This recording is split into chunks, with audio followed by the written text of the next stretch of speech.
Order.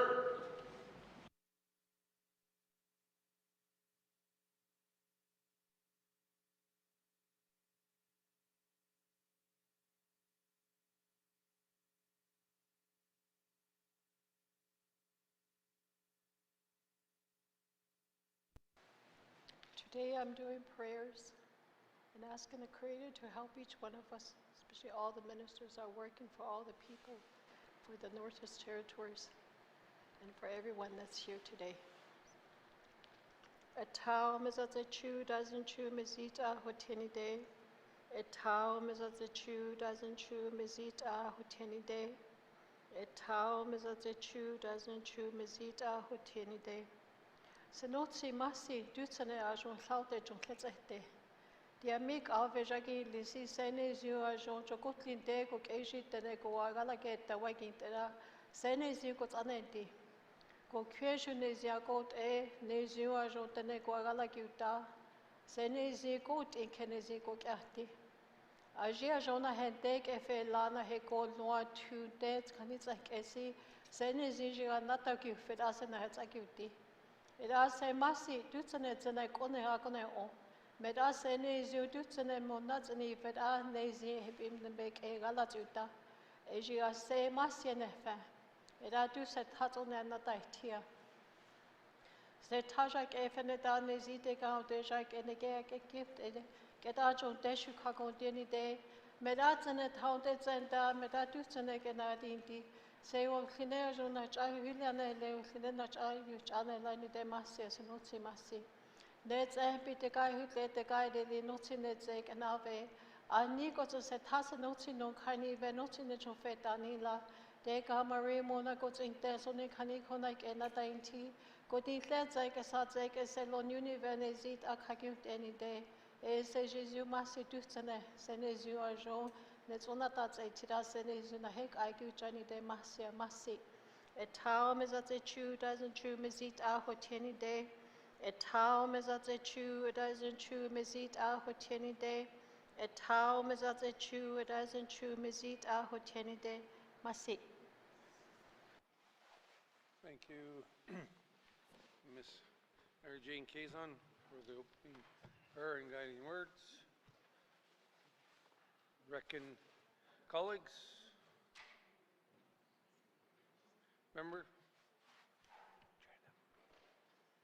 Member from Yellowknife North.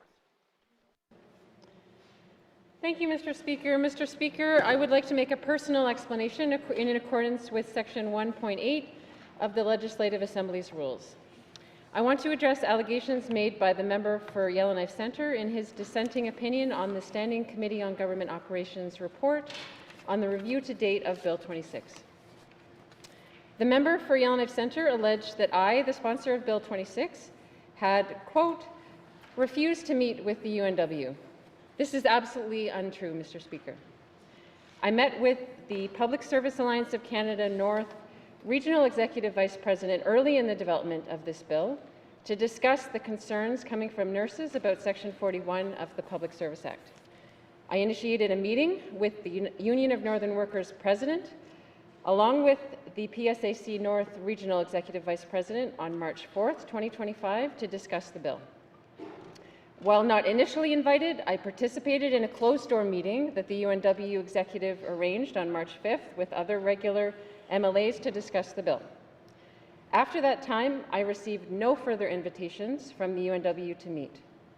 However, I reached out to the UNW president on April 30th via email, inviting her to meet with me or to join an upcoming constituency meeting, as long as there were nurse representatives present for the sake of transparency. I never received a reply to that email. The member for YK Centre stated in his dissenting opinion also that the committee received no public comments on the bill until after I requested an extension to the deadline. I wish to explain the context of my request. The committee had set a public engagement period of 50 days over the summer months from late June until August 15th and held no public hearings during that time. Presentations were scheduled for August 28th and 29th from the College and Association of Nurses and from the UNW, and I requested an opportunity for the public to be able to hear and respond to what those important stakeholders had to say about the bill. I never received a reply to my request, and I'm not aware of the committee announcing any formal extension. However, it did proceed to hold a formal public hearing. Thank you, Mr. Speaker, for allowing me to clarify. Minister statements. Minister for Status of Women. Minister responsible for Status of Women. Mr. Speaker. Mr. Speaker, this summer I had the honour of co-hosting the 43rd annual meeting of the Federal, Provincial, Territorial Ministers responsible for the status of women here in Yellowknife. Ministers from across the country gathered in this lovely city to discuss shared priorities. The event kicked off with an opening reception held in the Great Hall of the Legislative Assembly, which set a warm tone for the meetings. Guests included partners from the NWT Status of Women Council, NWT Women's Association of the Northwest Territories, YWCA NWT, Northern Mosaic Network, Yellowknife Women's Society, NWT members of the Legislative Assembly and ministers, as well as the FPT ministers and their senior officials. Mr. Speaker, one of the highlights of the evening was the opportunity to throat sing with Tanya Snow, our amiable MC. The Federal Minister of Women and Gender Equality, Minister Valdez, even joined in and gave throat singing a try. It was a lovely moment in sharing my culture and connecting with guests. Mr. Speaker, FPT ministers held discussions with national Indigenous leaders that were powerful and deeply moving. We spoke about human trafficking, ending violence against Indigenous women, girls, and 2S LGBTQIA+ peoples. We also spoke about advancing economic empowerment of First Nations, Métis, and Inuit women. The honesty and emotion in the room were both heartbreaking and healing. Mr. Speaker, during the formal ministerial sessions, we explored how to increase women's participation in high-growth industries, engage men and boys in ending gender-based violence, and address the emerging gendered impacts of artificial intelligence and online harassment. These are all critical issues that are affecting Northern women right now. These threats are real and a reality in the North. Mr. Speaker, my colleagues from Nunavut, Yukon, and I also emphasized Northern realities. We spoke about the high cost of living, infrastructure gaps, inflationary pressures, and the growing effects of climate change on everyday life in the North. These realities pose challenges for all Northern residents, but the gendered and intersectional impacts cannot be ignored or forgotten. Recent wildfires and floods have displaced entire communities with disproportionate impacts on women, children, elders, and marginalized groups. As decision makers, we discussed how emergency response and recovery planning must be inclusive and trauma-informed, with dedicated support for those most at risk. We acknowledged and agreed that the funding must recognize the increased frequency of these types of events, especially for the territories where we're experiencing climate change up to 4 times faster than the rest of Canada. Mr. Speaker, I am proud of the work done by the Gender Equity Division and the Status of Women Council in preparing for this event.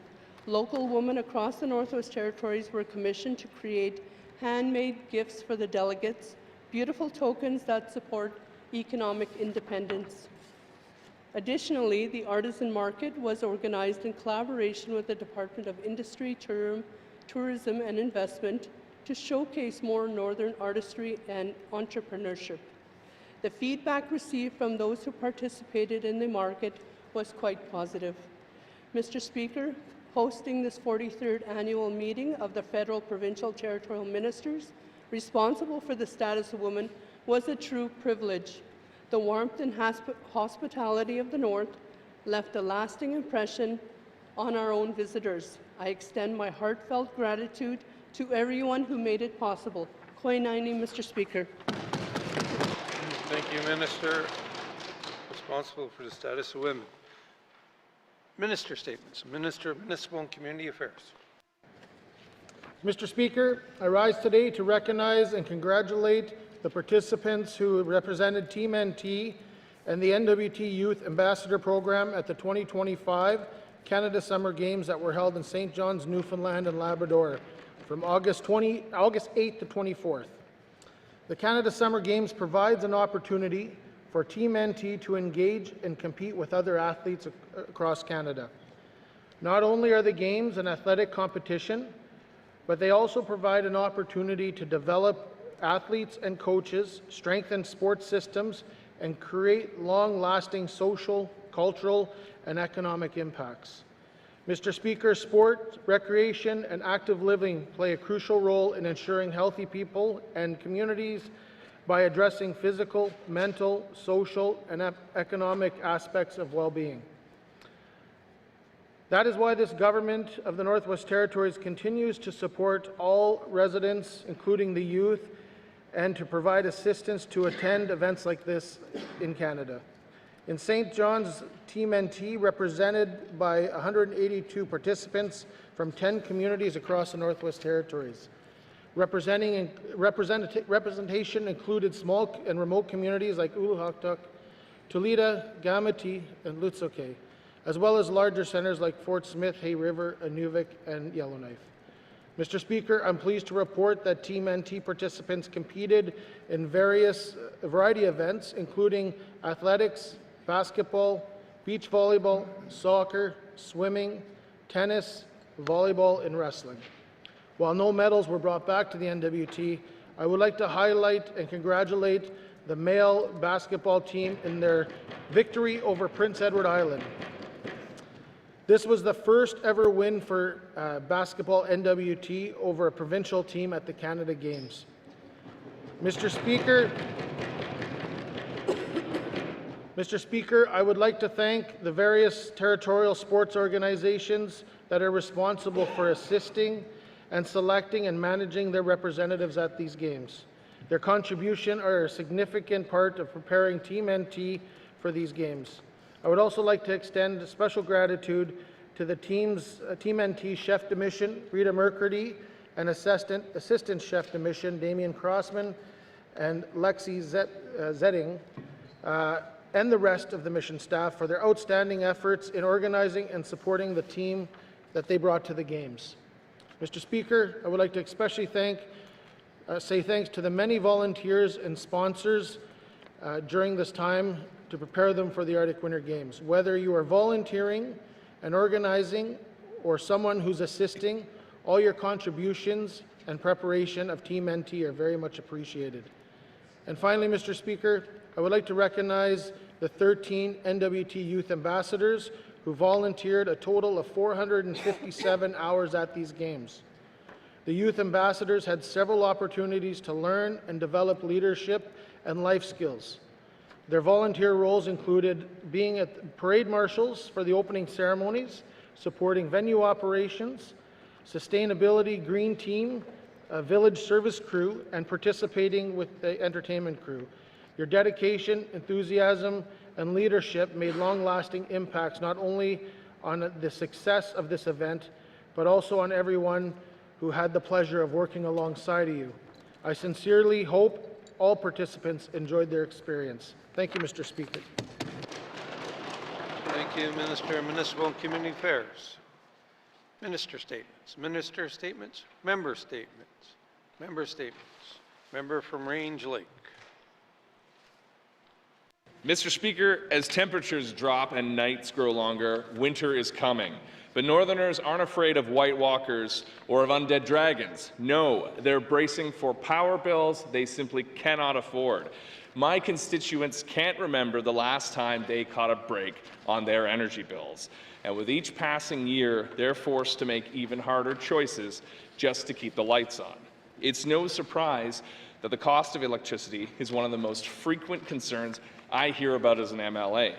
Northerners have a right to be frustrated when they are paying the highest power costs in the country. And as life becomes increasingly more unaffordable, these costs pile up. Yet every time my colleagues and I raise this issue on the floor of this House, we're told there's no problem. The minister has a plan, a subsidy, a strategy, an investment. It's all very complicated economic stuff, we're told. But don't worry, it'll work out. So don't think too hard about it.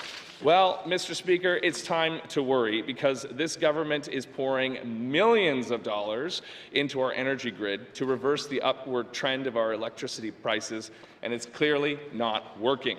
Costs are escalating, outages are increasing, and who's footing the bill? Taxpayers.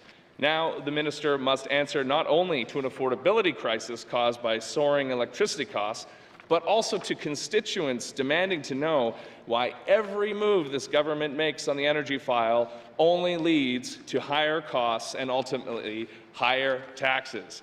Mr. Speaker, a responsible government is a responsive government. When our constituents are hurting, it's not enough to just listen. We have a duty to act. This government talks about affordability, but their commitments haven't been backed by real solutions to our energy issues. What working people need are real policies that make a real difference in their lives for them and their family. Thank you, Mr. Speaker. Thank you, member from Range Lake. Member statements. Member from Frame Lake. Thank you, Mr. Speaker. Mr. Speaker, last sitting, the Standing Committee on Economic Development published its report on the review of the NWT regulatory framework, and today I want to highlight the government's response to that report. Mr. Speaker, I am pleased to note the government fully accepted 7 of the committee's recommendations without caveat and partially accepted the rest of the recommendations. While there are some areas I plan to keep pressure on the government for improvement, I am really happy to see the government take committee's recommendations seriously and consider this to be the most positive government response I've seen yet in this Assembly. So kudos to staff and ministers for that. I'd like to highlight several items of success. One is continued progress on targeted amendments to the waters regulations. I've made a number of comments on the timeline, which I stand by, but I am happy to see this progressing nonetheless, Mr. Speaker. One item that I'm excited to highlight is the commitment by the government to collaboratively establish an NWT regulatory webpage as an interim step to creating a one-stop shop for project proponents seeking authorizations in the NWT. I am looking forward to obtaining more information about this project.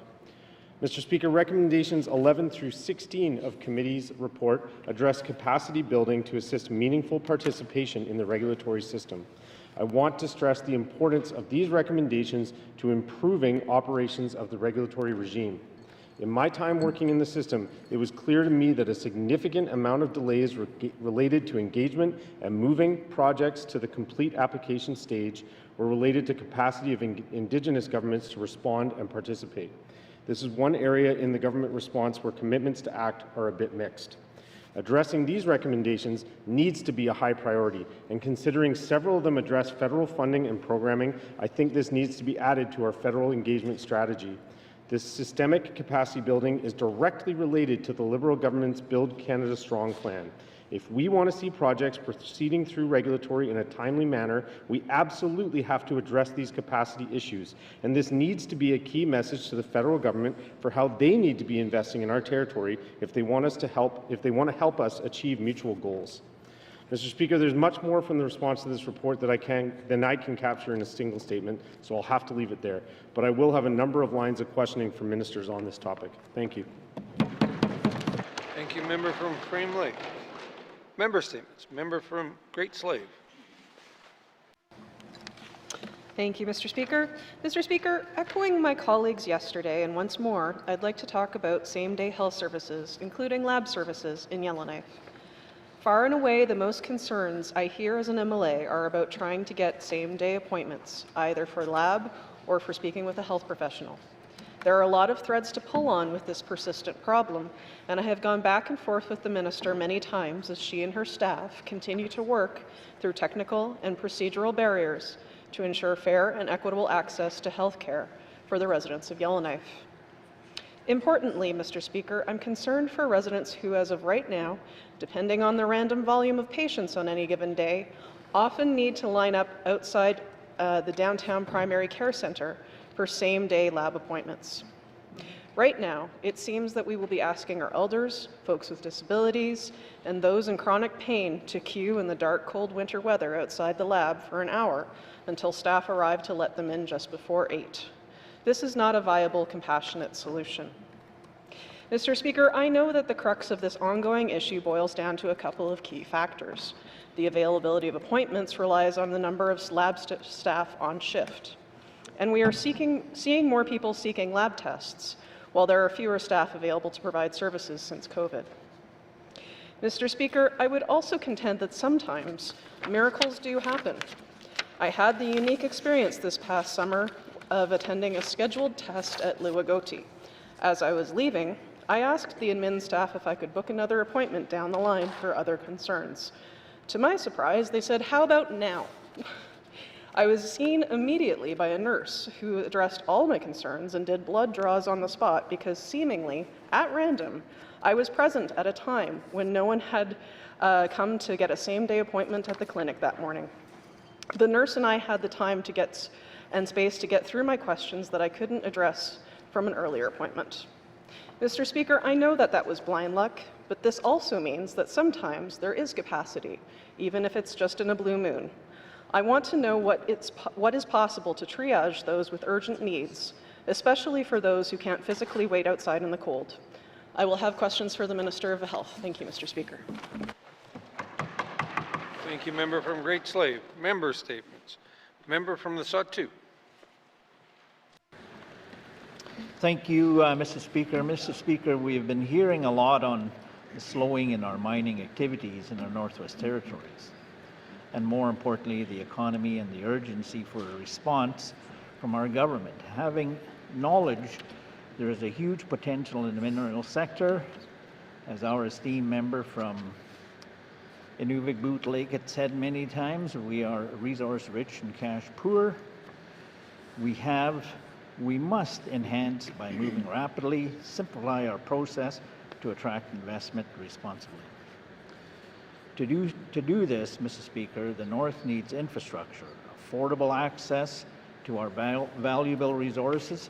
Compounding our recovery is the inability to author our own plan as we remain content to rely on Ottawa's formula funding policy. We must act faster in securing NWT's generations. Mr. Speaker, the fiscal update shared by the Minister of Finance is beyond concerning. The NWT government projects, it has lost more than $150 million in its annual surplus this fiscal year. Our projected operating surplus has shrunk from $170 million to just $16 million. Mining, which amounts to 20% of our GDP, is facing big challenges. But, Mr. Speaker, there is also a story of opportunity here. The NWT has the NWT advantage. We have world-class mineral deposits that are still largely untapped. We have a maturing regulatory framework that respects the balance between sustainability and prosperity. We have Indigenous communities with major control over regional land use and resource development. Mr. Speaker, governments receive revenues from taxes. Our colleague from Range Lake highlighted a reclamation economy.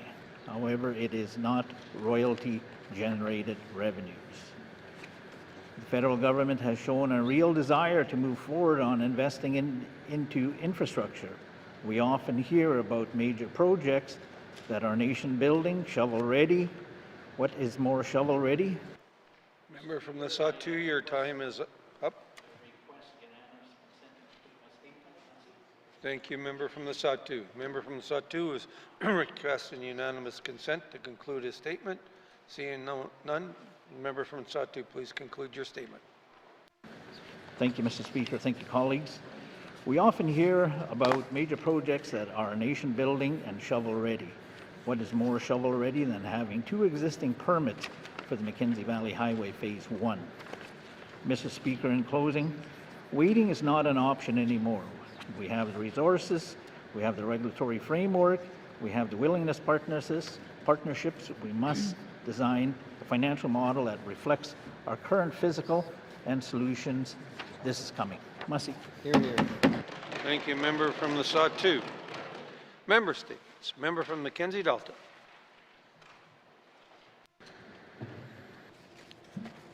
Thank you, Mr. Speaker. I want to address an issue that affects those who make the choice to go to treatment facilities away from their homes to get help for their dependency and the lack of resources available to them when they return home.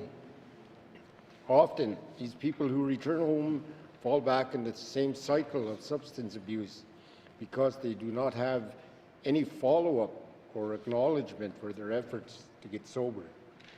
Mr. Speaker, making the choice to attain sobriety is not an easy choice for most people to make.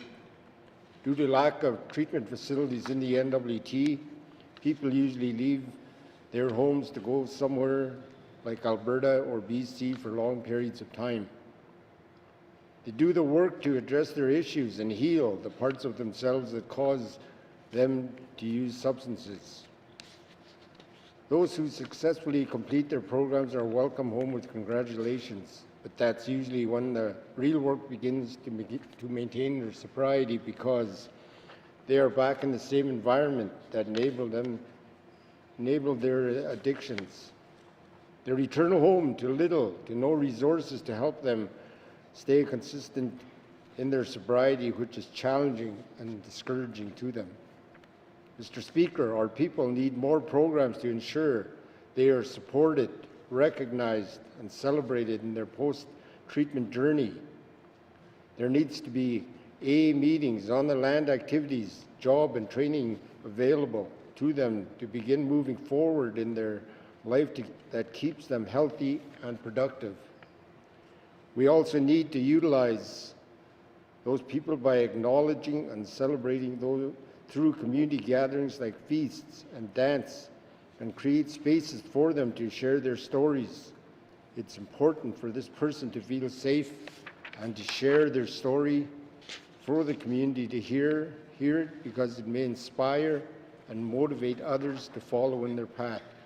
Thank you, Mr. Speaker. I will have questions for the Minister of Health and Social Services. Thank you, member from Mackenzie Delta. Member statements. Member from Inuvik-Boot Lake. Thank you, Mr. Speaker. Mr. Speaker, I want to speak today on Arctic sovereignty and infrastructure, something that, of course, the debate is very alive and the topic is very alive in this House. I know our Premier and his Cabinet are very keen to the topic. We know our federal government, again, Mr. Speaker, continues to have an eye on the Arctic and the North, whether you're talking major infrastructure projects, Mr. Speaker, or smaller ones. Inuvik, my region, my riding, being named as one of the Northern Operations Hub, as well as the City of Yellowknife. I think it's very significant. I understand that both the town of Inuvik and the City of Yellowknife are considering an MOU where they can share the information, Mr. Speakers, in their discussions with DND.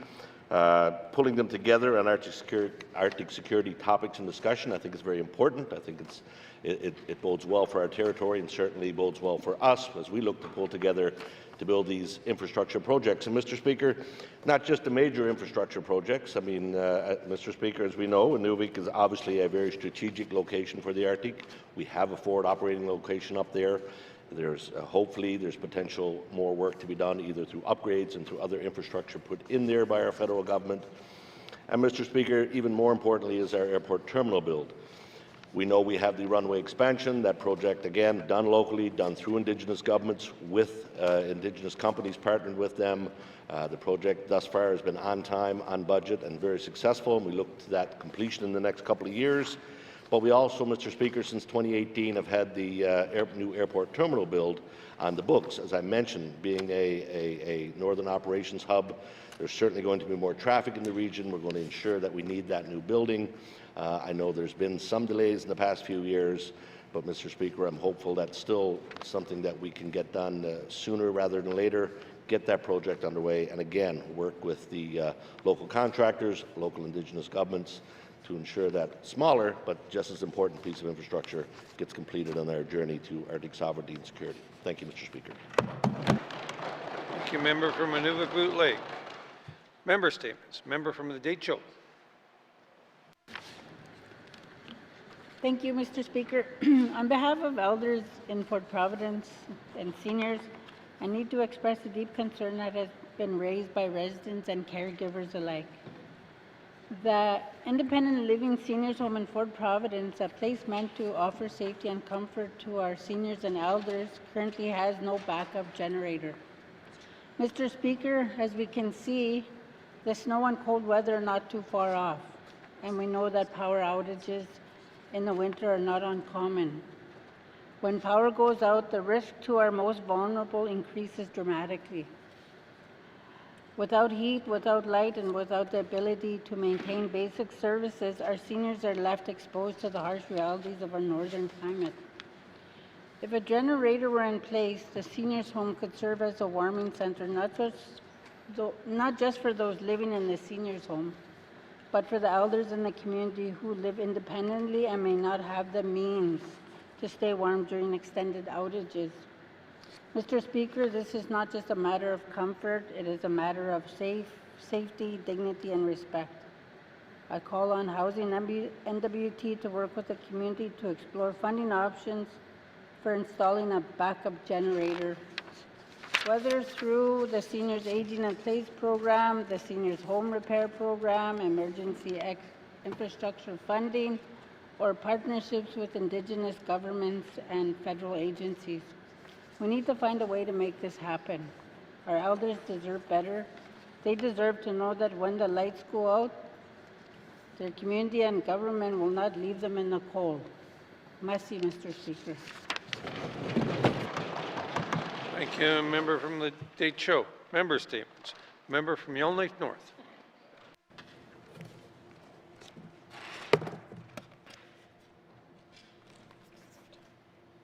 Thank you, Mr. Speaker. Mr. Speaker, I hate wasting time. I hate wasting time of people we're paying to do good work, necessary work, and I hate wasting time of the public who offer their feedback through consultations or questionnaires. There are numerous initiatives within the health and social services system in particular, from Indigenous patient advocates to the patient experience questionnaire, that continue to gather feedback that seems to fall into a black hole instead of leading to meaningful action or change. The Office of Client Experience, which includes Indigenous patient advocates, produced a monitoring report for the first half of 2024, when they received 448 requests for support. They listed top concerns raised by patients in each region, including medical travel decisions, language barriers, access to medical records, and people feeling their health concerns are being dismissed. This office is trying to help each individual patient, but it's not clear whether the health authorities are making changes based on the documented patterns. The report my colleague from Great Slave spoke about yesterday, called Honoring the Voices of Indigenous Peoples, drew attention to systemic discrimination in our health system, often created by our failure to resource necessary services for Indigenous people. For example, there is no budget for Indigenous language services in HSS outside Stanton. There's no standard procedure for how medical travel staff are supposed to assess a patient's English language proficiency and whether they need an escort. This creates unjust outcomes for patients, and it puts frontline staff at risk of being deemed racist if a patient doesn't agree with their decision. The lack of medical transport to small community health centers is another example of systemic discrimination where frontline staff are being held responsible for racism when it's really a failure of the system. The patient experience questionnaire, which all residents are invited to fill out up to November 10th, is frustrating because it only asks questions about someone's last healthcare visit rather than investigating quality of care over time across multiple locations and points of care. Similar questionnaires in previous years have not reported back to the public what actually changed as a result of their feedback. Mr. Speaker, I ask for unanimous consent to conclude my statement. Thank you. Member from Yellowknife North. The member from Yellowknife North is seeking unanimous consent to conclude her statement. Seeing none, you may conclude your statement. Thank you, Mr. Speaker, and to my colleagues. In conclusion, it's not enough to recognize systemic racism or dysfunction and then hire navigators to keep running into brick walls over and over. The point is to use the feedback to break down the brick walls, preventing people, especially Indigenous people, from accessing vital services. Thank you, Mr. Speaker. Thank you, member from Yellowknife North. Member statement. Member from Wolfley. Mr. Speaker, Dina wu kegota si unta deka wu kunegede eyitsunke wu kegota hunte. I since yatini lena unta giyati hunte. Neslu unta neslu han sakatsu go gedin le gahi ho hani yatitsin ko hunte na hago gedi. Inle dzene hu woni de hunti unta lane hago gedi. Hani kodani no singola ho awok ni lene. Eat a zentat eduneziali, nezialata, nezindekati. Hagedit a godan natige einle. Di no wahi unta la ni lads a wok negoneke. Haziela nats a desi. Unta satat nitle nagele muhda hagedigiun. Gogedegitsi kuhunte. Ifle sazun goratse nuze. Nuhochile hagedi. What a nitle nuts a little hodin de kunguin nuts a de, gatsi, wogusets as a he, gatsi, ticket lo, ayi nuts a dear, he hunt in nuts a tigo. Sumbosi goods a day we lahagedi. E unta dek awu kuguin a get desi, gigahani nide. Oko ei unta gawat soa kun gitsu hi na gedeni de ei hi kwant asi gigahu lalani hunte. Ei ta satat rent na geti guyi na get de zunga ei gi wat a giga guts e di hunte hagedi. Hazela na tsadesi asi di tin lena asi hunt igohe induat ina hagedi. Ita dedi unta giyati hunta dedi hun hani gutsu go gedita. Ita giyati ke got daisi. Mr. Speaker, across the Northwest Territories, seniors are struggling to make ends meet. These are elders who have contributed to our communities for decades, raising families, building local economies, and preserving our cultures and traditions. They deserve dignity, security, and respect in their retirement years. Seniors are among the most vulnerable residents in our territory. Many live on fixed income and face rising costs for basic necessities. Public housing is meant to be safety net, not another financial stress. Currently, seniors, public housing receive up to $1,000 monthly income deduction. Mr. Speaker, can I have unanimous consent to conclude my statement? Thank you, member from Wolfley. Member from Wolfley is seeking unanimous consent to conclude her statement. Seeing no nays, you may conclude your statement. Thank you. Currently, seniors in public housing receive up to $1,000 monthly income deduction when calculating rent, which helps reduce their housing rental costs. But even with this deductions, many seniors still face rent charges that strain their limited income. For some, this means choosing between paying rent or buying groceries, medication, or heating fuels. Mr. Speaker, public housing is meant to ensure that individuals and families who cannot afford market rate housing still have to live in place, still have to live. Member from Wolfley, your time is up. Thank you, member from Wolfley. Member statements. Member statements, member from Yellowknife Centre. Thank you, Mr. Speaker. Mr. Speaker, I want to talk about encampment encampment fatigue, Mr. Speaker. And to be clear, it's a lot has changed in this particular narrative. I remember even speaking to some constituents, a year ago, fervent supporters of that. And as those encampments get closer to their area, it's funny how quickly that feeling changes and frustration. Mr. Speaker, people care about the challenges, but they also want something done. The community is facing these challenges of unsanctioned encampments. They see problems where they threaten public health, safety, quality of life, and the ongoing noise and stress people have on and on. Mr. Speaker, no one is suggesting in any way that these folks do not deserve some type of help. Mr. Speaker, it's quite the opposite. They do need help. But we need good, clear public policy that's transparent, worked on with the public. The public can see what it means, Mr. Speaker. I've been to some of these encampments, and in some cases, Mr. Speaker, frankly, I find them disturbing to see the conditions some folks are living in.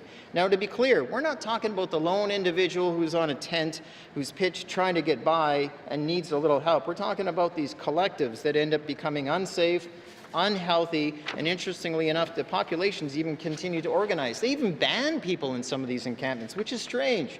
Mr. Speaker, when you drive by, when you start to wonder about the health and safety conditions, the addictions some of these people must be facing, and there's other concerns. And I could stress and underscore, individual residents are talking about their frustration where they have to go to these encampments and get their personal items back that somehow were liberated and end up being found there. Oh, and another important one to underscore, where they have to disconnect the power from their home that they're paying, that's strung a line across an alley into the encampment, Mr. Speaker. Point being is, in some of these things, the disorganization is creating enough stress for the community, and we need clear and practical policy to help. Mr. Speaker, we're not addressing the challenge of saying, what expectations should we provide? When should we restore certain types of supports? How do we help the vulnerable? Mr. Speaker, what do we do for the neighborhood, the accessibility and respect that they deserve, Mr. Speaker? It seems the neighborhood keeps getting forgotten about these particular things. Mr. Speaker, these types of service levels need to be defined so we can be consistent and we can ensure. And lastly, Mr. Speaker, one of the often comments I hear is they want more, such as water, outhouses, garbage, etc., but we have space and shelters. We need to have that conversation, and I'm hoping we will later today. Thank you, Mr. Speaker. Thank you, member from Illinois Centre. Member statements. Member from Nunduck.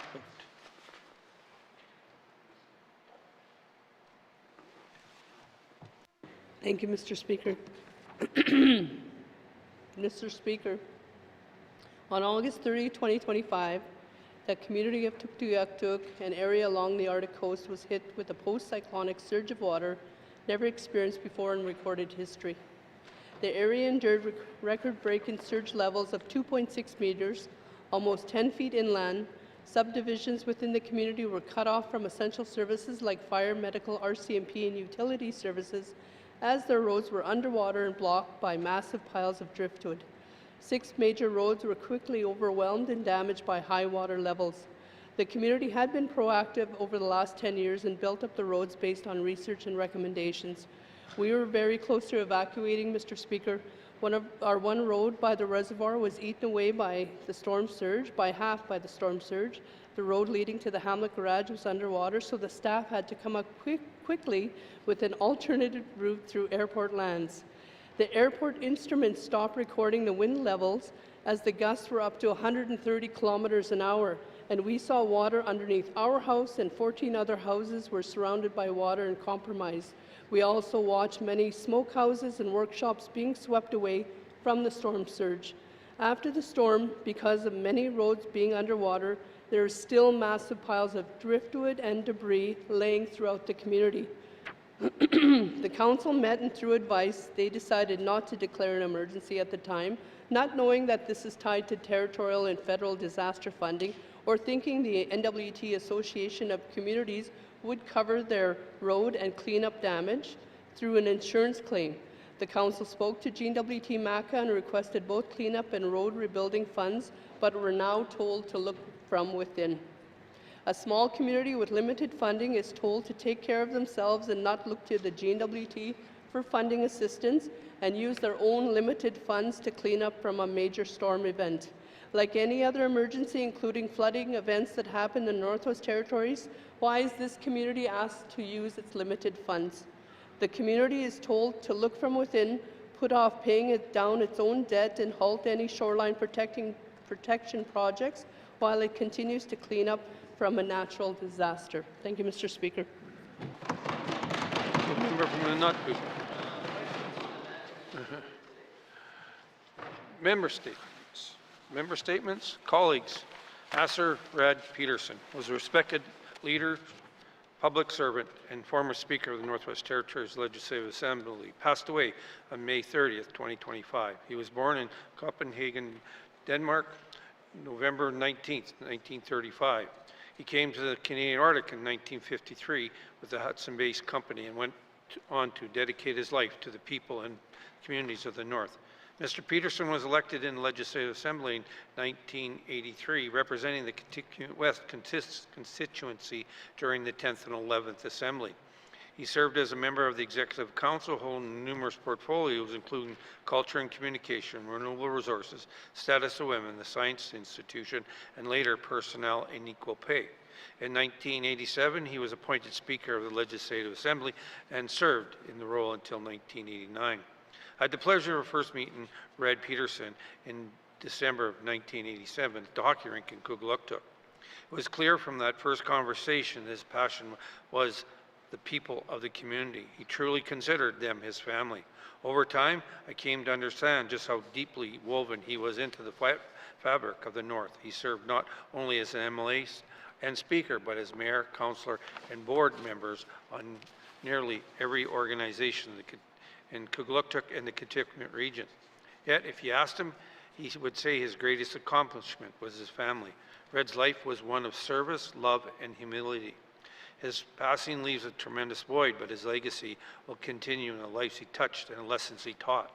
He was more than a colleague. He was a beacon of hope and strength. Red Peterson brought decades of experience in the community development and northern governance to his work in the Assembly. He served as a area administrator in Kugluktuk, Pangnirtung, and Fort Res, and was deeply involved in local governance and volunteerism. His leadership was instrumental in organizing the first settlement council in Kugluktuk, where he also served as various community committees and was active in Boy Scouts and Canadian Rangers.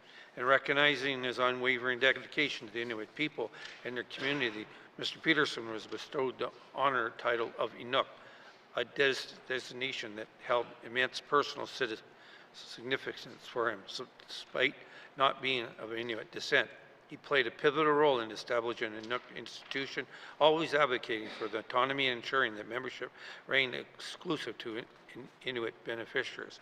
His commitment to the North was not just professional, but deeply personal, as he devoted his life to the people and land he came to cherish. In 2003, Mr. Peterson was made an honorary lifetime member of the Kitikmeot Inuit Association, the first person to receive this distinction, in recognizing his outstanding contributions to the region. He was also a member of the Order of Nunavut and Order of Canada. Like most individuals, it's hard to speak on his impact on the residents of the North, so I have attached Freddie Peterson's celebration of life and Dennis Patterson's news article, which I will deem as read. Families would like to thank everybody for their support and kind words during this difficult time. Red will be sadly missed, but not forgotten.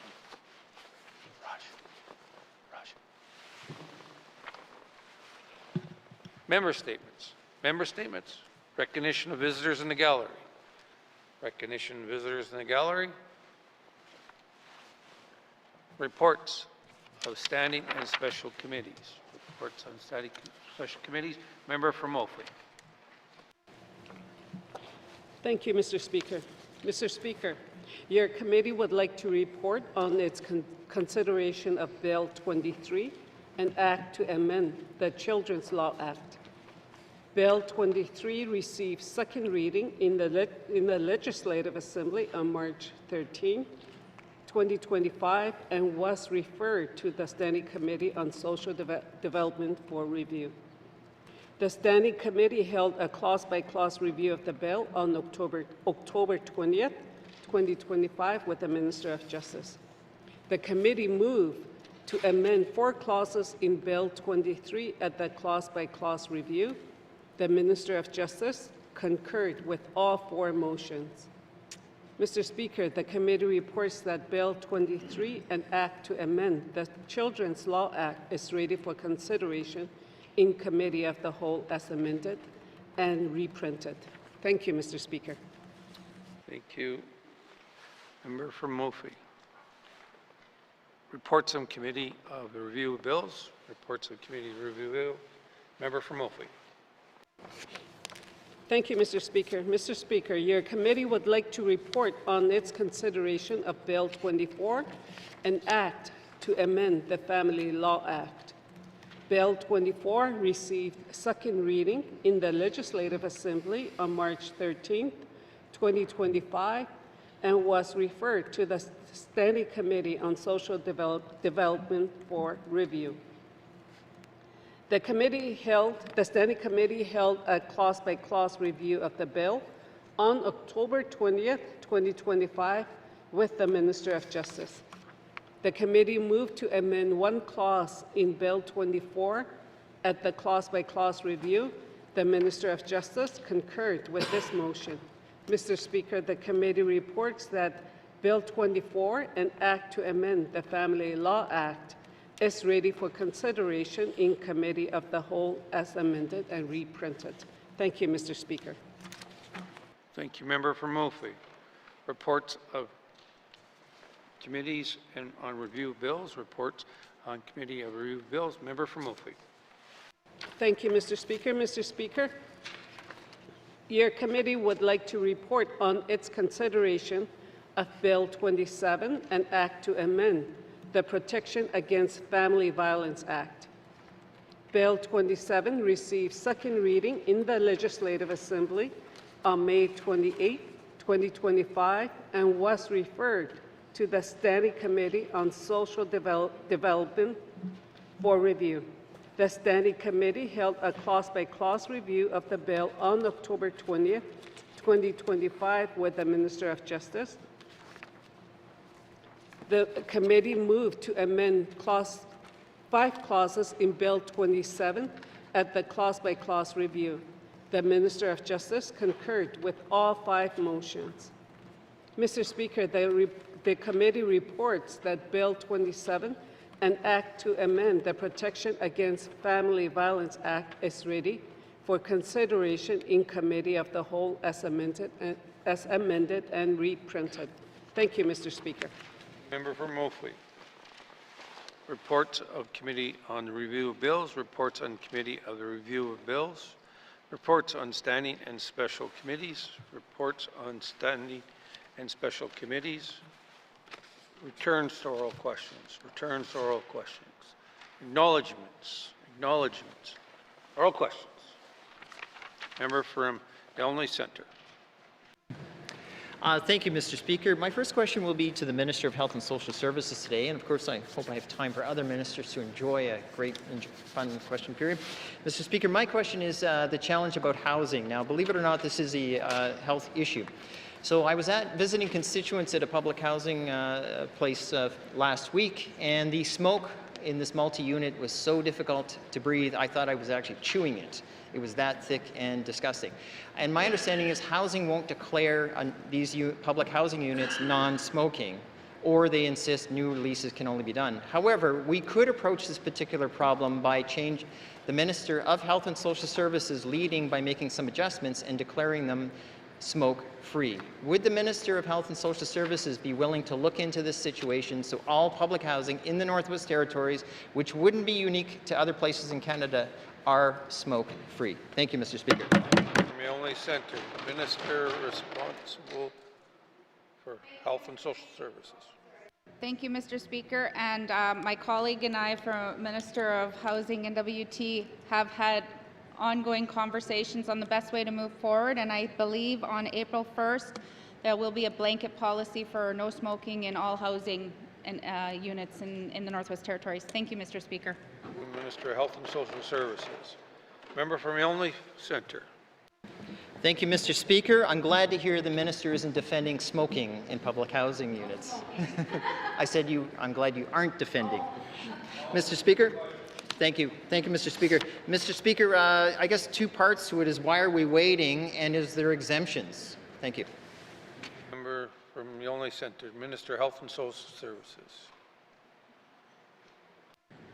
Thank you, Mr. Speaker. Mr. Speaker, as throughout the Northwest Territories, some of these homes, people have been living them for almost, like I can honestly say in my community, there are some families that have been living in the same home for 30 plus years. So they're just giving them the time to, offer up, the information first, give them the information, give them time that, those information on quitting smoking, because we know in the Northwest Territories that we do provide to smoking cessation for all Northwest Territories residents and all those types of things. So we're setting a set start date as to when this will take effect. And all new leases, my understanding, are going to that are currently happening are for non-smoking. Thank you. Minister of Health and Social Services. Member from Yolney Centre. Mr. Speaker, in a multi-function building or multi-unit building, you can't have one smoker and one non-smoker right next to each other. Fairness. Mr. Speaker, what will the Department of Health do in order to step this up to support these people? I believe the carrot the stick approach, no smoking is the new rule.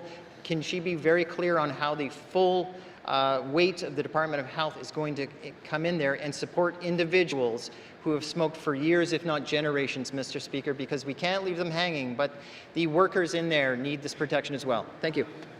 Minister of Health and Social Services.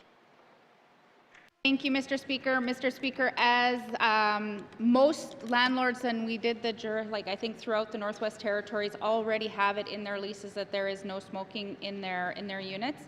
Housing is changing their policy to create that now. What we'll do as health is we'll continue to monitor what is going on in those units that are multi-units. If we will work with housing, I think that is the biggest thing that we will be able to do, is to see moving forward in the future if there's more work that will need to be done through legislation. Thank you, Mr. Speaker.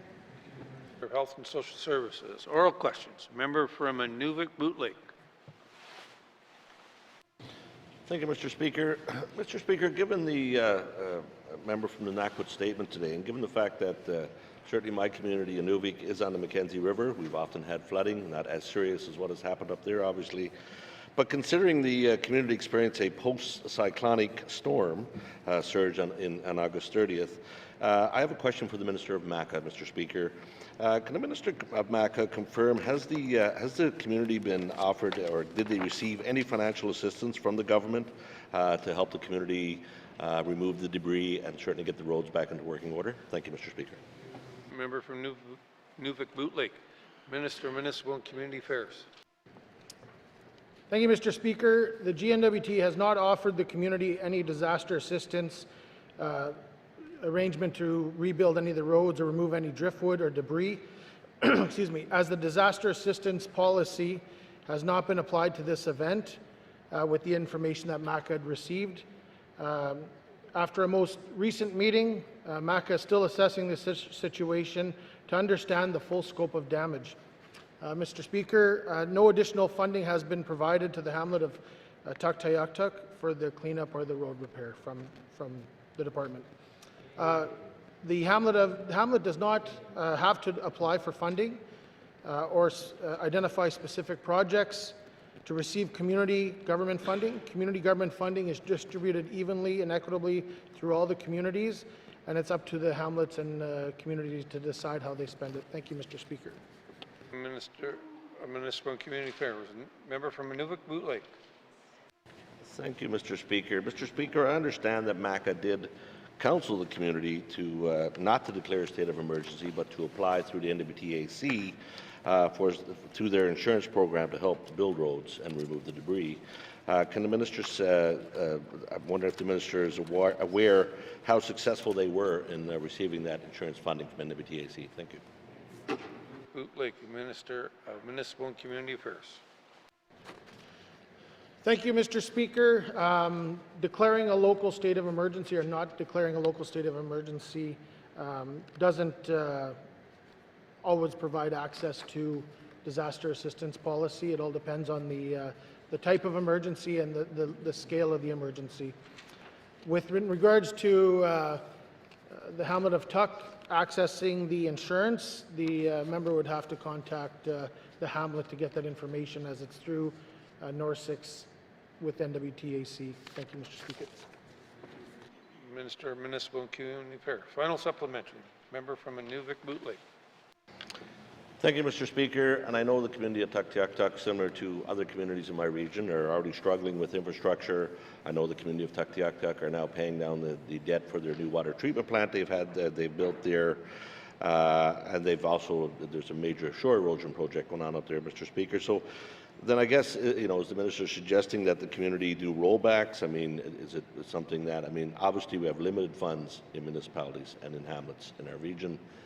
How does the minister then feel that the community can pay for this if the existing fund simply isn't there? Thank you.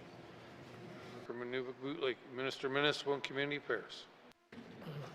Again, Mr. Speaker, you know, Municipal and Community Affairs applies all the funding through the communities and distributes it equally through all the communities. The hamlet does not have any debt with the new treatment plant that they put through as it was part of their community planning. The plant's been operational since the commissioning last summer. So a little bit of information in regards to the cost. So, you know, total cost of the plant was estimated to be about 4.9 million. It was about 4.7 million. You know, the hamlet funded this by their community funding. So any of the community funding that they receive could be used essentially any way they want when it comes down to some of this stuff. Tuck still has about $2.8 million in CCFB holdbacks that the GNWT can pay if they receive their reporting. Thank you, Mr. Speaker. Minister of Municipal and Community Affairs. Oral questions. Member from Range Lake. Thank you, Mr. Speaker. As I said in my member statement, Northerners are sick of paying for power bills that are the highest in the country.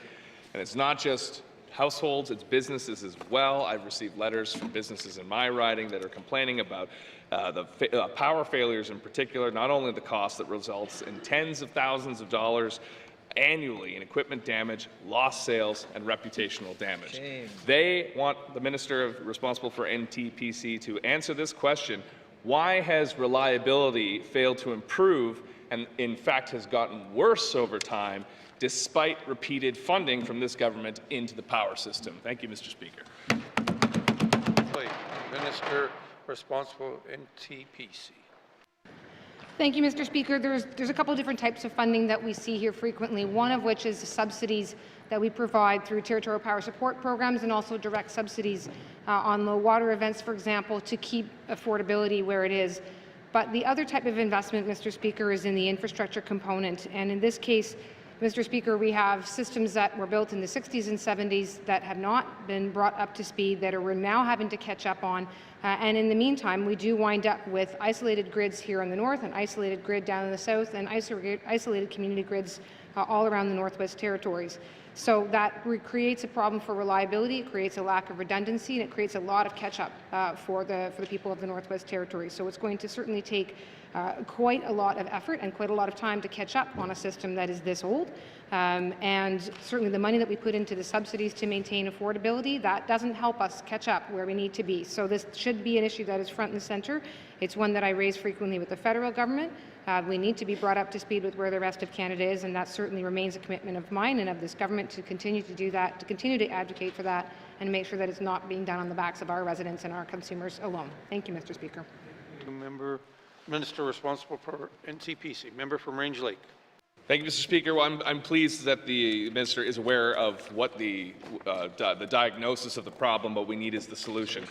These businesses also want to know what specific infrastructure upgrades are planned to prevent ongoing surges and blackouts. Thank you, Mr. Speaker. From Range Lake. Minister responsible NTPC.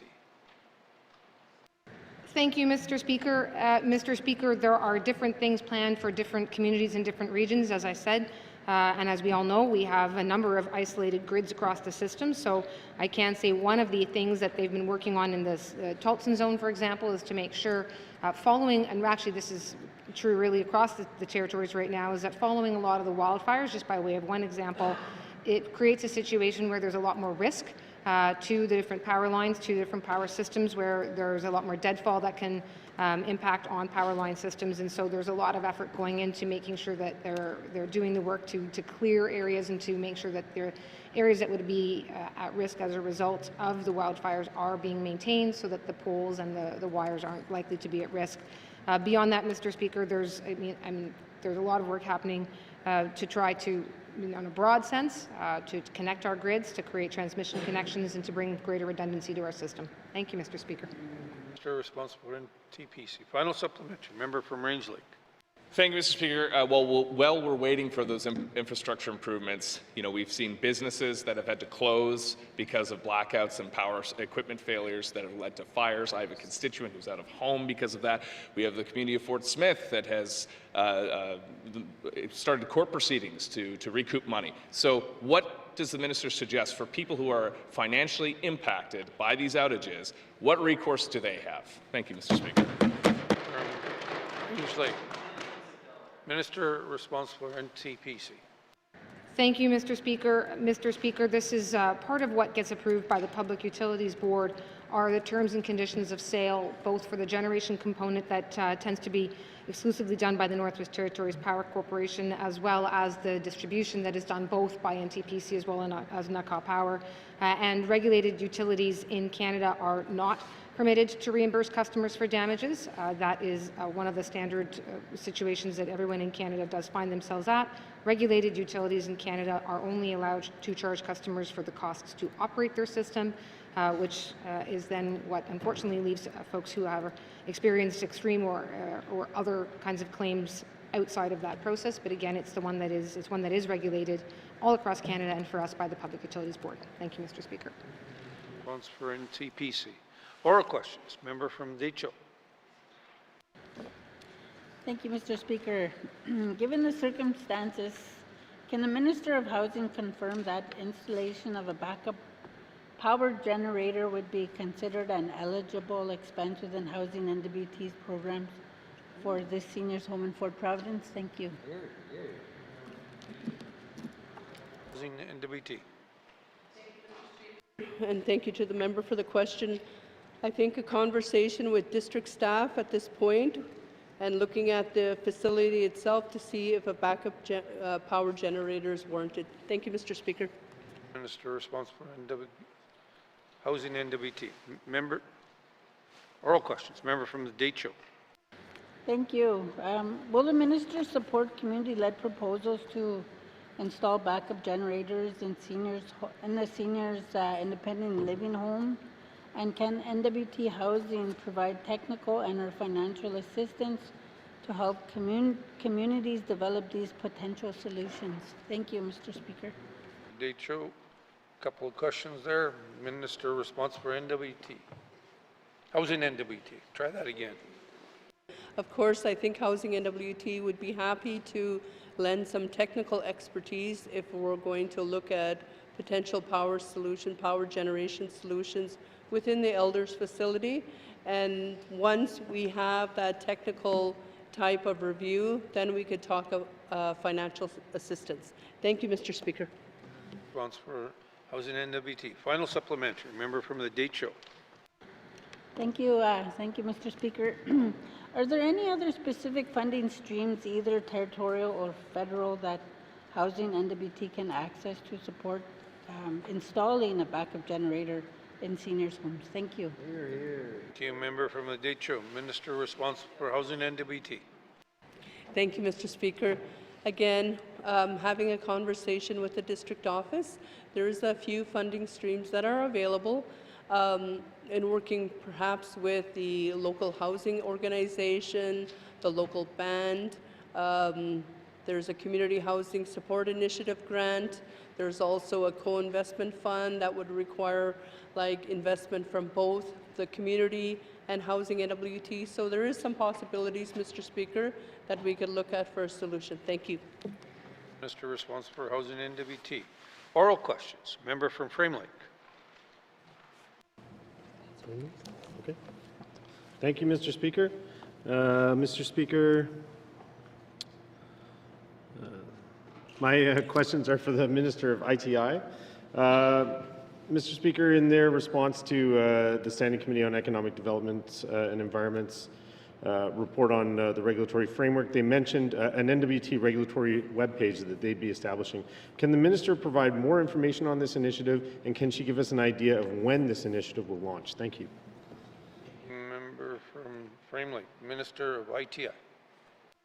Thank you very much, Mr. Speaker. So, Mr. Speaker, it's essentially a one-stop shop where we can bring all of the players, if you will, in our regulatory system and our pathfinders together into one place for stakeholders to be able to gather information about working within our system. And our deadline for having this available to the public is the end of this year, calendar year. Thank you. Minister of ITI. Member from Framley.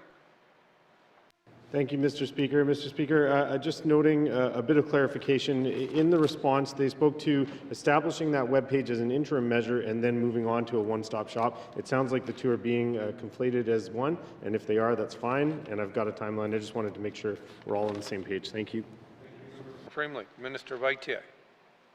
Thank you, Mr. Speaker. So, Mr. Speaker, we've divided our approach to a one-stop shop into two phases. The first phase will be an online presence, and the second phase would be working towards a physical presence. Thank you, Mr. Speaker. Thank you, Minister of ITI. Final supplementary, member from Framley. Thank you, Mr. Speaker. Appreciate the minister's timeline on the website. Does the minister have any idea when the physical presence might be possible? Thank you. Thank you, member from Framley. Minister of ITI. Thank you very much, Mr. Speaker, and I appreciate the question from the member. So this would be bringing together all of the stakeholders within the regulatory system, so that being the GNWT, as well as our regulatory boards, as well as the federal government. So we want to make sure that we're working closely with the federal government to understand how we fit within, for example, their major projects office and the way that they're driving projects forward. So we're looking at the end of next calendar year for that. Thank you. Minister of ITI.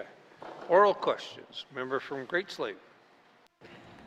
Thank you, Mr. Speaker. Mr. Speaker, when I asked about same-day services this past March, I learned that there are 24 same-day appointments between the two Yellowknife clinics Monday to Friday and approximately 18 on Saturdays. Can the minister clarify if that is for clinic appointments only, or if those numbers include lab appointments, if those numbers are still accurate? Thank you, Mr. Speaker. From Great Slave, Minister of Health and Social Services.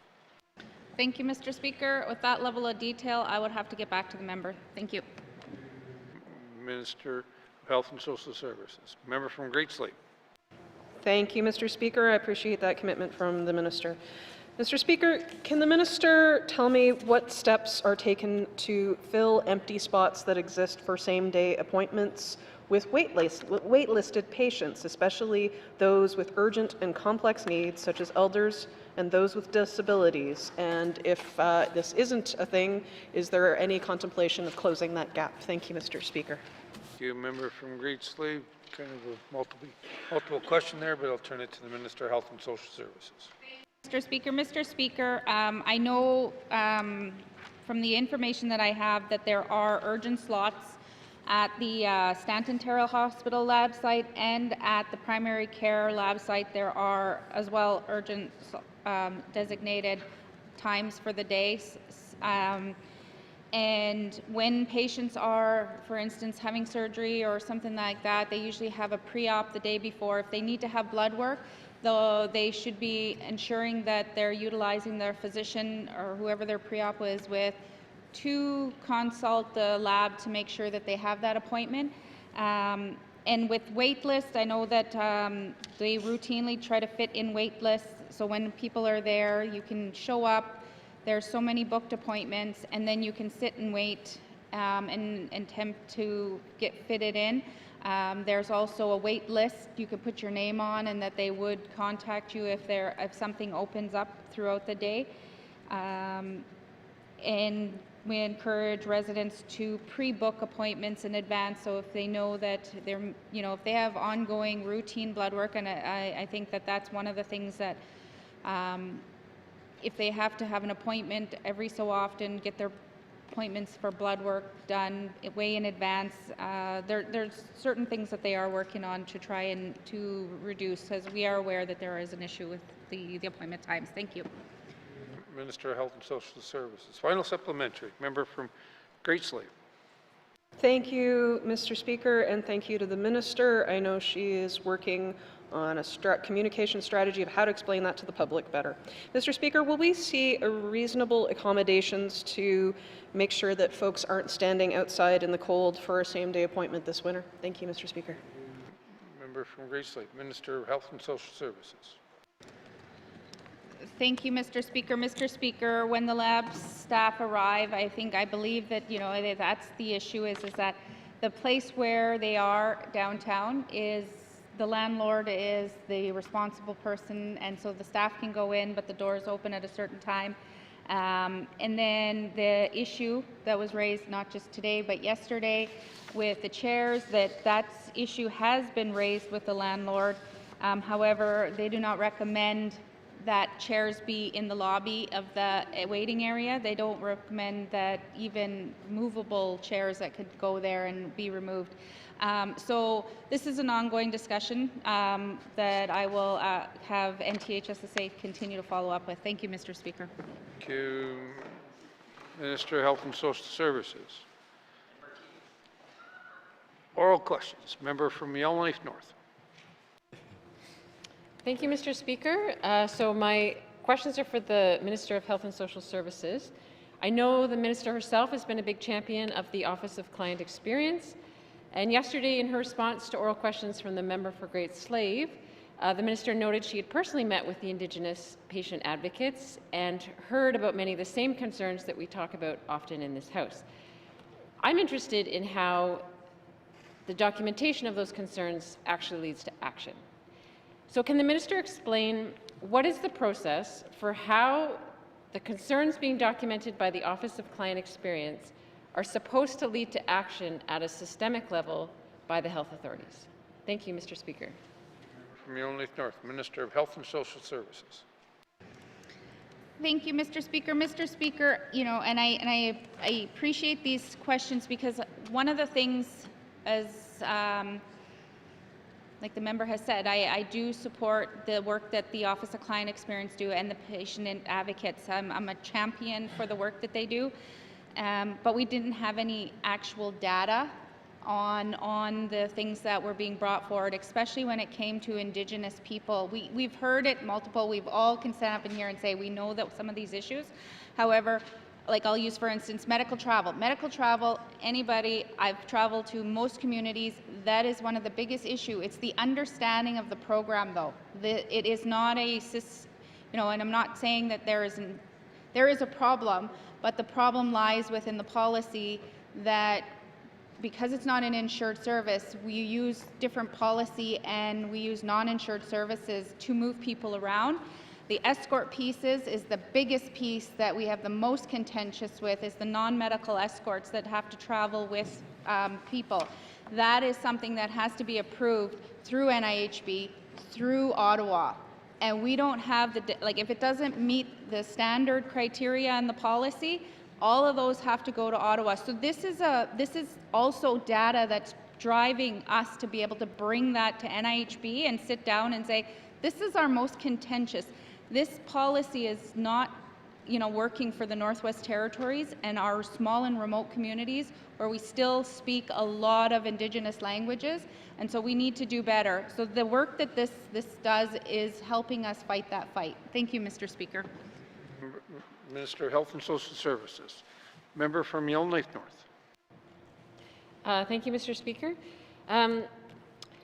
So I appreciate that, but I also understand that many of the concerns being raised are not exclusively related to federal policy or NIHB, including feedback received through the patient experience questionnaire. Can the minister explain what is the process for publicly reporting and taking action on the feedback received through the patient experience questionnaire, both this year's and previous years? Thank you, Mr. Speaker.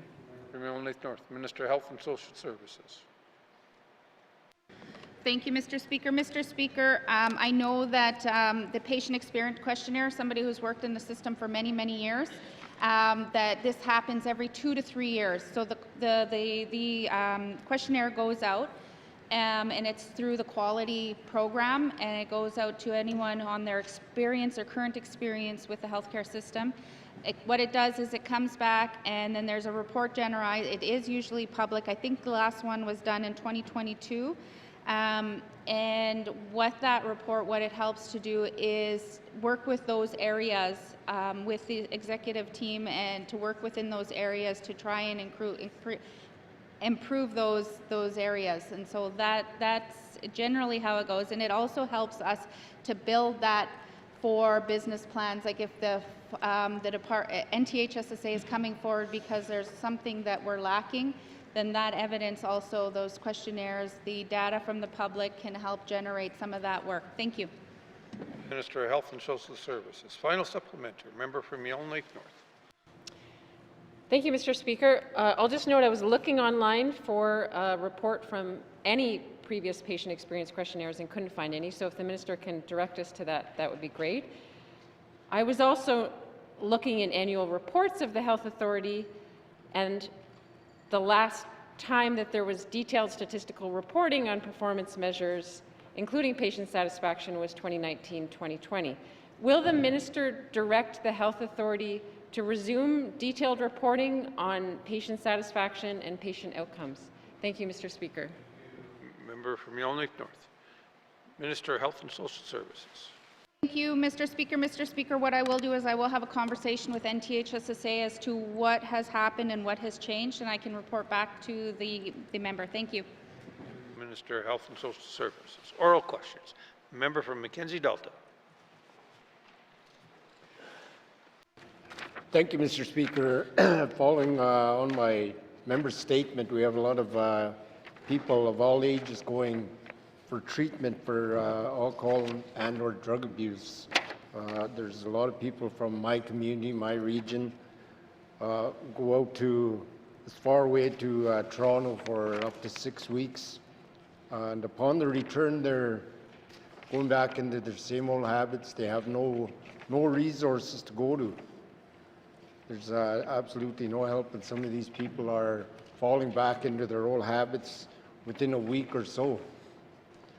It would be good if the government can follow through and make some of these programs available especially in our smaller communities. So how can we as a government ensure that we are not setting up our people for failure by sending them to another jurisdiction for treatment to heal themselves, but bringing them back to an environment that made them sick?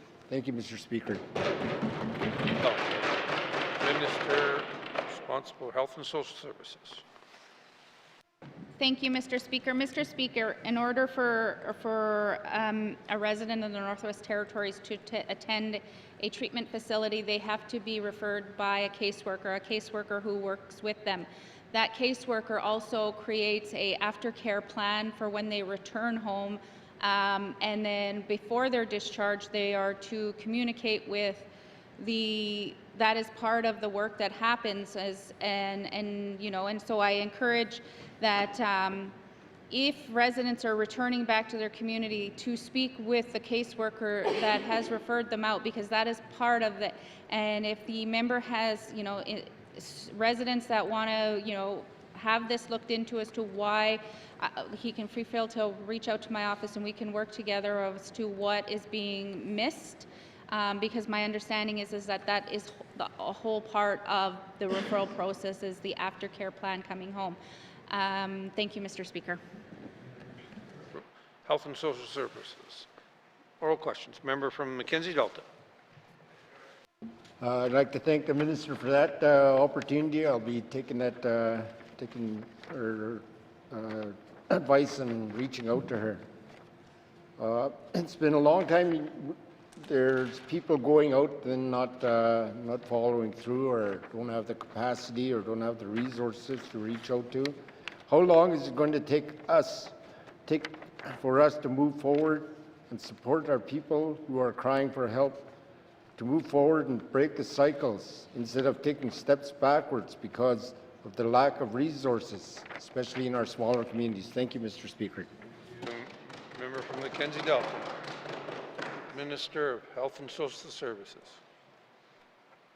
Thank you, Mr. Speaker. Mr. Speaker, one of the things that we have done as a government with feedback from Indigenous and small communities is that we've created the Community Mental Health Awareness Fund, and which is something that it incorporates for the Indigenous governments have an opportunity to apply on funding to run their own types of programs, wellness programs, recovery programs, anything that their community chooses to. Then once the initial period is open for regional regional Indigenous governments, after I think it's January 31st. I can get the details and send it to the members on this. But it opens up to everybody else. So for February and March, whatever the funds are left in that community community organizations that's tied to an Indigenous friendship center. We've funded friendship centers in some of the communities. In the past, we've funded GTC. In the past, we fund Tetlit Wichin to run programs in those communities. However, this year we haven't received any applications from his minister, the members riding. Thank you. Minister of Health and Social Services. Final supplementary. Member for Mackenzie Delta. Thank you, Mr. Speaker. I'll reach out to members of my 3 communities and see if they can allocate some funding.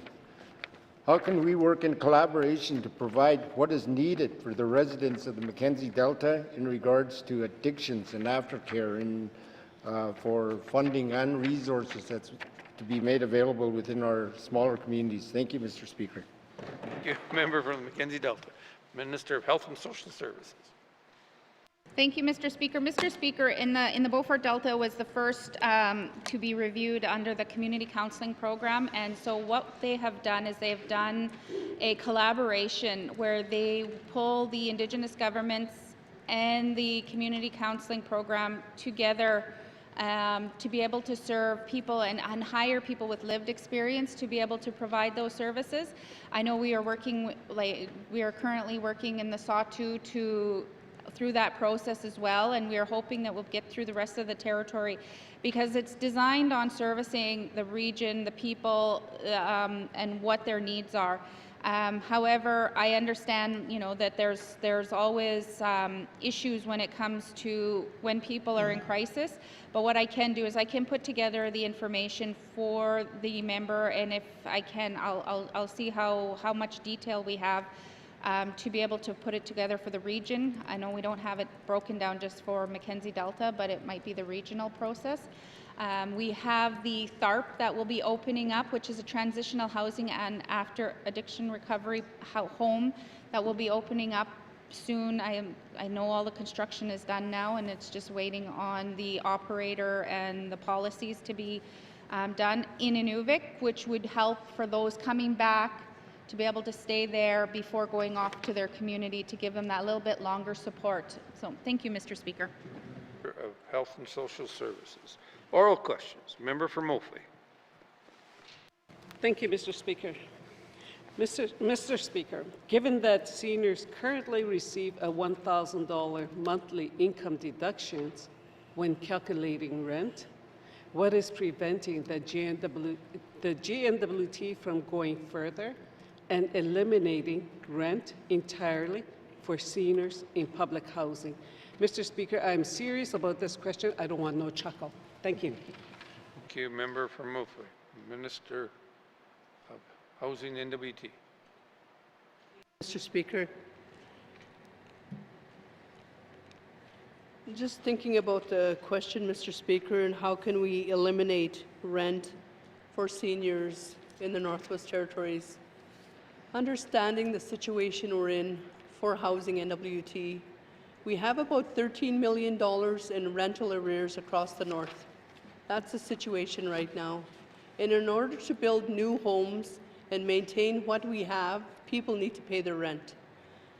Understanding many times elders are taking on the burden of the entire family, there is considerations, and that $1,000 rental reduction each month based on their income is what's provided to elders at this time.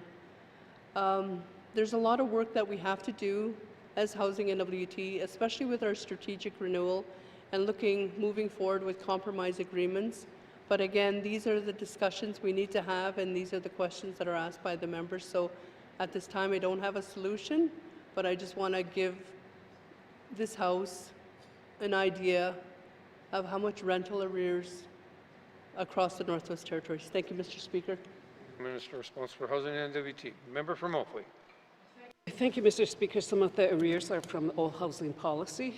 Mr. Speaker, how does the GNWT ensure that the current rate calculation formula based on household income over age 19 fairly reflects the financial realities of seniors? Many of whom live on fixed incomes and face rising costs for essentials. Thank you. Member for Moultrie. Minister of Health, or Minister responsible for Housing and NWT. Mr. Speaker, again, rent is based on income, so this is gross income of the household. So it's not only the elder or senior in the house; it's the entire household, the working income or the income of the household. So there's sometimes difficulty with seniors because they take the burden on again of the entire household and don't get the support from other working members of the household. So again, another difficult situation. But Housing NWT right now is reviewing the rental scale, and we hope to have more comment from members of this House. Thank you, Mr. Speaker. Of Housing and NWT. Final supplementary. Member for Moultrie. Thank you, Mr. Speaker. Mr. Speaker, will the minister commit to a review, she said she is, but of the public housing program to explore rent-free option for seniors, especially in light of growing concerns about affordability and aging in place? Thank you. Moultrie. Minister responsible for Housing and NWT. And the rental scale, we're undergoing a review right now. One thing I have asked Housing NWT is to include some work by researchers that have done a lot of analysis from housing and housing in the north. So working with like poverty specialists, working with people that have done many PhD dissertations to add their recommendations to Housing NWT. So it's not only housing that's looking at it, but we're trying to do a fulsome review that recognizes the challenges and realities in the north. Thank you, Mr. Speaker. Housing and NWT. Oral questions. Member from Yonley Centre. All right. Thank you, Mr. Speaker. Mr. Speaker, I'm going to have the occasion, of course, now to return to my member statement, not fully, obviously, but the subject I raised, which is the encampment fatigue process and the formalizing of a policy so we know what we're looking for. So, Mr. Speaker, my questions are directed to the Minister of Housing, of course, as you can imagine. And I'd like to ask her is, what can we do about getting, or I should say, what can we do about creating a transparent policy on encampments? Because, Mr. Speaker, there seems to be a variety of responses, and some of them are fair, some of them are reasonable, and we want to make sure that we have public input in it, and so people understand we have a progressive policy that's responsive, but fair, and has good reasons why we're doing or not doing something. Thank you. From Yonley Centre. Minister responsible for Housing and NWT. Mr. Speaker, again, a really important question considering the number of encampments in and around the city over the last few years. As Housing NWT, we commit to developing a standard operating procedure on how we will, within government, work together and with other partners for spring of 2026. Thank you, Mr. Speaker. Responsible for Housing and NWT. Member from Yonley Centre. Mr. Speaker, we'll have lawyers saying we have a government obligation to do something. We have lay people that say that that's untrue. We have technocrats that say it's somewhere in the middle, Mr. Speaker. Why are we waiting to come forward with a policy that would make most of this at least follow a consistent direction? And I think that's usually where I stand at the beginning, which is we need some level of consistency, and we can bleed fairness and whatever necessary into the mix. Thank you. Member from Yonley Centre. Minister responsible for Housing and NWT. Thank you, Mr. Speaker. I didn't get the question, but fairness and equity, yeah, that's really important, how we apply this across the board. Again, really important as a government that we apply this. But with the encampments over the summer, we've asked them and we've worked with them and we've counseled them and we've provided them weekly visits, and we're working with the Integration Service Delivery Team and Housing NWT and the Yellowknife Partnerships Committee. The one big thing with all of this encampment discussion, understanding not many people want to live in shelters, but there is shelter space available. And applying a policy across the board is important, and having that public engagement is important. So again, like I committed to, we'll have a policy in place. Thank you, Mr. Speaker. Response for Housing and NWT. Final supplementary. Member from Yellowknife Centre. Thank you, Mr. Speaker. Mr. Speaker, the last part of the question was actually exactly where the minister just went, which is I'm concerned about the declaration made by people in absence of a policy. So in other words, they say shelters aren't safe, they have nowhere to go. They say we can't cohabitate with our partners, which in a lot of ways is wrong, but we don't have shelters that respond to that. Will this new policy take into effect that if people are making declarations of that nature or citing these types of concerns, we can come up with a policy that is flexible but sensitive enough to the broader concerns? Thank you. From Yellowknife Centre. Minister responsible for Housing NWT. Mr. Speaker, the difficulty with Housing NWT and with housing in general is we need to come up with comprehensive solutions across the board for housing, and it's not a one-size-fits-all. And we've seen that. We've seen that in encampments. We've seen that with homelessness. We see that with elders that are unable to pay their rent. Housing NWT, we have to move beyond what we're currently doing. And I've said this before, we can't just be market and public housing or market and social housing. We have to look at transitional housing. We have to look at supportive living. We have to look at all possibilities across the housing continuum. But again, we need the support of all partners, including Indigenous governments, including the federal government, and hopefully Building Canada Homes will provide some of that support, but we'll see what happens there. But again, we need comprehensive solutions, and it can't be one size fits all, because it's certainly failing us at this time, Mr. Speaker. Thank you. Mr. Responsible for Housing NWT. Oral questions. Member from Nunavut Lake. Thank you, Mr. Speaker. Mr. Speaker, following up on my statement on infrastructure projects in the Nunavut around Arctic sovereignty and security, Mr. Speaker, my question is for the Minister of Infrastructure. Can the Minister ensure that the commitment, the funding commitment to build a new airport terminal building in Nunavut is still, in fact, on the books? Thank you, Mr. Speaker. Thank you, member from Nunavut Lake, Minister of Infrastructure. Thank you, Mr. Speaker. The Inuvik Airport, as we know, is a key transportation area to the north, and a lot of work has been done to get the new terminal going. A lot of previous work done, a lot of good hard work done by previous MLAs and ministers, and it's well on its way. The process has been started a long time ago, and we hope to have more information soon about the air terminal. Thank you, Mr. Speaker. Minister of Infrastructure. Oral questions. Member from Nunavut Lake. Thank you, Mr. Speaker, and that's great news from the Minister. I appreciate that. Can I ask if the Minister is still committed, or the Department is still committed to working with the regional contractors, regional Indigenous governments in the region when this project begins in full? Thank you.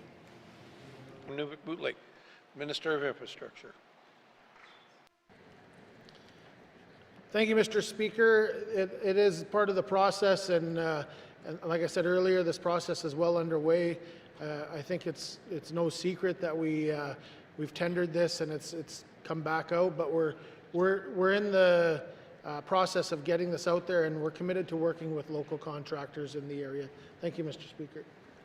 Minister of Infrastructure. Final supplementary. Member from Nunavut Lake.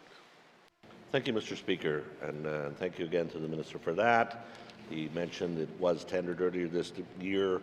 Can the Minister give an update on the current status of the tender process and when we anticipate this project starting? Thank you. From Nunavut Lake, Minister of Infrastructure.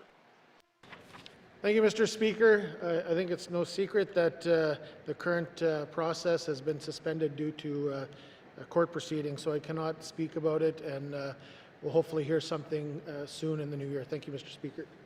Minister of Infrastructure. Oral questions. Member from Range Lake.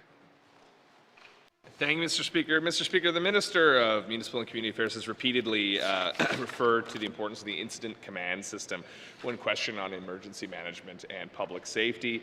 The Independent Action Report makes 3 separate ICS recommendations, but the GNWT has only fully agreed to implement one of those. For one of those recommendations to mandate and maintain ICS training for elected officials and emergency managers, the Minister is only making that trainable available to MLAs. Why isn't the Minister ensuring that that training is mandatory for all public officials in the Northwest Territories? Thank you. Member from Range Lake, Minister of Municipal and Community Affairs.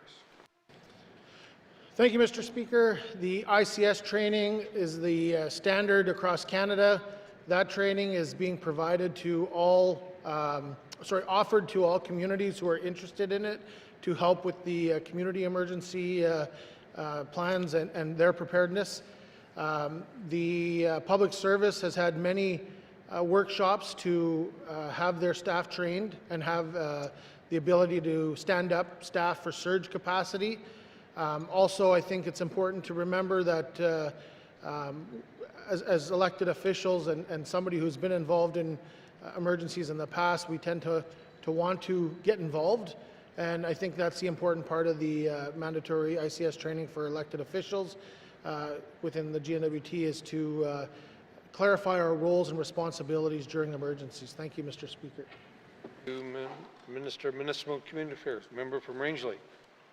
Thank you, Mr. Speaker. Mr. Speaker, as our emergency management system is made up of volunteers and is ad hoc to emergencies as they arise, having everyone trained in ICS shouldn't be an offer, it should be a mandatory requirement. It's legislated in Alberta. The Independent After Action Report cites this as a best practice. Will the minister legislate ICS in either regulations or in legislative amendments so we can ensure that everyone who is responsible for emergency management in the Northwest Territories is adequately trained in ICS? Thank you, Mr. Speaker.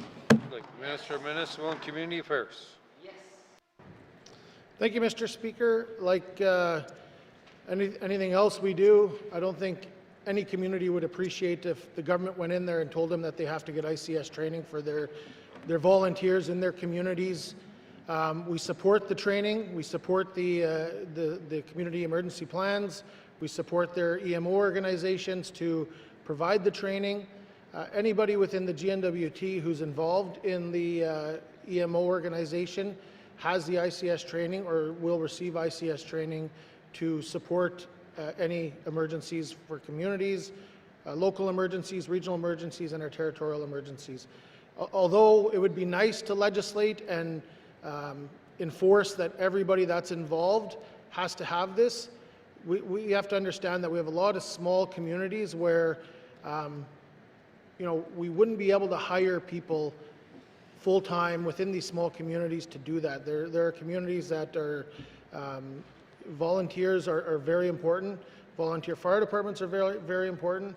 And this also relates to emergency management organizations. There's members within the EMO organizations that are volunteers, and we have to support them that way. Thank you, Mr. Speaker. Minister of Municipal and Community Affairs. Final supplementary. Member from Range Lake. Thank you, Mr. Speaker. And I think that response shows one of the problems with our system. I'm going to come back to that at a later day. The minister talked about the role of the GNWT in ensuring training. The Independent After Action Report has recommended that ICS training is institutionalize ICS in all GNWT operations because regular exposure to ICS outside of emergency contacts builds familiarity and improves operational efficiency during a crisis. Why won't this minister make commitments to incorporate ICS into day-to-day operations, Mr. Speaker? Hear, hear. Minister of Municipal and Community Affairs. Thank you, Mr. Speaker. Maybe the member didn't hear me clearly, but I did state that ICS training is part of our training within the GNWT, and our commitment to that is by having those involved in surge capacity in departments ICS trained in order to deal with emergencies. Again, we cannot control municipal governments and tell them what kind of training they have to take. We can only support their community emergency plans and their EMO organizations with the provided training. Thank you, Mr. Speaker. Minister of Municipal and Community Affairs. Oral questions. Member from Frame Lake. Thank you, Mr. Speaker. Mr. Speaker, my questions are for the Minister of Finance this time. Mr. Speaker, in the government's response to the Standing Committee on Economic Development and Environment's report on the regulatory framework, they spoke to the Building Capacity in Indigenous Governments program. Mr. Speaker, has this program been fully subscribed since its establishment? Thank you. Member from Frame Lake, Minister of Finance. Thank you, Mr. Speaker. Mr. Speaker, the subscriptions to this program has grown over the years. So in 23-24, we had 6 secondments. In 24-25, we had 8. 25-26, we had 7. Again, it's well received. This program's actually been through a review, positive feedback all around from the participants. And as such, the program will be continuing with some adjustments to make it even more accessible for Indigenous governments across Northwest Territories. Thank you. Minister of Finance. Member from Frame Lake. Thank you, Mr. Speaker. The Minister kind of got to my next question, which was to be the question of the success of the program. So considering it's been successful, it sounds like, can the Minister describe the adjustments that are being made to make it more accessible? Thank you. Frame Lake, Minister of Finance. Thank you, Mr. Speaker. With respect to the top-up funding that is available, we right now provide $40,000 in funding for each potential placement. This recognizes that there may be some gap between the salaries that apply to a GNWT public servant and wanting to ensure that folks are able to take on these secondments and not facing a gap to their employment level, but also not burdening unnecessarily another government or an Indigenous government. And so the gap is just to make sure that we're putting that money towards salaries, and that in that sense would, again, make it easier to apply for and easier for governments to take these positions on. They are valuable for us to have our staff working and learning within the context of the Indigenous governments. Thank you, Mr. Speaker. Final supplementary. Member from Frame Lake. Thank you, Mr. Speaker. The Minister did a great job explaining the program. Didn't quite answer the question, but I'll move on to the next one. Mr. Speaker, has the Minister considered adding funding to this program in the upcoming budget to help expand the program or add to the program in any way, considering its success and its importance to our building capacity in the regulatory system? Thank you, Mr. Speaker. From Frame Lake, Minister of Finance. Thank you, Mr. Speaker. So right now, Mr. Speaker, when if there are more placements or a need for greater salary dollars beyond the capacity of the funding, those funds do come from internal resources to individual departments. So sometimes that can be if there's an unfunded position that they can use that money towards, or if there's some other program where funding hasn't fully been utilized, they can use that towards this program. Obviously, we have a finite amount of resources in the GNWT, and at this time, this is not one where I'm anticipating anything further going into the budget for this. Thank you. Thank you, Minister of Finance. Oral questions. Member from YK Centre. Thank you, Mr. Speaker. Mr. Speaker, I have a question for the Minister of Health and Social Services here. I received a phone call a few days back about somebody being released in the care of one of the wards, the psych wards here in Yellowknife. Now, it's not specific about this individual, but the concern about the care of custody back into the community. And the parent who called me about this issue is that they said when their child is released, they're literally dropped off at the day shelter. So they go from full services and supports, clearly, I won't go at length, but what they're done is then they're dropped off at the day shelter where they can't access housing, basic services, income support, etc. Is there any way to do this better and create a system of protocols that we can actually help people integrate back into the system, even if you get ICS or other type of people? Oh, my apologies. Thank you. And you're right, Mr. Speaker. Is there any way you could is there any way you can change the way this format is currently structured? Thank you. My apologies. Member from Yellowknife Centre. Minister of Health and Social Services. Mr. Speaker, I don't know the circumstances, and I'm not going to speak to this situation specifically. I don't know the age of the person, but I do know that our Child and Family Services does have a voluntary service agreements that if you're over 16, and I believe that there are different circumstances around it that, if you don't have, if you're homeless, they can work with the youth or the young adult, or he's a youth, and to try to find supports for them. Thank you, Mr. Speaker. Of Health and Social Services. Member from Yellowknife Centre. Thank you, Mr. Speaker. For the record, they're an adult. Secondly, they're under controlled custody. In other words, they have a release date. They have to stay there just to make sure we're in contact. Mr. Speaker, I guess I'm really asking is, can the minister make sure that there are protocols, that we just don't dump them on the street, a van pulls up, throws them out and says good luck? Because people are at their, as they approach healthy stage, I just don't want to put them back in the next difficult, most challenging experiences. Can we ensure that that policy is articulated to these folks, and we even bring in ICS to help reintegrate them in the community? Thank you. Member from Yellowknife Centre. Minister of Health and Social Services. Thank you, Mr. Speaker, and thank you to the member for this question. And I know that in our system, I've recently had this conversation with my department that there's a whole continuum of mental health and addictions and the supports that go along with that spectrum. And so what I've actually gone to my department is to work with NTHSSA and themselves to figure out where all of these gaps are, and what can we do. And a lot of it's going to probably take partnerships. But however, I can, if I can work with the member to get more detail on what actually happened with this situation, then I can bring that back to NTHSSA to see what their process is, and then figure that out. Thank you, Mr. Speaker.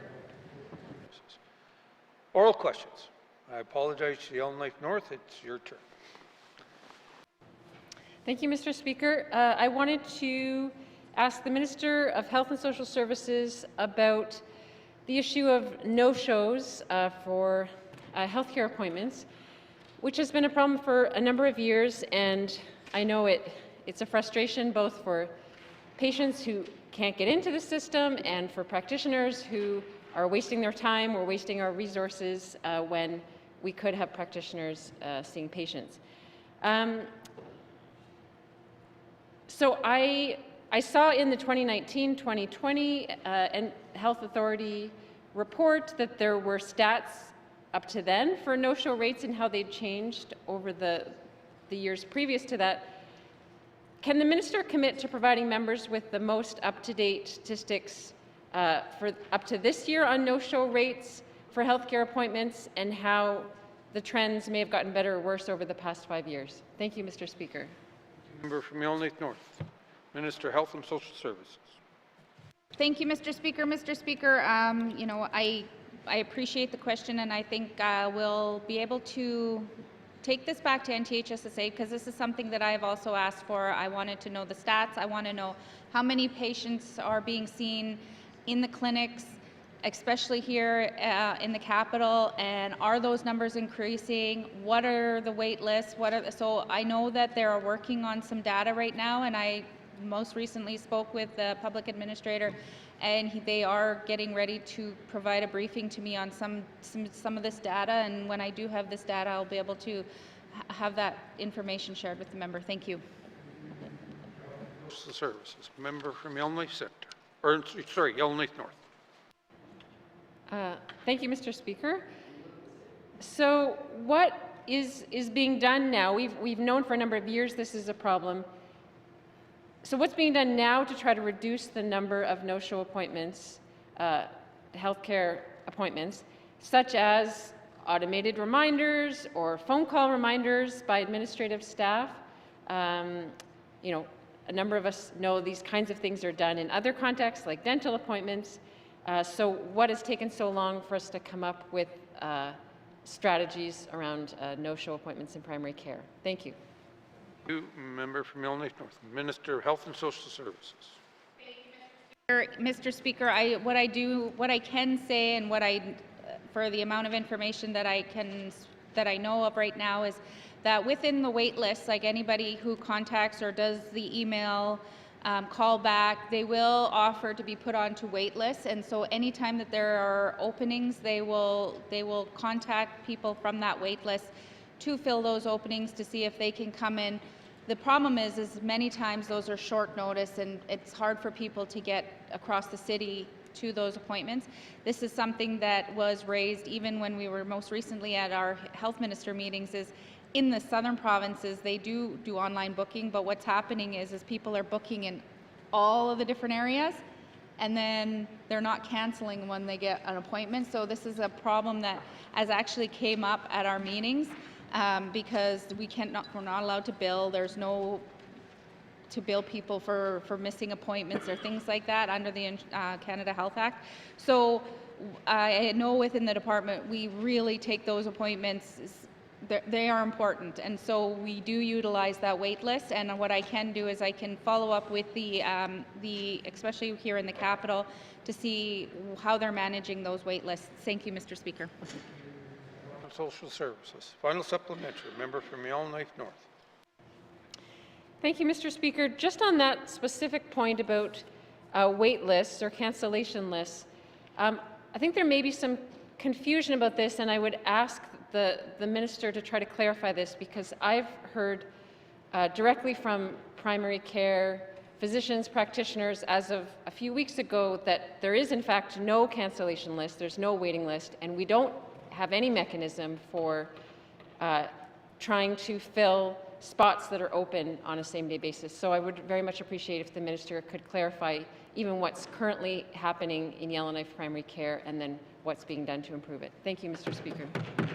Yellowknife North. Minister of Health and Social Services. Mr. Speaker, I can follow up with NTHSSA. Thank you. For Health and Social Services. Colleagues, our time is up for oral questions. Oral questions, oral questions. Written questions, written questions. Returns to written questions, returns to written questions. Replies to Commissioner's address, replies to the Commissioner's address. Petitions, petitions. Tabling of documents. Minister of Finance. Mr. Speaker, I wish to table the following 4 documents. Plain language summary for Bill 32, an act to amend the Public Service Act No. 2. Statement of consistency for Bill 32, an act to amend the Public Service Act No. 2. 2024-2025 Northwest Territories Carbon Tax Report, and the Northwest Territories Heritage Fund Annual Report 2025. Thank you, Mr. Speaker. Finance. Table of documents. Minister of Justice. Thank you, Mr. Speaker. I wish to table the following 3 documents. Annual report on the activities of the rental officer, 2024-2025. Department of Justice Corrections Services Annual Report, 2024-2025. And Territorial Police Services Agreement Annual Report, 2024-2025. Thank you, Mr. Speaker. Justice. Tabling of documents. Colleagues, I'll be tabling 3 documents. Pursuant to Section 21 of the Legislative Assembly's Retiring Allowance Act, I wish to table the Legislative Assembly Retiring Allowance Fund financial statements for the year ending March 31st, 2025. In accordance with Section 21, brackets 1 of the Retirement Allowance Act and Section 11.1 of the Supplementary Retirement Allowance Act, I hereby table the Northwest Territories Legislative Assembly's Pension Administration Report, Retirement Allowance Act, and Supplementary Retirement Allowance Act at March 31st, 2024. Pursuant to Section 4, brackets 4 of the Legislative Assembly Retirement Allowance Act and the Section 2.11 of the Supplementary Retirement Allowance Act, I wish to table the NWT Legislative Assembly's Pension Plan Annual Report of March 31st, 2025. Table of documents. Table of documents. Notice of motions. Member from Yellowknife Centre. Thank you, Mr. Speaker. I give notice that on Wednesday, October 23rd, 2025, I will move the following motion. Now, therefore, I move, seconded by the Honourable Member for Cam Lake, that pursuant to Section 61 of the Access to Information and Protection of Privacy Act, that Mr. Andrew Fox be reappointed for the term of 5 years as Information and Privacy Commissioner. And further, that the appointment be effective November 23rd, 2025. And Mr. Speaker, at the appropriate time, I will be seeking unanimous consent to deal with this motion later today. Thank you, Mr. Speaker. Member from Yellowknife Centre. Motions. Notice of motions. Member from Range Lake. Thank you, Mr. Speaker. Mr. Speaker, I give notice that on Wednesday, October 23rd, 2025, I will move the following motion. Now, therefore, I move, seconded by the member for Yellowknife Centre, that the Government of the Northwest Territories accept the after-action review report recommendation to create one dedicated territorial emergency management agency for the NWT, providing coordination support to local authorities leading the emergency response, brackets S, and further that the Government of the Northwest Territories implement the recommendation to create one territorial emergency management agency for the Northwest Territories within the recommended timeframe of 0 to 12 months, and further that the Government of the Northwest Territories bring forward the necessary policy changes and resources to implement the recommendation by May 2026 as recommended by Transitional Solutions Incorporated, and furthermore that in accepting the recommendation, the Government of the Northwest Territories consider repositioning existing resources within the public service in addition to new investments, including establishing new mandates for existing, new, or amalgamated line departments, and furthermore that a dedicated emergency management agency so established will work to implement the remaining recommendations of the after-action review report, including ensuring that the care of children, elders, and persons with disabilities are better supported by public safety policies and programs, and furthermore, that the Government of the Northwest Territories respond to this motion in 120 days. Thank you, Mr. Speaker. Member from Range Lake. Notice of motions. Notice of motions. Motions. Member from Yellowknife Centre. Thank you, Mr. Speaker. Mr. Speaker, I seek unanimous consent to deal with the motion I gave notice earlier today. Thank you. Member from Yellowknife Centre is seeking unanimous consent to deal with this motion they presented today. Seeing no nays, you may proceed. Thank you, Mr. Speaker, and thank you, colleagues. Whereas Section 61 of the Access to Information and Protection of Privacy Act permits the appointment of the Information and Privacy Commissioner by the Commissioner of the Northwest Territories after the approval of the appointment by resolution of the Legislative Assembly. And whereas the Legislative Assembly considers the appointment of an Information and Privacy Commissioner essential to exercise the powers and perform the duties under the Act. And whereas the term of the Information and Privacy Commissioner is expiring, and whereas the Legislative Assembly is of the opinion that the appointment of an Information and Privacy Commissioner should now be made to be effective on November 23rd, 2025, now therefore I move, seconded by the Honourable Member for Cam Lake, that pursuant to Section 61 of the Access to Information and Protection of Privacy Act, that Mr. Andrew Fox be reappointed to a term of 5 years as Information and Privacy Commissioner, and furthermore, that the appointment is effective November 23rd, 2025. Thank you, Mr. Speaker. From Yellowknife Centre. Motion is in order to the motion. Question has been called. All those in favor? Yay. All those opposed? All those abstaining? Motion has been carried. Motions. Motions. Notice the motions, first reading the bills. Notice the motions, first reading the bills. First reading the bills, first reading the bills. Colleagues, being respectful of the time, the translators need a break, and so we will have a brief break. Thank you.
Thank you, colleagues. Second reading bills. Second reading bills. Member from Minister of Finance. Mr. Speaker, I move, seconded by the honourable member for Cam Lake, that Bill 32, an act to amend the Public Service Act No. 2, be read for the second time. The bill includes comprehensive amendments to update the legislative framework for the operation of the public service of the Government of the Northwest Territories. Proposed amendments clarify roles and responsibilities under the Act, reflect modern public sector practices, and aim to improve the Act's clarity and readability. The bill also includes provisions to formalize in legislation the process for safe disclosure of wrongdoing by public service employees. Thank you, Mr. Speaker. Thank you, Minister. The motion is in order to the principle of the bill. Member from Rangeley.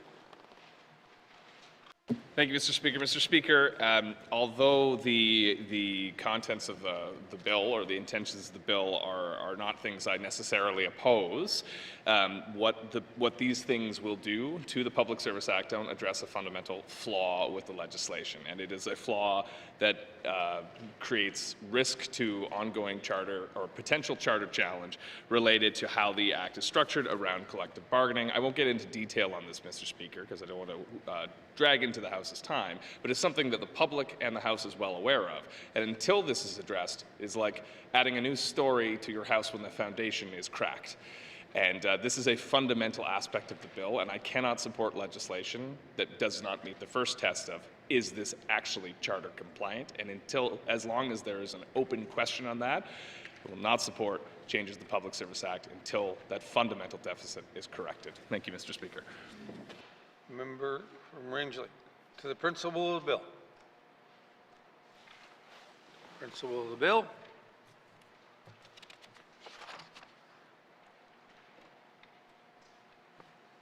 To the principle of the bill. Question has been called. The question has been called. The question is, shall Bill 22 be read for the second time? And all those in favor, please raise your hands. All those opposed, please raise your hands. All those abstaining, please raise your hands. The motion is carried. Bill 32 has been read for a second time, is referred to the Standing Committee of the Assembly for further considerations. Second reading of bills. Second reading of bills. Consideration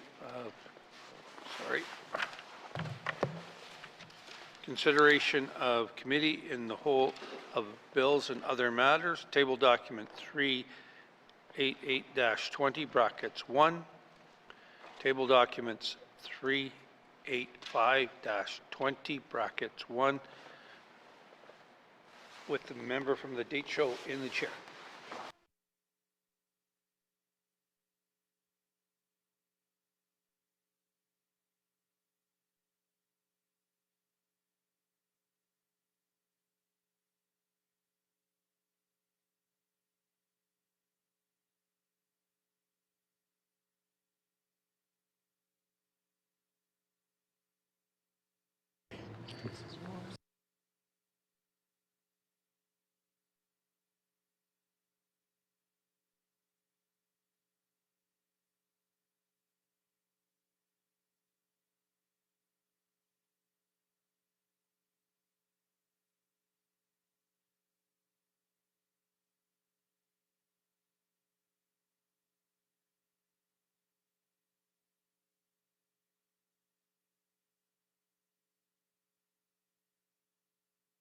I will now call the committee to order. Committee, we have agreed to consider table document. What's that? Oh. What is the wish of the committee?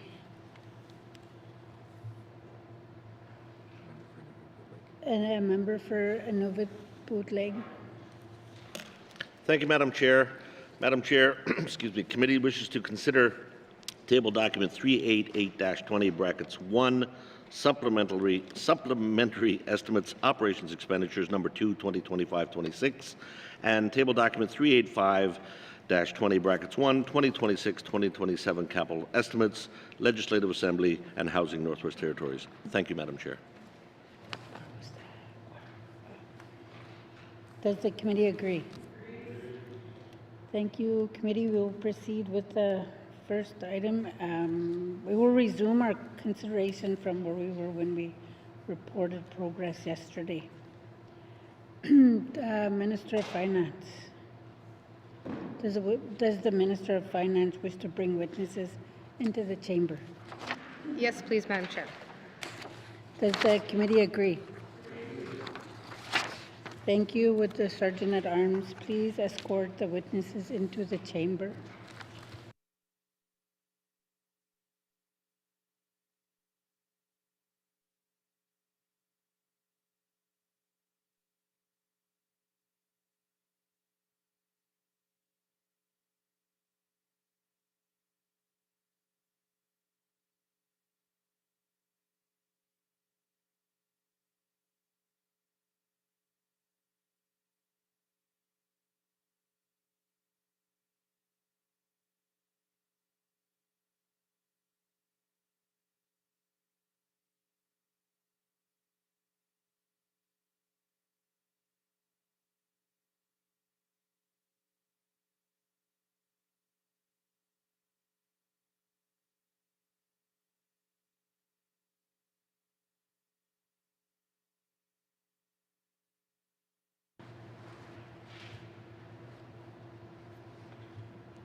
Committee, please turn to page 3 with the Department of Education, Culture and Employment. We were considering the first activity in the department when we reported progress yesterday, so I'll call that activity again. Supplementary Estimates, Operations, Expenditures, number 2, 2025-2026, Department of Education, Culture and Employment. Education not previously authorized, $15,697,000. Does the committee agree? Okay. Supplementary Estimates, Operations, Expenditure, number 2, 2025-2026, Department of Education, Culture and Employment, Languages and Culture, not previously authorized, $110,000. Does the committee agree? Supplementary Estimates, Operations, Expenditures, number 2, 2025-2026, Department of Education, Culture and Employment, total department not previously authorized, $15,807,000. Does the committee agree? Committee, we will now consider the Department of Environment and Climate Change on page 4. Supplementary Estimates, Operations, Expenditures, number 2, 2025-2026, Department of Environment and Climate Change, Environmental Management, Monitoring and Climate Change, not previously authorized, $363,000. Does the committee agree? Supplementary Estimates, Operations, Expenditures, number 2, 2025-2026, Department of Environment and Climate Change, Policy and Strategic Plan, not previously authorized, $5,425,000. Does the committee agree? Supplementary Estimates, Operations, number 2, 2025-2026, Department of Environment and Climate Change, Wildlife and Forest Management, not previously authorized, $41,059,000. Mr. Morse, need that list.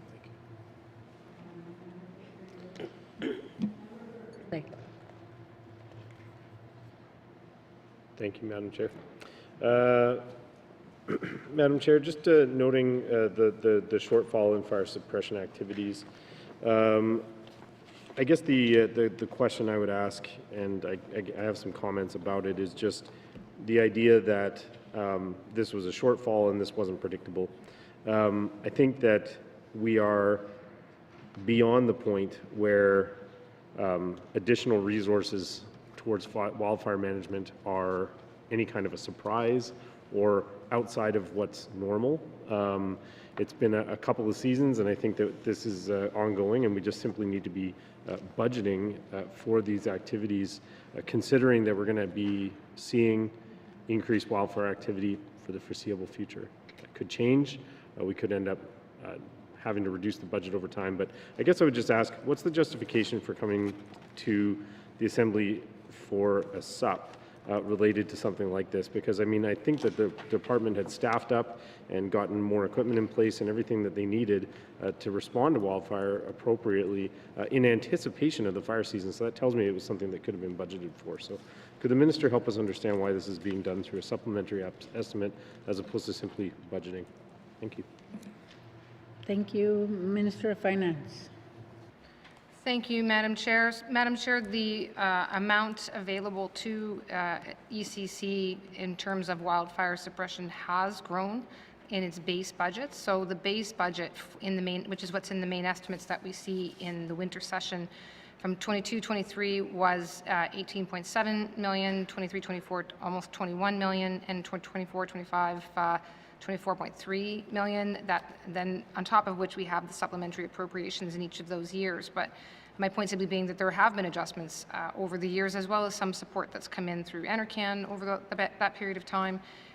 But at the end of the day, the actual amounts each year was then different at the end of the actuals that we saw. Actuals in 22-23 were only just shy of 25 million. Then it jumps to 127 million, but then it goes back down to 61 million. If we over budget, then what we're doing is creating a situation where the budget has an appropriation in it that may lead to an inaccuracy in the wrong direction. Obviously, if we under budget, then we come back to the Assembly for supplementary appropriation, but we'd be coming back for a supplementary appropriation with a more specific and exact number, knowing what the costs were over the course of the year. So the base budget does need to be one that allows the department to, as the member pointed out, staff up, enter into contracts, so on. And then, obviously by, if, for example, in the 23-24 wildfire season, when things, which was, obviously quite record-breaking, wound up in a situation of having to come back in the fall, but or early, but it may well be that in most cases we can come back with a sense of the actuals during this setting, and then we are approving a budget based on what may or may not be happening in any particular given year. Thank you, Madam Chair. Thank you. Member for Frame Lake. Okay, thank you, Madam Chair, and that all sounds quite practical and makes sense to me. I guess one of the questions I would ask, I mean, it seems like our need for added capacity for fire management is growing. What are we doing to, look at our base amount of funding that we get from the federal government and whether that is adequate to cover this cost? I guess I would just say, like, it seems like we're playing catch up on every given year, and it's very clear what the territory is facing. I just saw a report come out recently showing that effectively the prediction and the modeling is starting to show that the territory is going to be facing these kind of events more regularly for the foreseeable future without change. So we have data telling us what's coming. I think we need to be preparing for it financially, and we need to be preparing for it, for lack of, with our human resources and with our equipment and with all our planning. So I guess I would just ask the minister, I mean, what kind of engagement are we having with the federal government just about the fact that, like, our current budget is very clearly not covering it, and we can only do so many SUPs, we can only go into so much debt. So what are we doing to address this growing need and this new reality that we're facing? Thank you. Thank you, Minister of Finance. Thank you, Madam Chair. So, I mean this is a very large question. I'm probably beyond the scope of what I can really get into here, and one that should probably go as well to both ECC as well as MACA directly in terms of their operations. But Just briefly, Madam Chair, and from the perspective of the Department of Finance, we are responsible for territorial formula financing. That is, a review is getting underway now in advance of 2029 being the next time that it comes up for renewal. But the challenge that we will have is that it doesn't take much in terms of headlines in the news throughout the summer to see that the challenges that we are facing are indeed being faced by jurisdictions across all of Canada. And in fact, this year, while we certainly had some communities that were particularly affected, there were arguably some of the worst years on record in some of our other provinces across the country. So being able to parse out and say that our situation is unique or different in this particular respect, it may be difficult. But it may be that some years it is, and that's where we come back to supplementary appropriation funding. In some ways, this, for a long time, was the example that was used as what is a SUP and why do we need a SUP and when do we need a SUP, and the response would be, well, for example, with wildfires, because we never really know just how bad a particular year may be. So that, again, like I said, certainly want to take into account as part of our FP or our FTFF review whether or not our base funding could be adjusted, whether this is an area where we are uniquely underfunded. But beyond that, there would be, I think, Madam Chair, an opportunity for the ministers responsible with both, as I say, community response, community emergency, and environment and climate change to be engaging with their federal ministers, and I am confident that they will. Thank you, Madam Chair. Thank you. Member for Frame Lake. Oh, sorry, Madam. I'm done. Next, I have member for Range Lake. Thank you, Madam Chair. Similar to my colleagues' comments on this line, will the I wasn't clear on the last answer, but will the base budget then for fire suppression be revised upwards in the main estimates, in the next main estimates? Thank you. Thank you, Minister of Finance. Thank you, Madam Chair. Madam Chair, I don't have the main estimates in front of me right now, and in general, we don't speak to them before they get tabled here in the House. Members do have an opportunity to review the main estimates in advance, and so I think I'll have to defer that question too, and we're up in front of committee at the very least, if not back before the House on the mains. Thank you. Member for Range Lake. Thank you, Madam Chair. Yeah, sorry, and I'm not trying to jump the procedural queue on these things. I guess what I was getting at more so is, are we budgeting, is the base budget being calculated on previous fire seasons? And is that, yeah, let's ask that. Is it like, depending, so we spent 39 million more next year. So next year, are we going to see, are they going to take that into calculation and bring back a forthcoming budget that looks closer to what we paid this year with hopes of going last year? I understand that, like, we don't want to over budget for things, but given that we have multiple reports along the lines that this is going up, it seems prudent to move in that direction. And I think fundamental to this point is what we spend in our operations budget affects our capital budgets as well, which the minister's well aware of. So this is not just kind of a, can we get it right? You know, let's be flexible. Like, what we commit to in the main estimates is very important for our financial procedures in this House.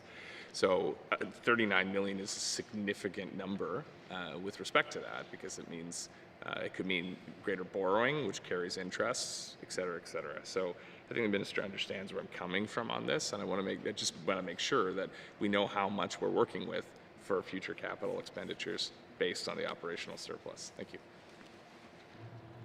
Thank you, Member Minister of Finance. Sorry.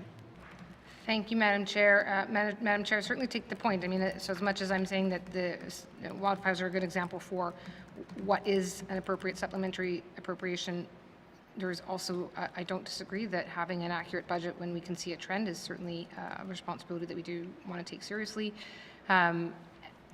For instance, if there are items that have a commitment by ECC, so for example, if there are contracts they've entered into with their airline suppliers and tankers, or then that would be an item that would be potentially appropriate for a forced growth submission.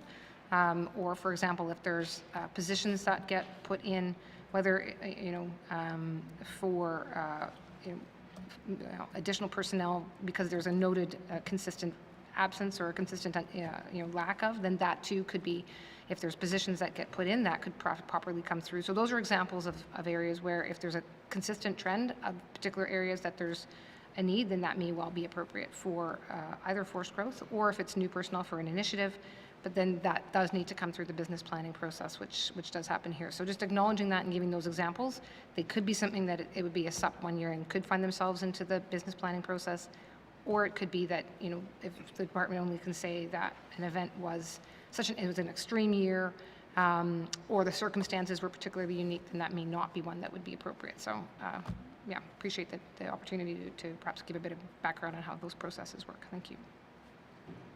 You, member for Rains Lake. Thank you, Madam Chair. Thank you to the Minister for that. I don't have the benefit of the substantiations here, but neither does the public, I think, at any time. So for this $39.5 million, can the Minister speak to the nature of the funding? Like, she listed a number of items there that might impact future expenditures, multi-year contracts or contracts related to fire suppression. So what does this $39 million represent in terms of fire suppression activities? Thank you. Thank you, Minister of Finance.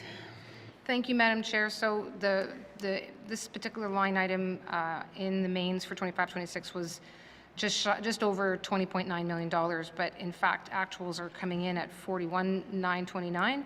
And so some of the items that we are seeing that are contributing to that sort of highlights, if you will, aircraft in particular. Aircraft is $10.5 million. And likely a little bit more, $3 million. There's some projected costs at this point in time, so because of the timing of the year, there's still some costs that are coming in from the tail end of the season, but expecting this one to hit $13.5 million. And associated fuel for the aircraft suppression work, $3.88 million. Another significant area would be the land-based tankers and land-based equipment that is used at just shy of $7 million. And then beyond that, there's some overtime costs associated, obviously, given the nature of an emergency. I missed another, under aircraft contracts, the skimmer aircraft, so different from the air tankers, that's at $7.3 million. So those would be the sort of top items, if you will, Madam Chair. There's also some costs associated for contract firefighters, cost-sharing agreements with other jurisdictions, the rental of some equipment, so for use, retardant would be another one, for example. Thank you, Madam Chair. Thank you, member for Rains Lake. Yeah, thank you, Madam Chair. I have nothing further on this, only to say that, again, I think it's important we get budgets as accurate, or estimates documents as accurate as possible, because of the nature of our fiscal responsibility policy and how it impacts our available capital. So that's why perhaps in other governments you would see less questioning around some of these numbers and how they come to the House, because they operate differently. But in this case, every time we have a revised surplus, it means debt. And we saw how quickly our debt hit the limit until we recently increased it. So my message to the ministry is just, please do your best on estimates documents, so we are clear on what we can anticipate spending, so we're not relying on short-term borrowing as much as possible. Thank you. Nothing further. Minister of Finance. Thank you, Madam Chair. I would just say, so I again appreciate the comments and the discussion, the opportunity to kind of explain these different processes. I would make, one last remark, which is another solution is to look at the amount we have in the supplementary reserve. So that is sort of the amount that's set aside to draw from SUPs. And I guess still same tension of not wanting to have too much built in there, but at least that gives us some planning, if you will, the planning runway of how much we expect we may need for any one of a number of emergencies, not necessarily knowing exactly which one or exactly what the costs might be. Thank you, Madam Chair. Thank you. So Supplementary estimates, operations expenditures, number 2, 2025-2026, Department of Environment and Climate Change, Wildlife and Forest Management, not previously authorized, $41,059,000. Does the committee agree? Member from Moffley. Well, I am surprised because, since Forest Fire 2023 and with the climate change, hot, dry summer, that, even my colleagues said that it's within the data. It should have been a warning sign for that department, and yet we didn't do enough to allocate funds in the forest fire management because it's money that's already spent. I know this goes back to forest fire management policy, and we've said it many times. I've said it many times too before that, if we had put out the fire, not just me, but there's a lot of other people are saying, that if forest fire was fought or was put out as soon as it starts, I think we could have saved some. But now, because we let it burn out of control, now we're spending $39 million. So I want to ask the minister, I know that it all goes back to the policy, forest fire management policy. If they let go of the let it burn policy, then I think we can save, save money and save our land too. Not only that, it's a migrating route. The one that we're talking about, it's a woodland caribou area. So with that in mind, I just want to ask the minister, where is this $39 million going to be coming from? And I think I heard her say reserve, but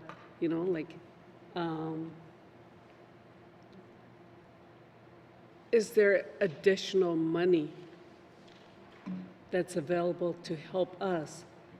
Because $39 million is a lot of money for us, especially in the small communities where we have issues with housing.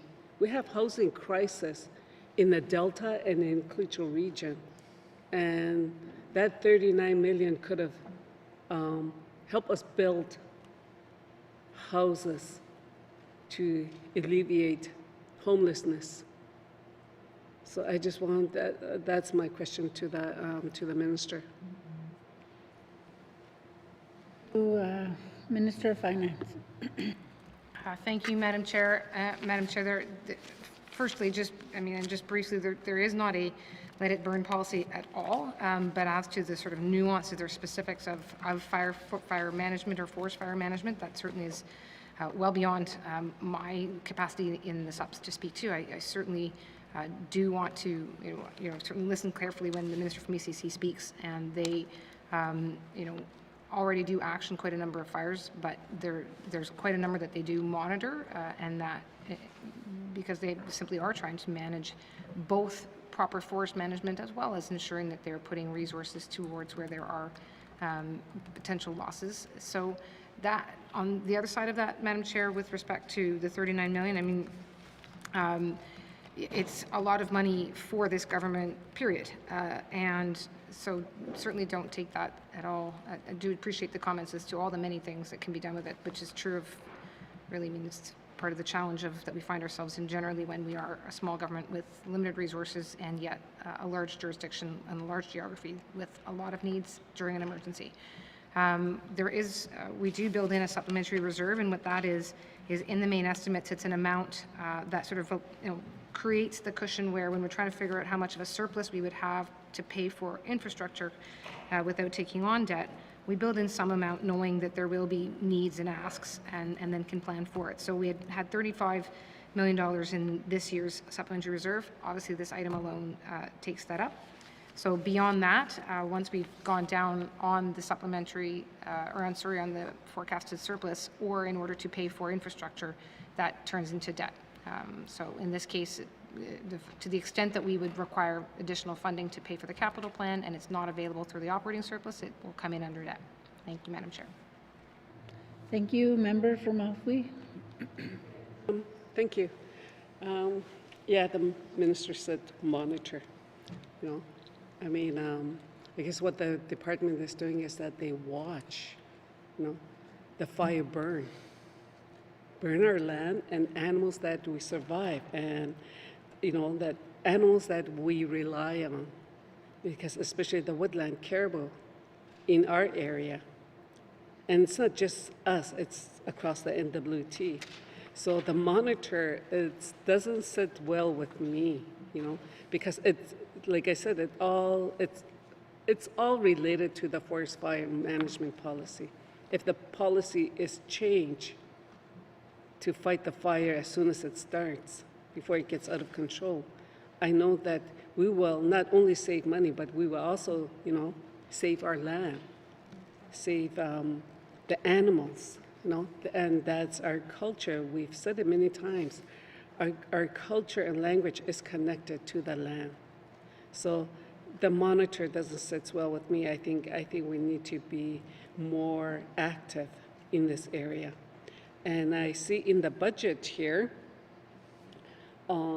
it says here, barren ground caribou conservation in the NWT 1.4, Perry caribou movement and habitat use.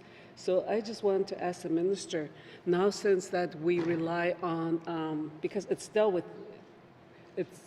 within the same topic, you know, like within where, you know, like Fort Providence and Wati, it's on the Highway 3, our woodland caribou that goes as far as northern Alberta.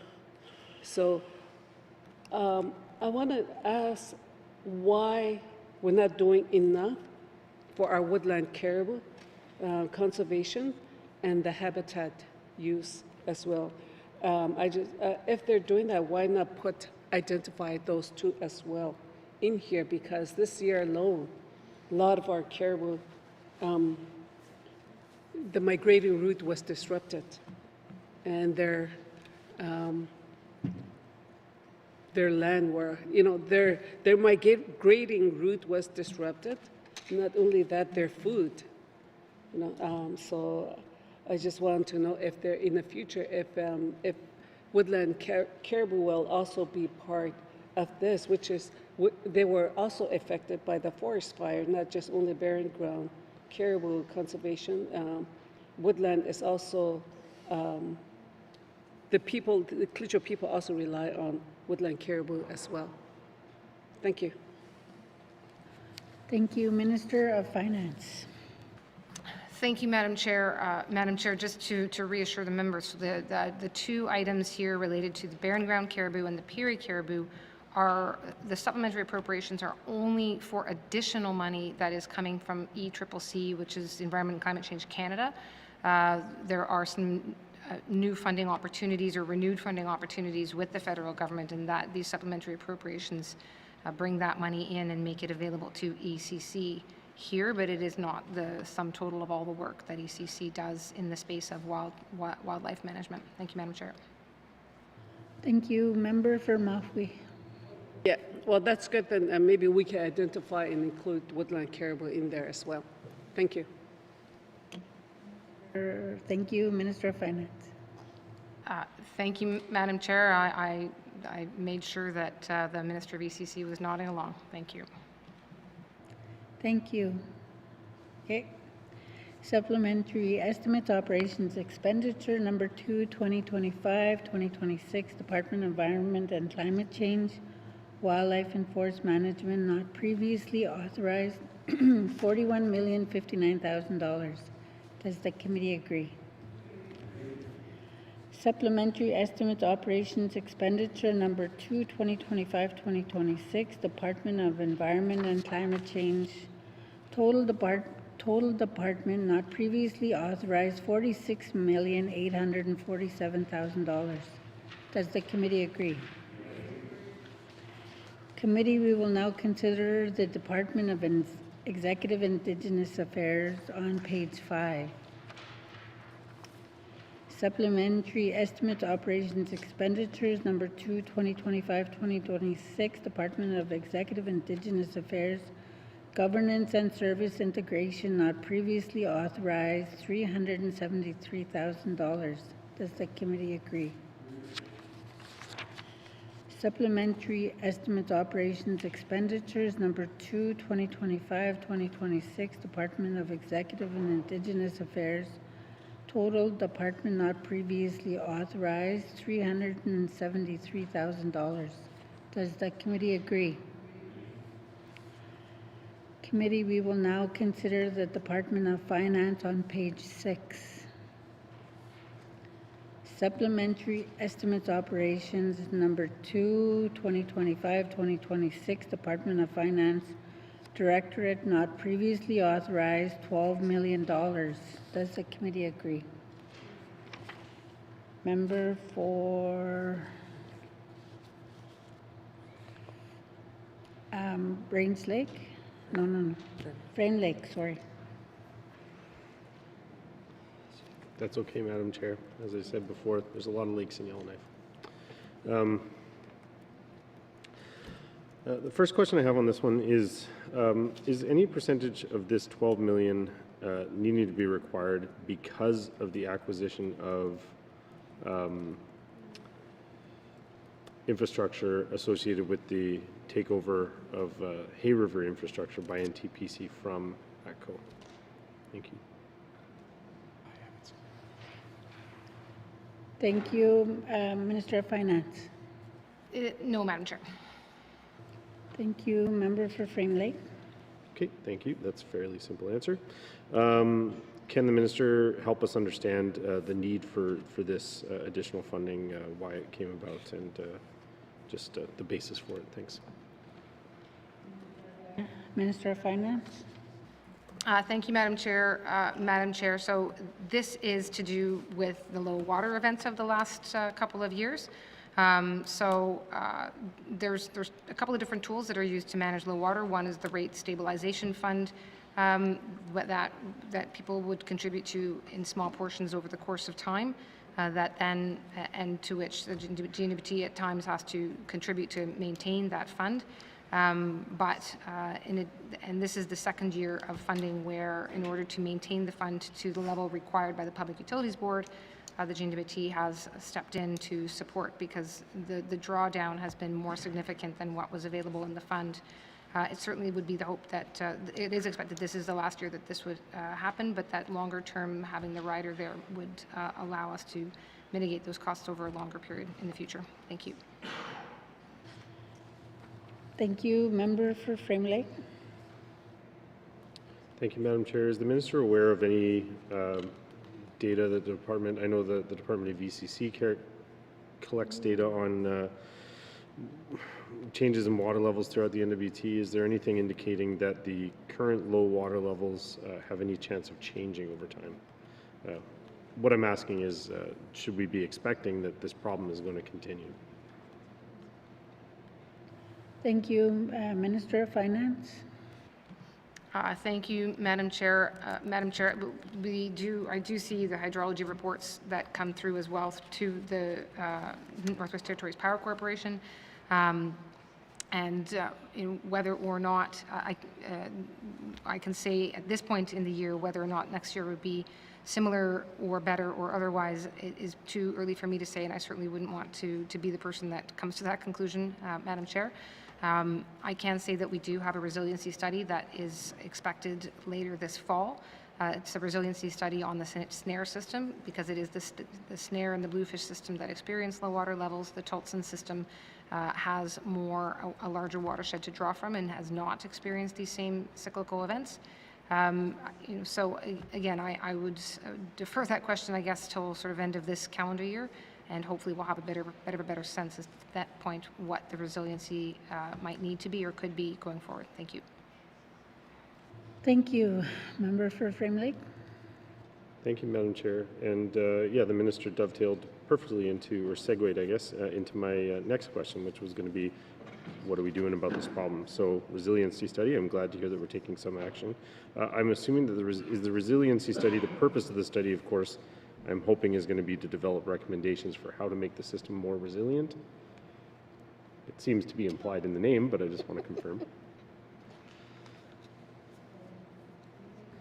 Thank you, Minister of Finance. Thank you, Madam Chair. So on the study itself, Madam Chair, it does include looking at alternatives, including hydro storage, whether or not additional hydro generation is necessary, as well as the role of renewables in the region. Madam Chair, it's certainly not, I don't want to leave the impression that it's the only work that is happening in general on resiliency. There is, I think, a fairly strong awareness within the Northwest Territories Power Corporation that this is an area that continues to be a problem repeatedly. So it's not a problem in the South Slave where we have too much power, but very old assets that are becoming extremely expensive to maintain. It is a problem on the north side of the lake where we don't have enough power, certainly during these cyclical events, and yet are not connected to our southern grid. So there are also efforts underway to connect, as Madam Chair would well know, the community of Fort Providence, which is not necessarily an issue of low water, but certainly is one of resiliency of the system overall, as well as Wati, as well as looking at whether or not there are other generating capacity on parts of these systems. So for instance, in Lac La Martre, on a microhydro, a run-of-river type system or kinetic system in Fort Providence,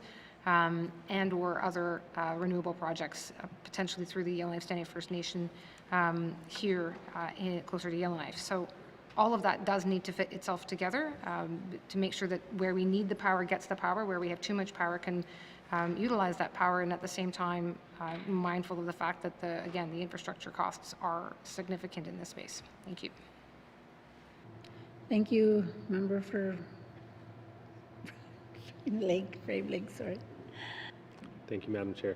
No, I really appreciate those answers from the Minister, and I will be waiting with bated breath for that resiliency study to come out.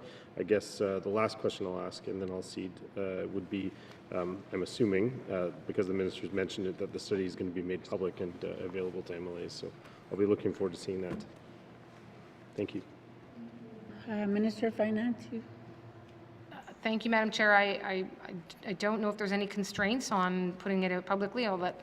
Certainly would be my inclination, subject to something in there that I'm not aware of, and at the very least could certainly share it with MLAs under confidentiality, and at least could get it moving there initially. And Madam Chair, I'm conscious of time, but I have a couple minutes left. I will just note that there's also work happening in terms of NTPC's longer-term capital plan for Jackfish and Snare, which not dissimilar to the Tolson system, which was built in the 60s and 70s. These two diesel generators are also very much due for some upgrading, and those costs are already being looked at so that we could be ready to go in the event that funding were to become available. Thank you.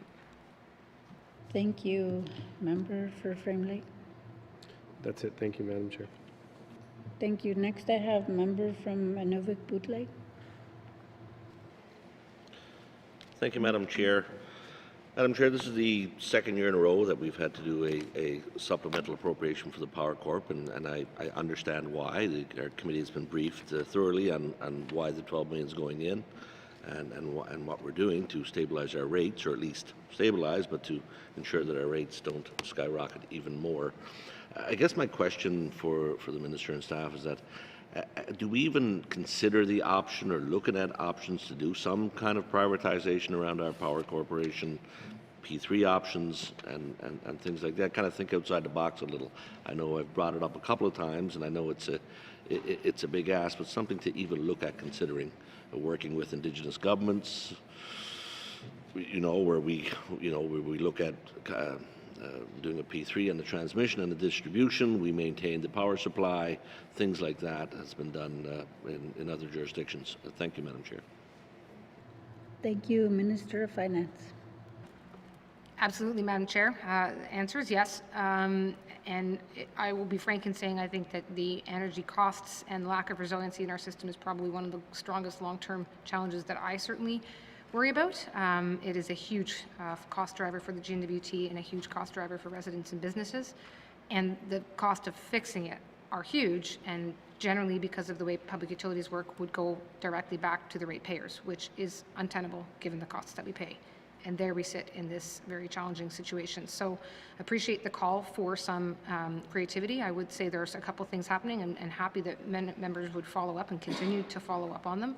Example one, Madam Chair, being the 11 policy directives that were issued by the GNWT earlier this year to the Public Utilities Board, which included items that have long been asked for to give some flexibility, such as a better resiliency study or an integrated power system study to actually understand what is happening across the system, as well as the ability to enter into power generating or independent power producer agreements with communities, and including, in many cases, would be Indigenous nations and governments. Madam Chair, also, we do have a new board that is starting to come in. We have the first few appointments and a new chair of that board, intending to be arm's length from the GNWT. And one of the benefits that I would suggest immediately from that is going to be a perspective that is hopefully driven that from outside with maybe some innovative ideas, different ideas, and a very different perspective, and that we have issued a direction letter to them to align with the 11 policy directives, to align and to point out the challenges that I've been articulating. And so again, happy to, while it's a little outside perhaps the scope of the SUP, Madam Chair, it's something that I am happy to speak to and happy to see some attention paid to. It is a challenge, and it will continue to be a challenge for some time. Thank you. Thank you. Member for Nunavut-Bootleg. Thank you, Madam Chair, and thank you for that, Minister. And I do realize it is a little outside the SUP, but I would argue that, you know, there's a reason we're coming back year after year for a SUP the past couple of years, and you know, governments typically are really good at governing, not always good at managing business, Madam Chair, and not our government, just our government, but many governments. So if you look at Indigenous governments that often partner up with companies that are good at doing certain things, and it's what they do, it's their core business. Oftentimes you can find there's some opportunities there that could actually look at reducing costs for the government, and then, you know, in turn reducing costs for our ratepayers. So appreciate that the minister is at least you know, interested in that. I appreciate that there is now a new board in there, and I think it's good. We've been waiting for that. And I look forward to further discussions around the possibility of looking a little outside the box when it comes to power. Thank you very much. Thank you, Minister of Finance. Okay. Thank you, members. Supplementary estimates, operations, expenditures. Oh, sorry. Member for Yellowknife North. Thank you, Madam Chair. So in the minister's previous answer, she talked about the reason for this $12 million expenditure is low water levels. Can we then assume that what we're actually talking about here is the burning of diesel due to low water? And can the minister confirm, do we know how much of that $12 million was spent on diesel? Can it be broken down like that? Thank you, Madam Chair. Thank you, Minister of Finance. Thank you, Madam Chair. I mean, at the end of the day, Madam Chair, fundamentally the supplementary appropriation is being used to maintain or to reduce and to preserve the cost of power for the ratepayers or the residents. I'm certain we can get a more specific breakdown on the costs of diesel. I don't know if I have it in front of me, but let me see if perhaps the Deputy Minister has it, or perhaps our Secretary of the Financial Management Board.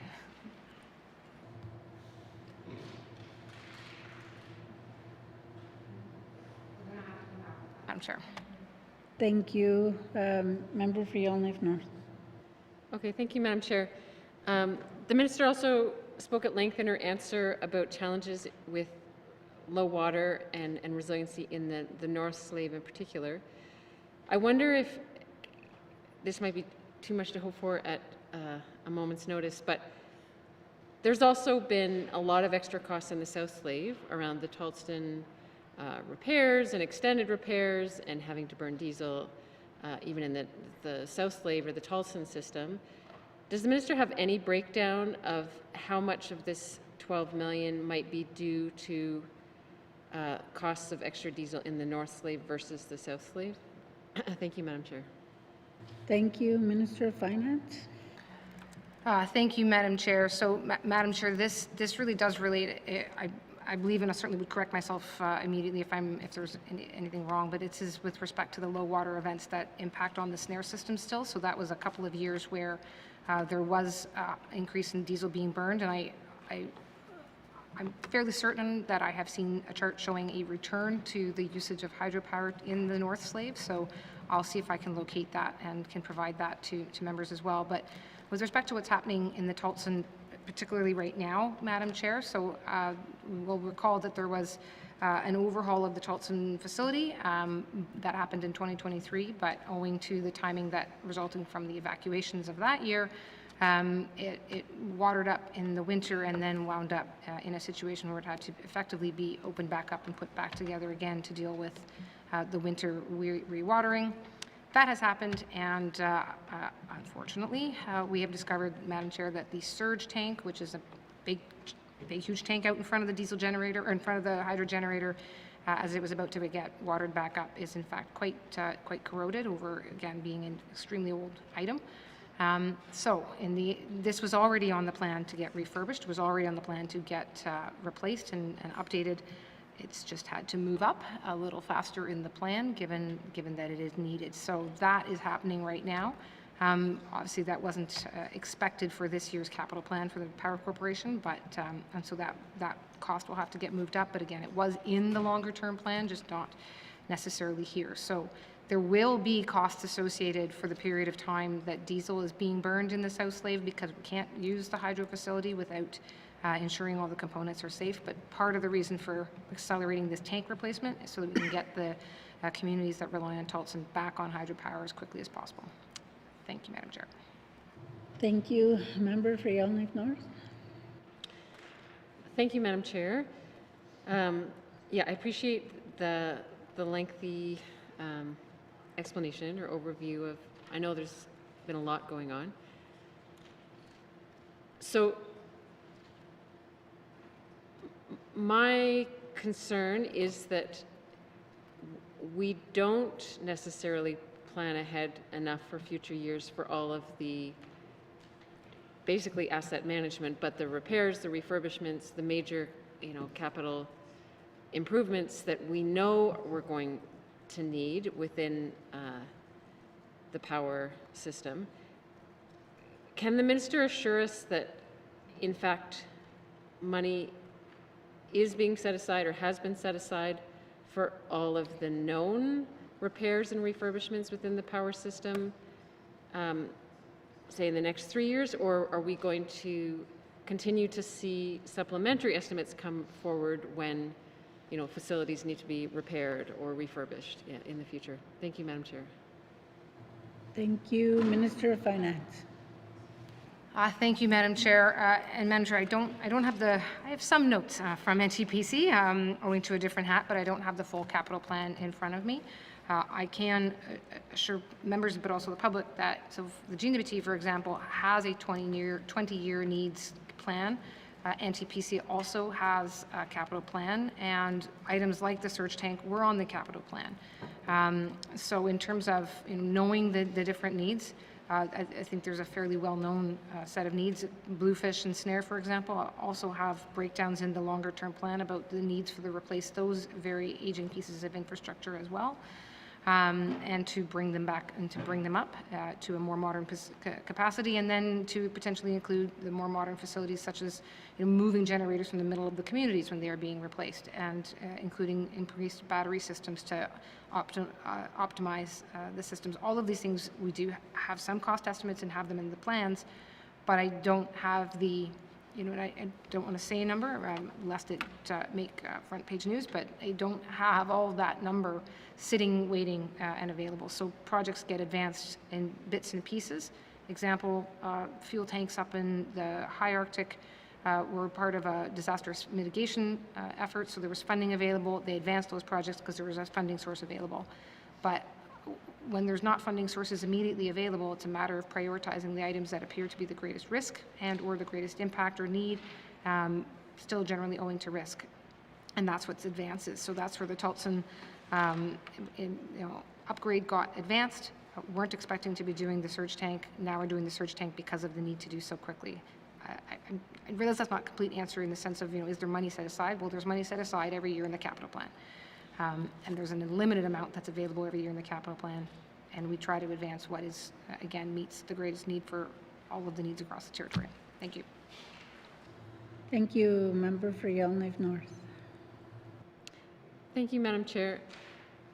Can the minister commit to ensuring that the Power Corporation has a comprehensive costed asset management plan that, has realistic assessments of the condition of all of the assets, what should be the cost for regular maintenance to keep them as in as best working condition as we can, and then what the costs will be to ensure that they're repaired in a timely manner and then ultimately replaced. I understand that there's some work ongoing, some new policies around modernizing the operations or management of the Power Corporation, but I wonder if the minister can explain whether some of those include new policies or practices around asset management, and whether we can look forward to seeing a comprehensive costed asset management plan. Thank you, Madam Chair. Thank you. Minister of Finance. Madam Chair, I actually think I might be back in front of committee tomorrow wearing my other hat with Power Corporation, but also with Power Corporation officials with me. So if I might suggest, I'd prefer to defer that question. And then what I could do, Madam Chair, knowing that this is a public opportunity, and I do think it's very important the public know the circumstances we're in, I can perhaps table a letter to follow up from as a further detail of some of this information. It'll be more fulsome if it comes through that discussion tomorrow. Okay. Supplementary estimates, operations, expenditures.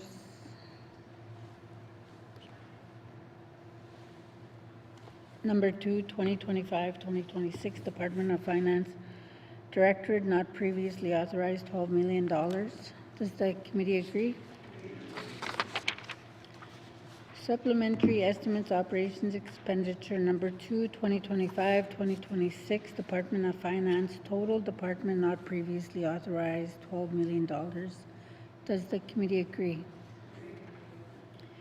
Committee, we will now consider the Department of Health and Social Services on page 7.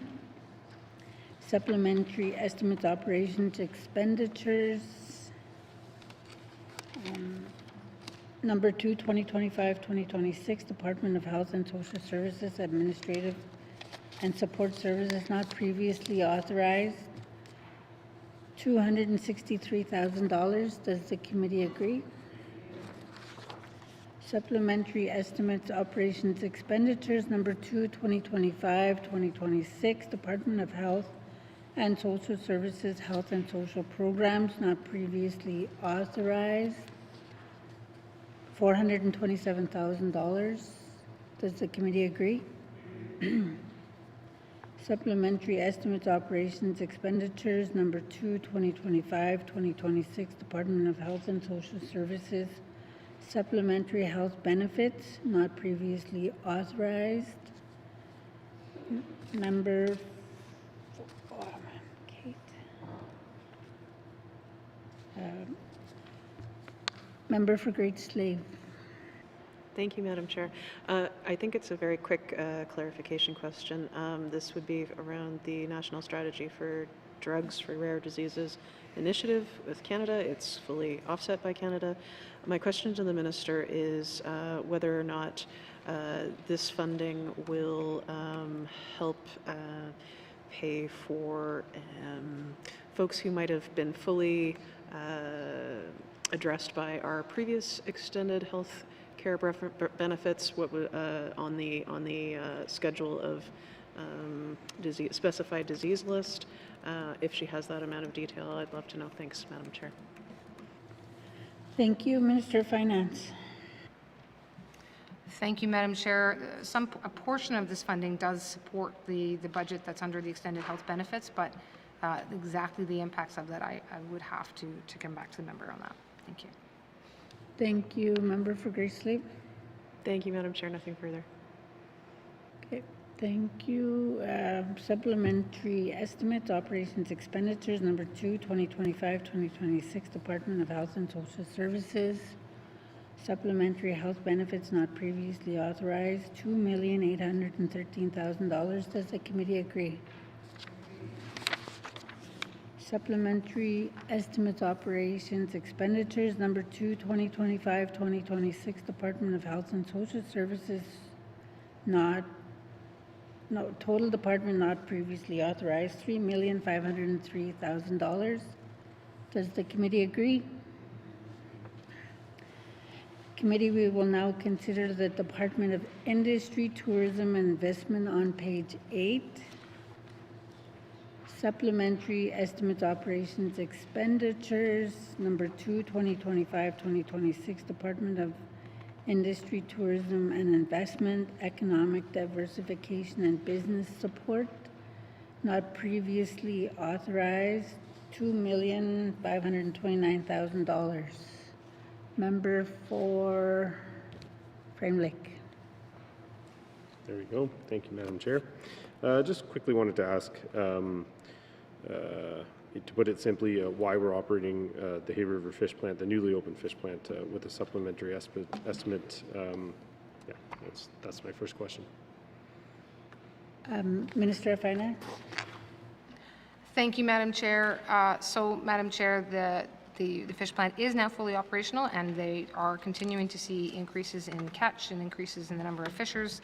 That is the good news. However, finding someone or some entity that has the capacity and skills to fully operate the plant did prove a little more challenging than what was perhaps anticipated in the Great Slave Lake Fisher Revitalization Strategy back in 2017 thereabouts, when this plant was first being conceived. So with that, what they have done as department, as government, is entered into an agreement with the Freshwater Fish Marketing Corporation to operate the plant, including with it a period of transition that was meant to help try to train up some local capacity and find someone who'd be in a position to take over the plant, or in the absence of that, to be in a position to find some other operator outside of the FFMC over time. That hasn't happened yet.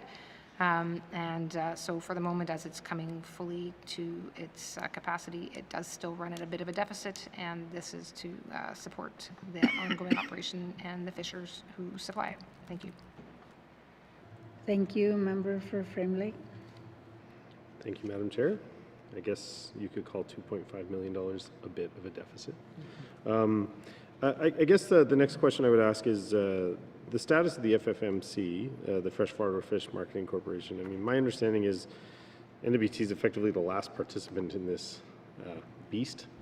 I'm curious whether it makes sense to look into other options we might have for marketing, selling our excellent quality fish from the NWT, which I think is of quite a higher standard than most other places, and I think could really stand to be separated from other stock. And so I'm curious if we've made any progress on kind of rebranding and redoing the way that we're marketing fish to kind of sell this as a premium product and hopefully help boost revenues and get us out of this deficit operating position. Thanks. Thank you. Minister of Finance. Thank you, Madam Chair. And Madam Chair, first, just one small piece of good news. It's not fully, the $2.479 million is offset. There are some revenues that we are anticipating coming back in, so of $1.276 million. So it's not, it's only partially, that there is still a deficit. Now, that said, the bigger question and the longer term question is to get out of a situation where we are having to continue this. I will note, Madam Chair, that a big part of that is ensuring that we are getting CFIA certified. That would allow direct marketing and direct then sales of the product that we have in the north to markets potentially worldwide. Right now, without that certification, we are left in the FFMC all on our own, as the member has noted. But it's my understanding that the target for that is by November. And then once that certification attaches to the Northwest Territories, to the plant, then again, that does open up the possibility of direct marketing and potentially much higher revenue for the sales. Thank you. Thank you. Member for Frame Lake. Thank you, Madam Chair. That's certainly good news. I think that's it for me for questions on this one. Thanks. Thank you. Supplementary estimates, operations, expenditures, number 2, 2025-2026. Department of Industry, Tourism and Investment, Economic Diversification and Business Support, not previously authorized, $2,529,000. Does the committee agree?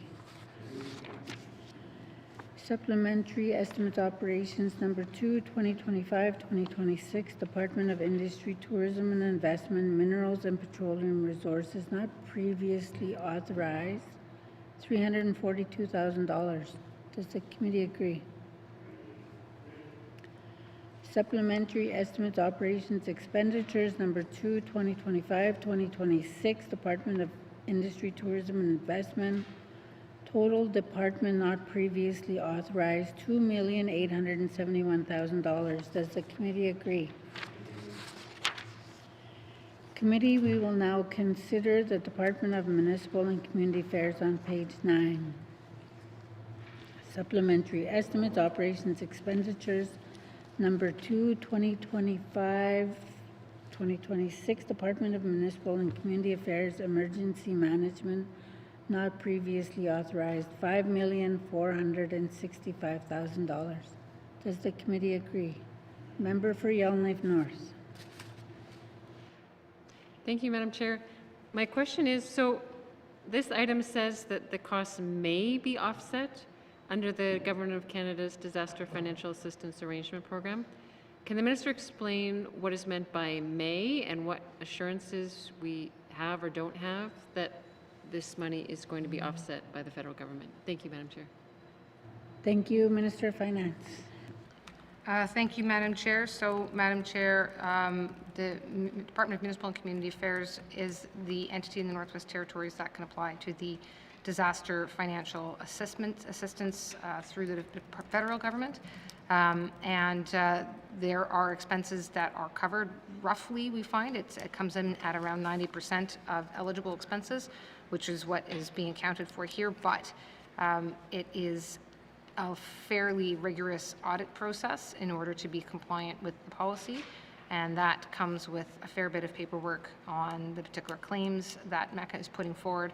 They would put those claims forward on behalf, for example, of municipal governments and as well as any losses experienced within communities or to structures, for instance, but then there has to be the auditing. So when we say may, is it because until that entirely works its course through the federal system, we don't have the final on exactly which expenses get fully reimbursed. So again, roughly 90%, and we won't necessarily know for some time. My recollection of the 2014 wildfires is that money for that was still coming in when I started in 2018, 2019, and 2020. So it takes some time sometimes to fully see the reimbursement of the costs.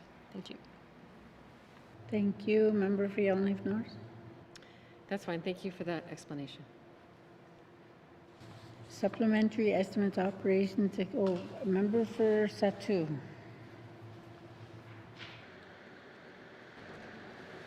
Thank you, Madam Chair. My question is to the overall not previously authorized total for 5.465. If we were to do a holistic review on each year's fire cost, we would look at the initial, as we discussed earlier, on the 39 million and apply this to that. That'll give us our total fire cost for the summer of 2025, for example. Can I get clarification on total impact and cost for the fire season? Thank you, Minister of Finance. Thank you, Madam Chair. That's correct. So that actually, and I'm glad the member mentioned it, because it is worth noting the $3.533 million here do relate to this year's wildfire season. They are the portion of wildfire response that arrives when there's an emergency evacuation, which would fall under the responsibility of MACA's emergency response team rather than the wildfire response. And it's so correct that to get a full projection or a full picture of the costs for the wildfire, for any given wildfire season involves both first the base budget for both EC&E or for MACA as well as for ECC, as well as it may relate to the work that they do, but particularly for ECC in this regards, then adding any SUPs on any given year once we have a sense of those actuals. So at this point in time, looking at the base and the present SUPs, we would say we're probably in and around somewhere between 65 to 70 million. But that is preliminary math. I want to emphasize in the saying that it is only October and there may well still be some costs coming in from the summer. But again, as a rough estimate, say between 65 and 70 million, Madam Chair. Thank you. Member for the Satu. Okay. Operations expenditures, number 2, 2025-2026, Department of Municipal and Community Affairs Emergency Management, not previously authorized, $5,465,000. Does the committee agree? Supplementary estimates operations expenditures, number 2, 2025-2026, Department of Municipal and Community Affairs, total department, not previously authorized, $5,465,000. Does the committee agree? Members, there is a schedule on page 10 that details the supplementary reserve impact. This schedule is not a votable item and is included as information only. Are there any questions on this schedule? See no further questions. As this is not a votable item, we will continue on. Committee, do you agree that you have concluded consideration of table document 38820(1) supplementary estimates operations expenditures number 2, 2025-2026?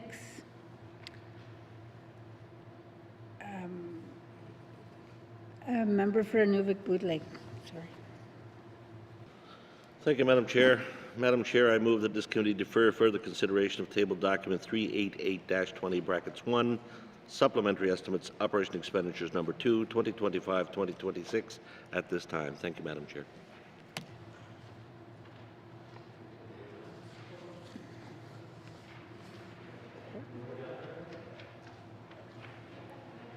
The motion is in order.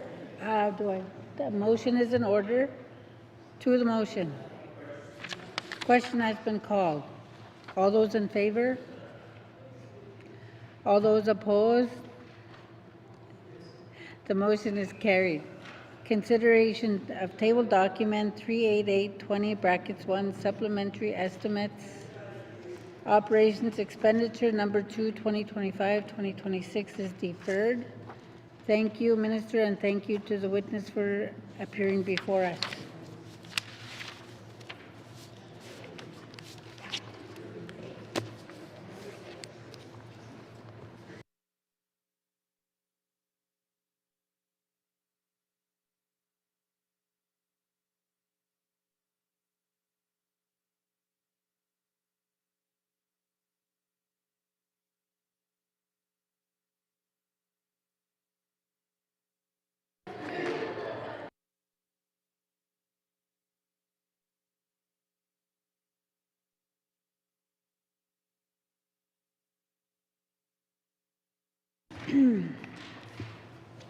Committee, we have agreed to consider table document 38520(1), 2026-2027 capital estimates. Members, we have agreed to forego opening comments and general comments on the overall document, so we will go directly to the detail. Committee will begin with the Legislative Assembly. Does the Speaker wish to bring witnesses into the chamber?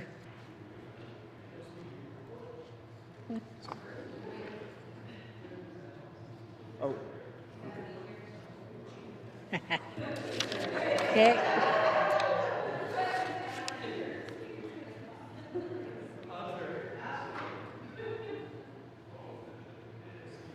Does the Speaker wish to bring witnesses into the chamber? Sorry? Yes, please. Does the committee agree? Thank you. Sergeant at Arms, please escort the witnesses into the chamber.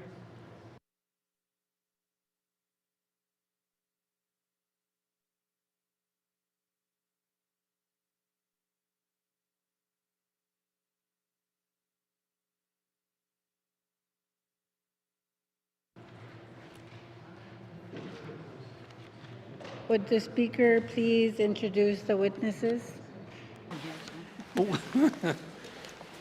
Thank you, Madam Chair. On my right is Miranda Bai, Deputy Clerk, Members and Precinct Services, and on to my left is the Glen Rutland Clerk of the Legislative Assembly. Is committee agreed to proceed to the detail contained in the table document? Committee, the Legislative Assembly begins on page 15. We will defer the totals and review the estimates by activity summary beginning on page 16 with the Office of the Clerk with an information item on page 17. Are there any questions? The Legislative Assembly, Office of the Clerk, Infrastructure Investments, $1,828,000. Does the committee agree?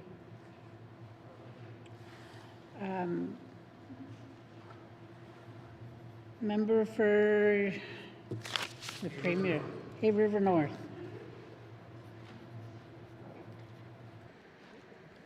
Thank you, Madam Chair. I just have some questions about the broadcasting system. Am I in the right section here? Yeah, that's the only section, I guess.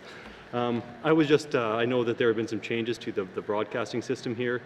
We used to have access to the Legislative Assembly proceedings on satellite, one of the only legislature required by law to be covered or carried by satellite providers, but I understand that that has now changed. I think our equipment was outdated and we couldn't get the signal out or something. So I was just wondering how this change has gone over and whether there is, any of these broadcasting system improvements are going to address that issue that we're not carried on satellite anymore. Thanks. Thank you, Mr. Speaker. Thank you. So when we made the change, we had one situation brought to our attention. It was actually News North Network in Inuvik, and who was talking about, because they were advertising in Inuvik through the satellite, they had concerns, but we were able to connect them through our live streaming, and they were able to broadcast that way. So we haven't had any other concern brought to our attention at this time. Thank you. Member for Hay River North. Thank you. So, like other satellite providers like Star Choice and Bell, is it the Ledge accessible on those platforms as well? Thanks. Thank you, Mr. Speaker. With your permission, I'll ask the deputy or the clerk to answer the question. Thank you. Thank you, Deputy Clerk. Clerk. Thank you, Mr. Speaker. Thank you, Madam Chair. To the member, so we do not have. So what happened is we went through a satellite service called Telesat. So we would beam up to Telesat, and then they would beam down to other satellite providers such as Bell and Shaw. The Telesat satellite that we were using was actually end of life last year, and we were also end of contract. Both of those lined up at the same time. So the decision made at the time was that we would no longer stream on satellite, but would make ourselves continue to be available on streaming and on internet. One of the things that did factor into that is a recent report revealed that 46%, or almost half, of Canadian households no longer have satellite or cable, that they rely solely on streaming. So we've continued to stream. We continue to be on Northwest Tel Cable in community channels on Fort Smith and Yellowknife, and continue to be on the community channel in Inuvik. We just had to switch them over to the direct feed through the fiber line.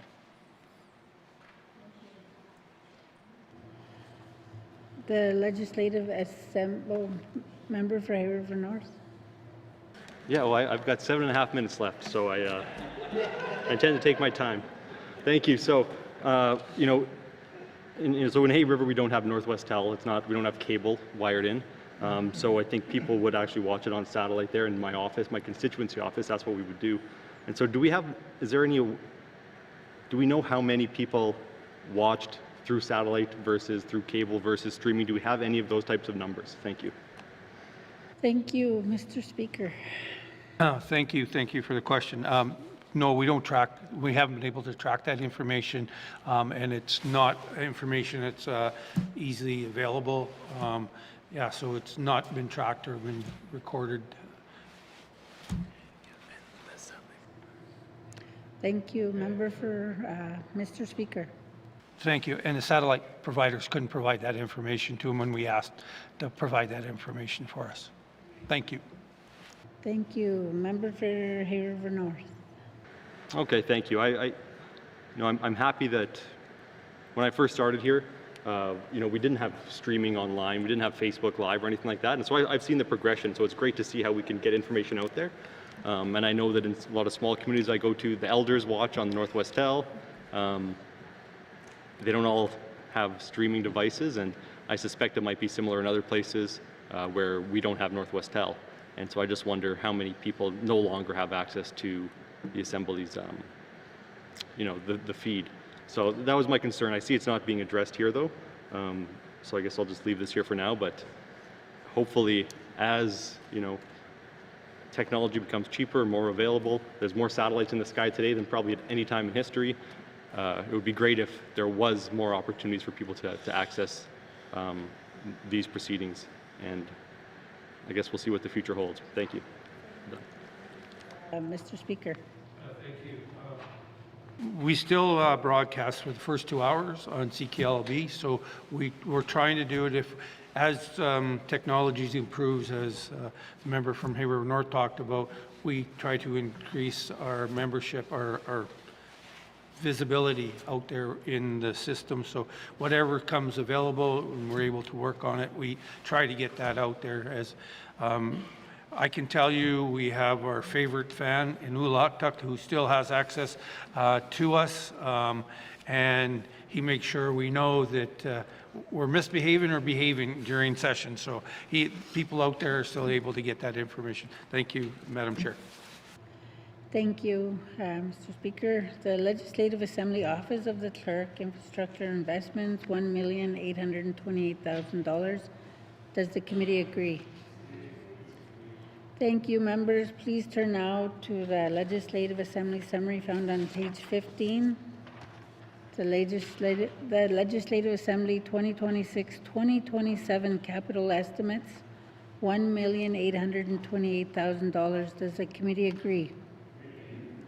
Thank you, committee, and thank you, Speaker. Sergeant at Arms, please escort the witnesses from the chamber.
Member for Nunavut-Boot Lake.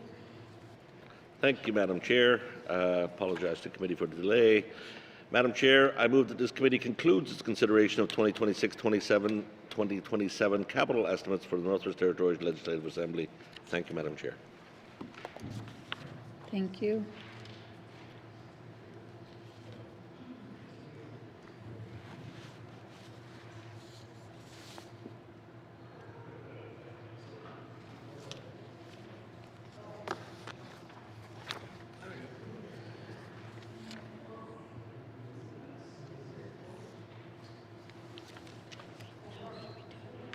do we do now?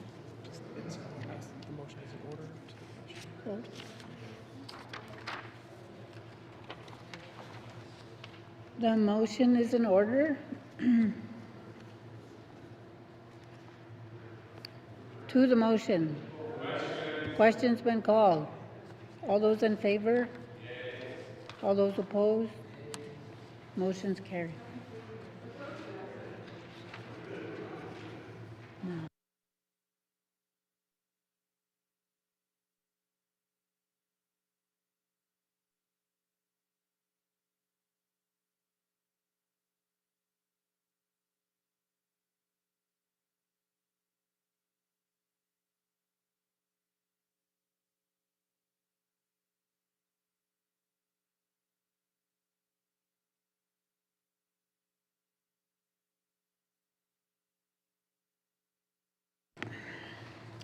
Committee, we have agreed to consider table document 38520 brackets 1 2026-2027 capital estimates. We will now consider Housing Northwest Territories. Does the minister responsible for Housing Northwest Territories wish to bring witnesses into the chamber? Yes, Madam Chair. Does the committee agree? Thank you. Sergeant at Arms, please escort the witnesses into the chamber.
Would the minister please introduce the witnesses? Thank you, Madam Chair. To my right is President Aaron Kelly, Dr. Aaron Kelly, President of Housing Northwest Territories, and to my left is Mr. Jim Martin. Mr. Martin is the Director of Finance and Infrastructure, or Vice President, Finance and Infrastructure. Excuse me.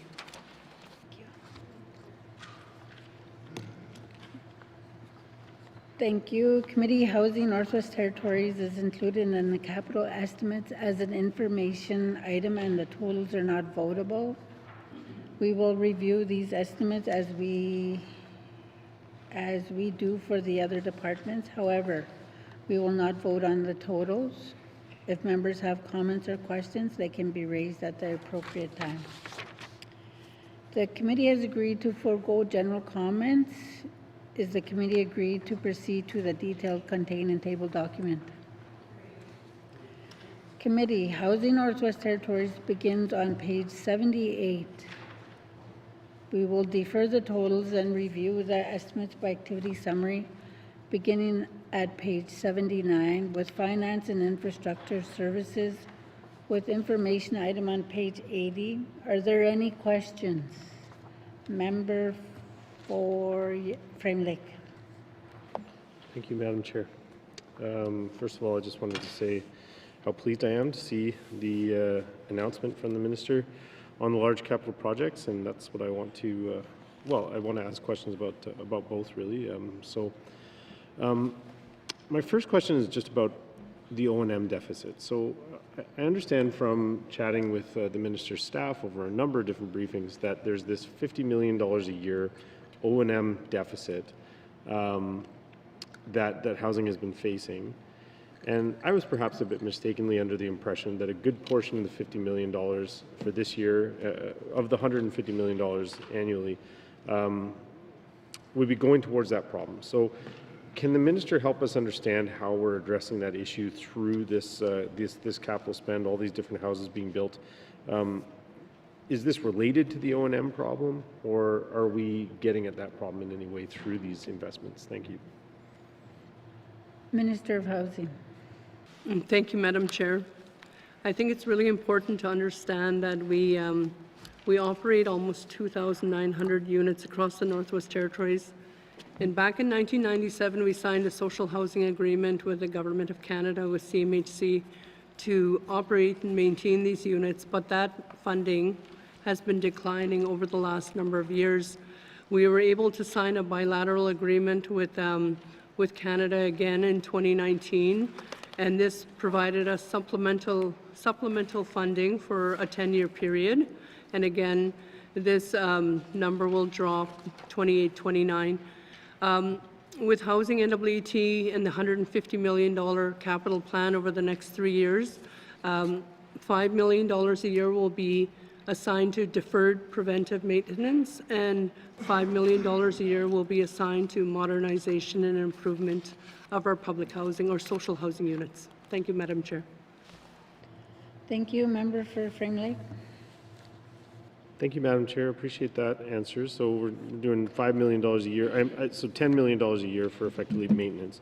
So I guess I would just ask again, and maybe some better clarification could be given about the $50 million a year deficit that I was under the impression we were in.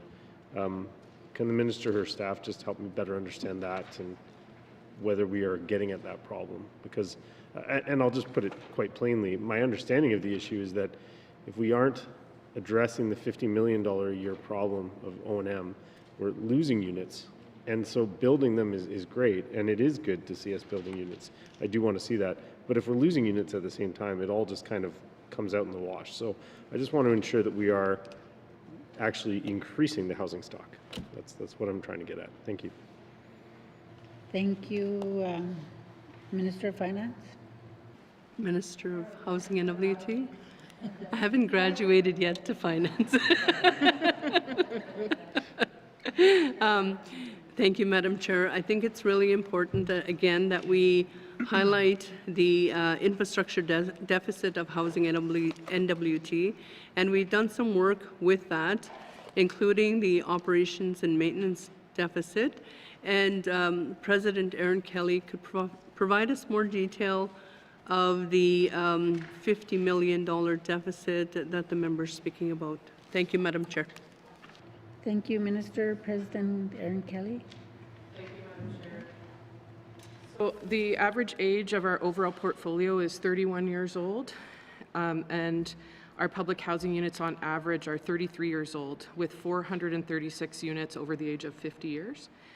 So as of September 2025, we estimate that the current major infrastructure need is approximately $307 million. With an investment of $50 million targeted for 25-26, this leaves the current deficit at about $257 million. So you can see that the contributions are helping, but they're not fully correcting the infrastructure deficit for Housing NWT. Thank you, Madam Chair. Thank you. Member for Frame Lake. Thank you, Madam Chair. I think that point necessarily leads to another question, and that is, I think it's very clear that the NWT can't do this alone. What kind of progress have we made at the negotiating table with the federal government, considering they are, they just recently announced a very generous amount of funding to Nunavut. I'm curious where NWT lands in terms of the Fed's plan to increase housing in the NWT, or in Canada, but also hopefully the NWT. Thank you. Perfect. Yeah. Thank you, Minister of Housing and NWT. Thank you, Madam Chair. Again, something else that's really an important and critical discussion is our discussions with the federal government, but also our discussions with Indigenous governments and NGOs and communities that are receiving funding from the federal government through Indigenous Services Canada or CERNAC. In my recent FPT meeting in Vancouver, this was something that was talked about, the Affordable Housing Fund, the EARN funding, the urban, rural, north and Indigenous funding, and also the new Build Canada Homes. And this is something, again, that was highlighted at the Council of Leaders, was the need for public and social housing in the Northwest Territories.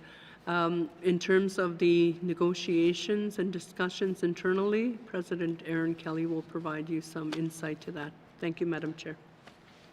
Thank you, President Kelly. Thank you, Madam Chair.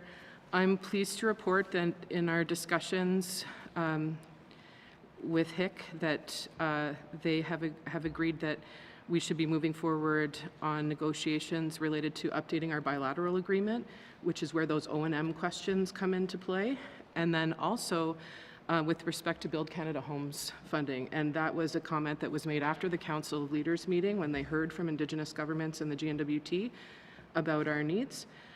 So we will be engaging in negotiations on both those fronts with HIC coming up. Thank you so much, Madam Chair. Thank you. Member for Frame Lake. Thank you, Madam Chair. I'm certainly very happy to hear that and very supportive of the Minister and Department's efforts on that front. We certainly need it here.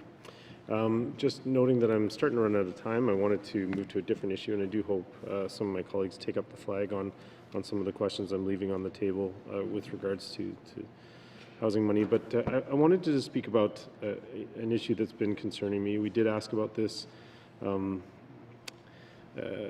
lead up to budget, but I'm concerned about the department's capacity to bring all this to fruition. So I'm curious, are other departments such as infrastructure or I think infrastructure is the one I'm thinking of, but are other departments helping collaborate with HNWT with project implementation, just knowing that this is quite a large thing that we've taken on, adding another $50 million a year on top of projects that Housing was already doing with federal money.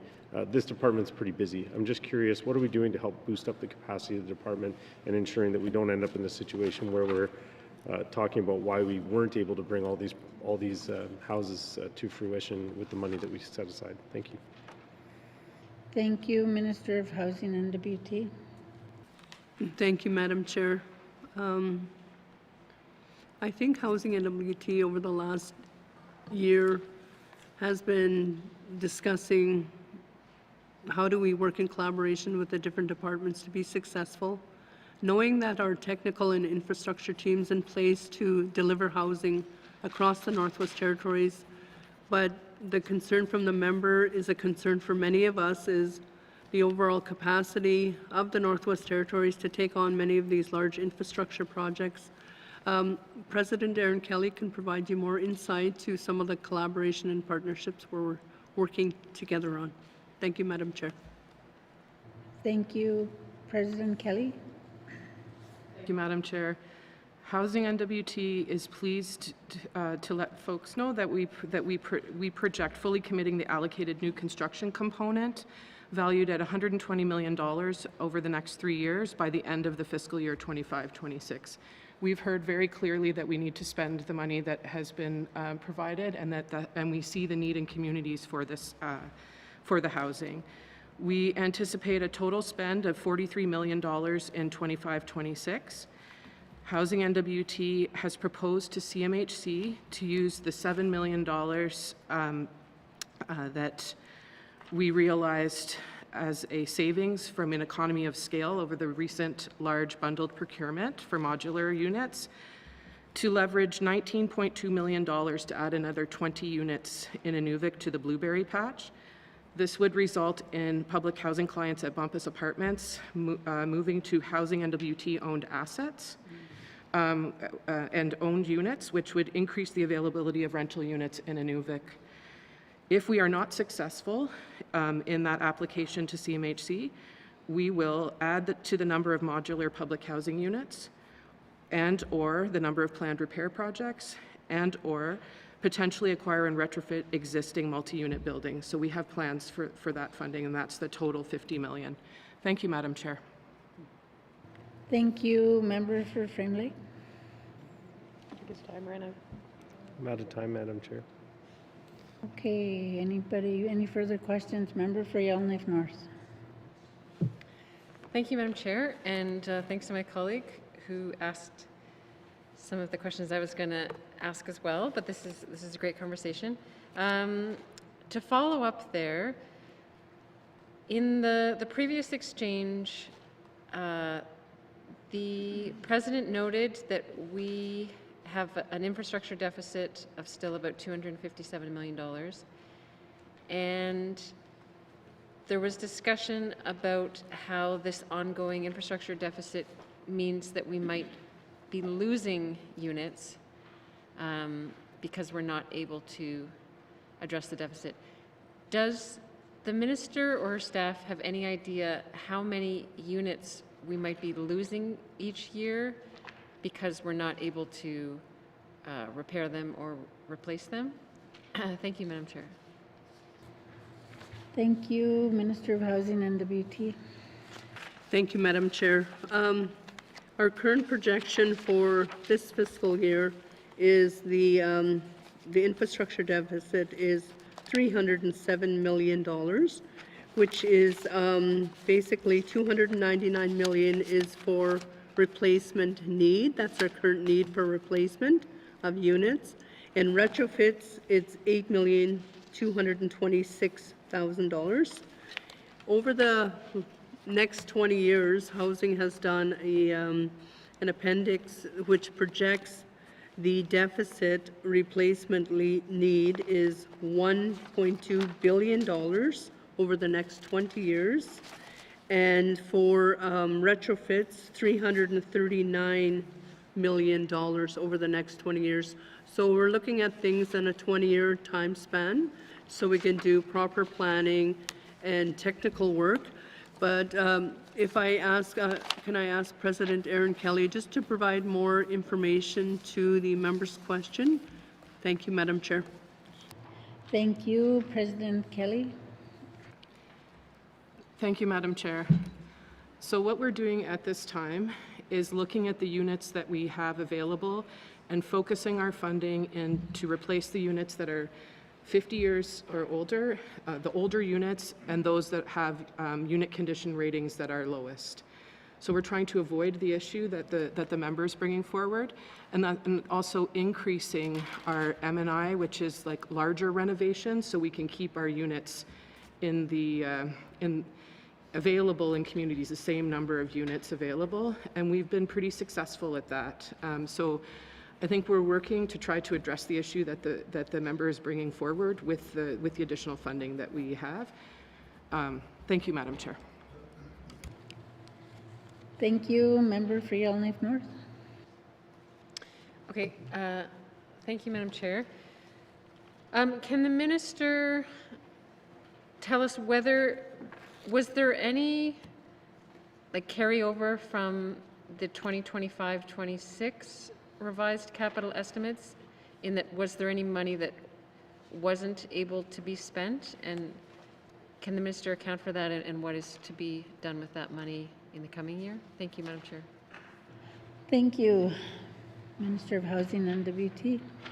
There it is. I got it. Thank you, Madam Chair.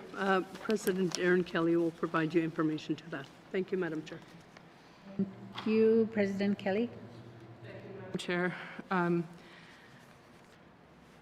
It's important to remember that we received the money from the federal government for the 50-plex that's being built in advance.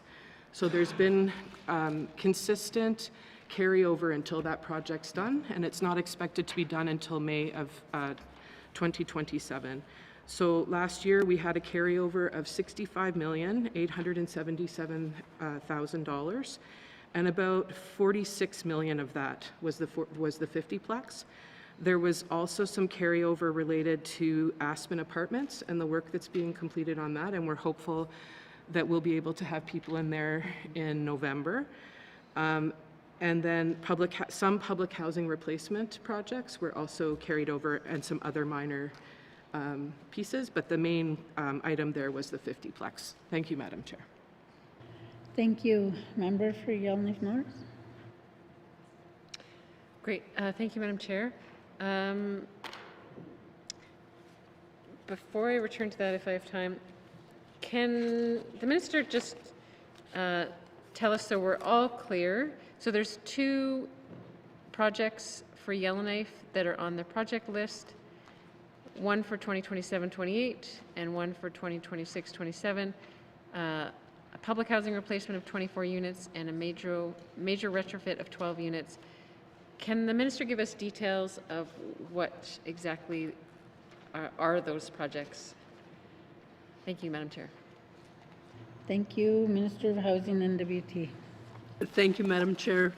Coming in as Minister for Housing and WT, I wanted to see condition of units, especially in community and the city of Yellowknife, considering the need to replace many of our housing units, the older units, and Hilltop was something that I visited, and it's in an extreme circumstance. So in the planning, and President Aaron Kelly will provide some more information to that, but the planning for Yellowknife over the next couple of years is to replace Hilltop.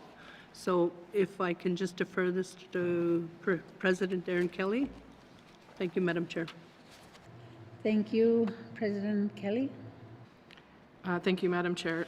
So we have a proposal in with CMHC right now to, at Rock Hill, have a multi-use build where there would be transitional housing, Hilltop replacement, and a daycare in that area. And we're getting near to the end of those negotiations. The other 12 that the member is speaking about are M&I projects, so those would be existing housing units getting major retrofits. The way that the decision was made about those is we looked at midlife, 21 to 30 years, and made decisions on need based on those that required major retrofits in that age range to try to increase the life of those assets. Thank you, Madam Chair. Thank you. Member for Yellowknife North. Thank you, Madam Chair. And just to be clear, the retrofits of existing units, is that 12 units spread across different areas of town, or are those 12 units all together in a certain location? Thank you, Madam Chair. Thank you. Minister of Housing and WT. Thank you, Madam Chair. Those units are spread across the city. Thank you, Madam Chair. Thank you. Member for Yellowknife North. Thank you, Madam Chair. So I am excited to hear about the replacement of Hilltop, which is within the Yellowknife North riding. And so I do hope that the minister will keep me updated as much as possible, because I am very interested in being involved as this project rolls out. Thank you, Madam Chair. Thank you. Minister of Housing and WT. Thank you, Madam Chair. Absolutely, we can keep the member for Yellowknife North updated. I'm excited as well to see that replacement. Thank you, Madam Chair. Thank you. Committee Housing Northwest Territories begin. We will. Okay. Member for the Satu. Thank you, Madam Chair. My first question is, I recall a housing needs assessment survey that was underway, and I'm just wondering if the minister could explain if it's over with, if it's done, what's the status of that survey? Thank you, Madam Chair. Minister of Housing and WT. Thank you, Madam Chair. The Territorial Housing Needs Assessment was conducted over the last number of months, working in partnership with the UBC, University of British Columbia, and also with Planet North.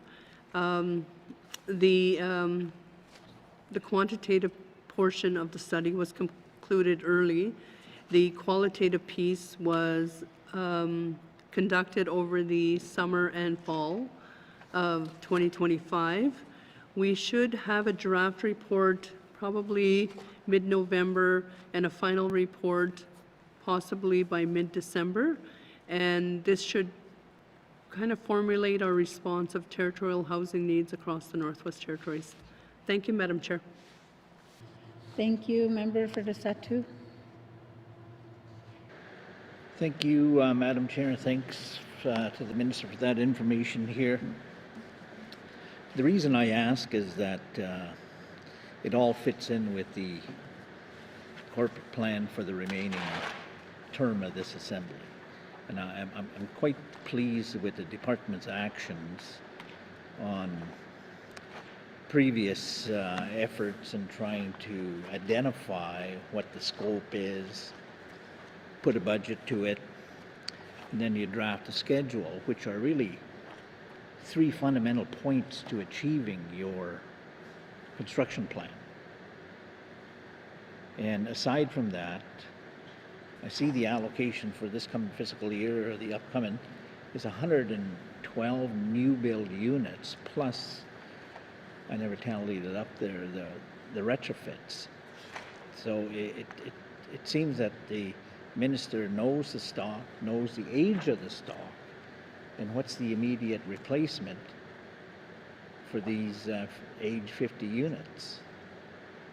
And then upcoming help is going to be coming. I really hope that it would be a multi-departmental effort towards this new initiative that's coming. And I'm referring to the Fort Good Hope Construction Center. If they can roll out half a dozen units per year, that's really complementary to the cost savings of transporting these modular units from Alberta or Saskatchewan or wherever the manufacturer shop is. If you can save X amount of dollars, that could contribute to 2 more units.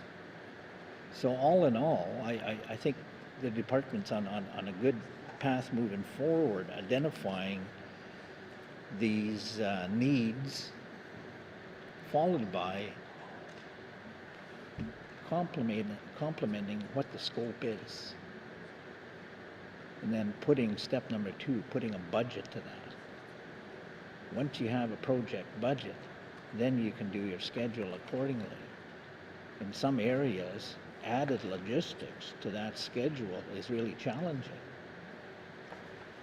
As you know, the Satu is a big maybe. I don't think we're going to get any water. And the fast deteriorating winter road season just adds to mobilization of good services, in this case housing units. And I think if we continue down that path, I think we're going to see success story after fiscal year after fiscal year. So I just want to compliment the Minister and staff here, but as my colleague from Yellowknife North had mentioned, keep us updated on that, and we progress your schedule. Thank you, Madam Chair. Thank you, Minister Housing and WT. Thank you, Madam Chair.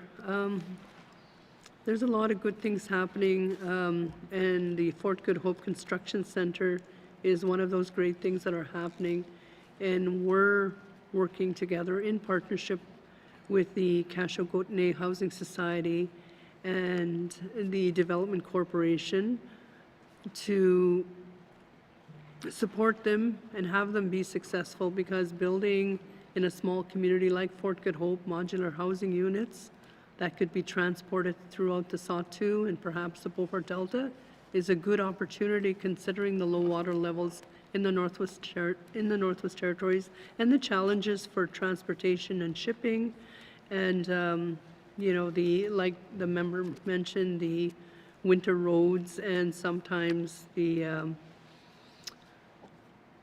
just the many challenges for housing Northwest Territories and all our infrastructure. So, no, working in partnership is really important, and having those discussions so we're all successful. Thank you, Madam Chair. Thank you. Member for the Satu. Thank you, Madam Chair. I'll just add one more complimentary suggestion to the minister and staff here. Is we know that we're having, along with the private sector, we know that we're having labor shortages. Okay, and we are going to need trades to build these units at the construction center in Fort Goodhoe to be code compliant.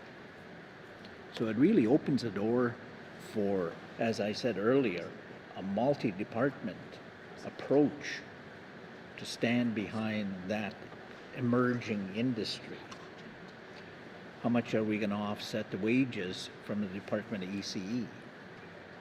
And if have we got a land tenure arrangement with the Department of Lands to complement the development plan for the new products that are coming off of the supply line? So I really encourage the minister to add on to the assessment of the survey to a development plan that would address some of these suggestions that I made. Thank you there, Madam Chair. Thank you, Minister of Housing and WT. Thank you, Madam Chair. Yes, it's really important that we work with the different departments, and both Minister Cleveland and Minister McDonald know and understand how important it is that we deliver on housing. It's according to our mandate. It's our #1 priority of this government, and we're all working in collaboration so we can move forward. Thank you, Madam Chair.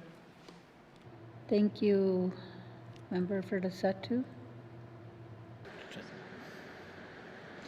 That's it. Thank you, Madam Chair. Thank you. Seeing no further, Member for Mafui.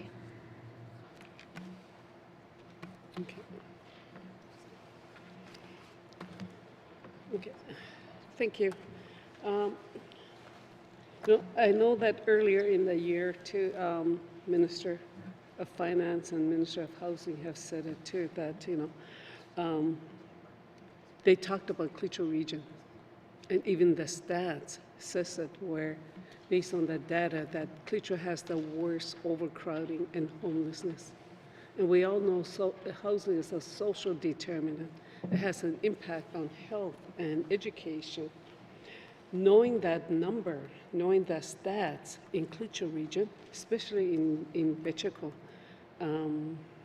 we have 10 houses, 10 public housing replacement, and 5 units for a major retrofit. And I just want to ask the minister, how did they determine this number, knowing that we have the worst housing outcome in Klitschko region, especially in Betcheko, with about 140 people on the housing wait list? Thank you. Thank you, Minister of Housing and WT. Thank you, Madam Chair. And yes, Betcheko alone has over 130, 140 families on the wait list. But that's a number across the Northwest Territories. There's over 900 families across the Northwest Territories, over 300 in Yellowknife alone, almost 100 in Inuvik. You know, that's the stat across the Northwest Territories is pretty bleak. There's a lot of families on the wait list. And the concern from the members, how do we make these decisions? Well, we have 32 communities to supply housing to, public and social housing to.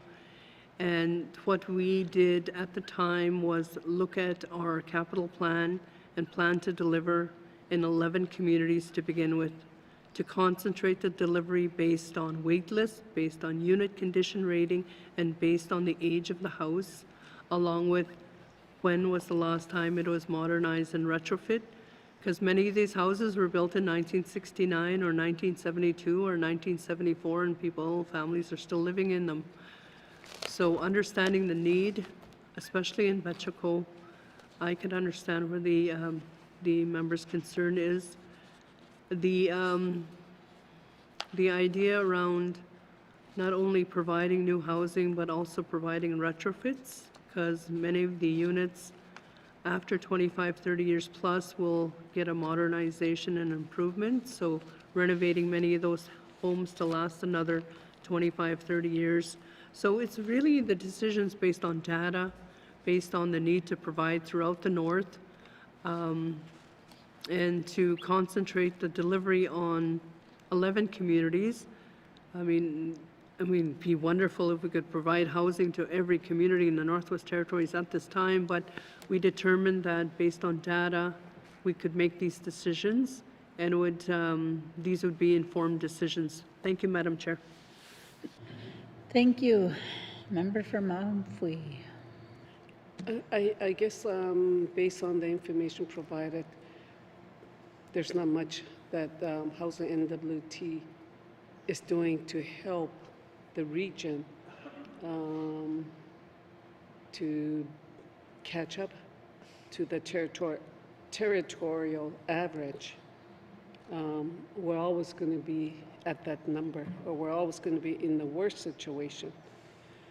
Even in Wati alone, there's that with the all-season road open, young families, young people are going home now. So we have, I mentioned in the House here before that we have families that are coming home. They are sleeping in the family members' house, sleeping in the living room with their families. And I have family with teenage children living in an old house with no running water, with no heat. I mean, it's like going back to the 70s, 60s. I mean, people shouldn't be living like that. And there's no housing allocated for Wati. And if we don't take care of it now, it's going to become like Bichako. There's going to be more people on the wait list, and I would like to avoid that, And I would like to see some houses allocate to Wati, and there's 10 units in Bichako, because I'm getting, that's why you see emails from all my constituents that we are in housing crisis for public and major repair. And that's the worst in Clecho region. So, so what is that department doing, trying to help the regions to be at the territorial average with housing, instead of being in the negatives all the time? And it's really frustrating. It's not frustrating only for me, but it's frustrating because we want things to improve in small communities. We know our young people are suffering because of their education is affected and their health is affected. A lot of mental health issues. And we've said it many times, and yet not much is done for communities that really need that help. Thank you. Thank you, Minister of Housing and NWT. Thank you, Madam Chair, and I hear the member, and I understand the concerns. The Clecho region is really in need of new housing and modernization and improvement of many of their older housing units. I just want to emphasize to everyone, though, that across the Northwest Territories, housing has rental arrears of $13 million. And this is across the Northwest Territories. So we could use this money to put more houses on the ground in the communities and encouraging everybody to work together to pay your rent, understanding that this money is back and reinvested into communities for new housing. The other piece of this is the Urban, Rural, and Northern Indigenous Fund that was announced by the federal government in 2022. It was like $4 billion for housing, and they allocated about $1.5 billion of housing across Canada, much of it going to Indigenous governments. In the Clecho region alone, $80 million was provided for housing in the Clecho region to the Clecho government through the earned funding, and this is very similar in other regions across the Northwest Territories. Now, Indigenous governments are making that choice of what to invest housing in, but we need to invest in public and social housing. This has been our argument and our stance since I've been minister. The opportunity is Build Canada Homes and working with the federal government, because we're not seeing any movement on EARN, so we're moving on and we have to move on with Build Canada Homes. How is that going to come to the north?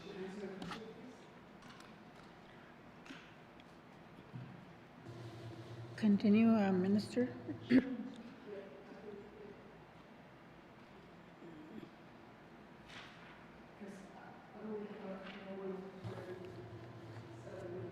Okay, so we'll go to the member for the Malfi. Thank you. Thank you. Well, you know, the 13 million that you're talking about, okay, how many of those are elders? And there's a lot of old houses, you know, there's a lot of people that are living in these units, and they are paying for an old house from 1970s.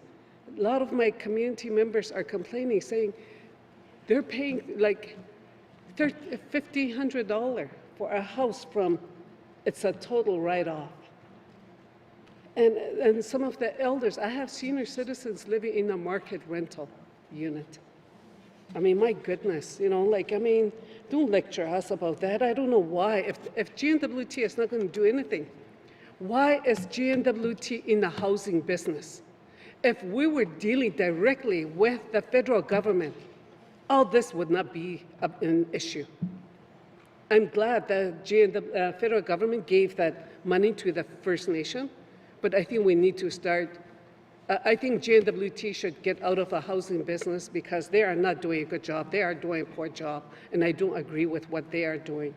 Because, like here, we're in a housing crisis. My goodness, I don't think they're going to fix anything. The problem is always going to be there. It's frustrating. It's frustrating for me, and I'm sure it's frustrating for that Decho. It's frustrating for a lot of us. And even in her writing, it's the same as my region as well. We're in a housing crisis, but I think GNWT should get out of a housing business if they're not going to help improve the housing situation. Thank you. Thank you, Minister of Housing and WT. Thank you, Madam Chair. I totally agree. GNWT should get out of the housing business. We should give it to NGOs and Indigenous governments and communities and have them operate the houses in the public housing units. That would be wonderful if we can get to that point. But until then, we have to operate in this manner because we have to be accountable to this House and constituents. Thank you, Madam Chair. Thank you. Seeing no further questions, I remind committee that the estimates for Housing Northwest Territories are included in the capital estimates as an information item only. The committee will not be voting on the activity total. I'm now going to call a break. So we'll go into a break and be back. And thank you.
Thank you. Please return now to the Housing Northwest Territories summary found on page 79.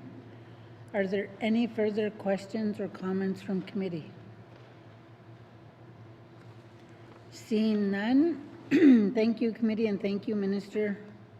Sergeant at Arms, please escort the witness from the chamber. Escort the witnesses from the chamber.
Now I call on the member for Boot Lake.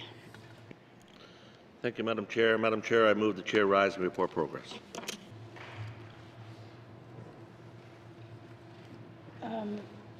There's a motion on the floor to report progress. The motion is in order and non-debatable. All those in favor?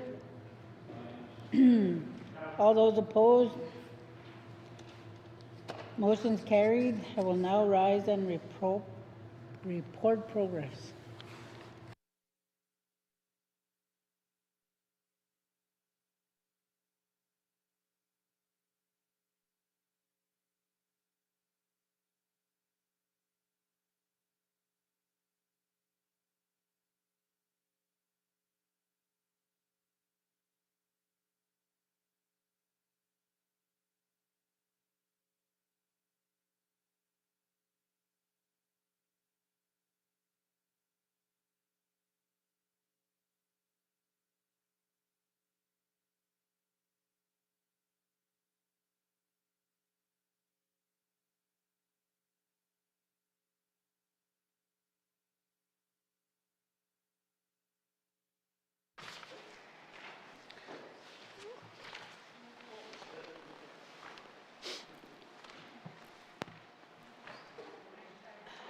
Ready?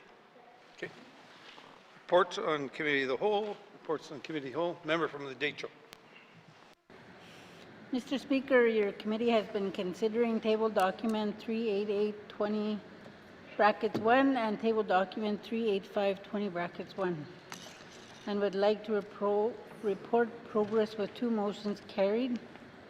And Mr. Speaker, I move that the report of the committee of the whole be concurred with. Oh, can I have a seconder, please? Let's just go to our friend from the nut boot. All those in favor? All opposed? Abstention? There we go. Reports of committee of the whole, reports on committee of the whole. Third reading of bill. Bill 21. WSEC.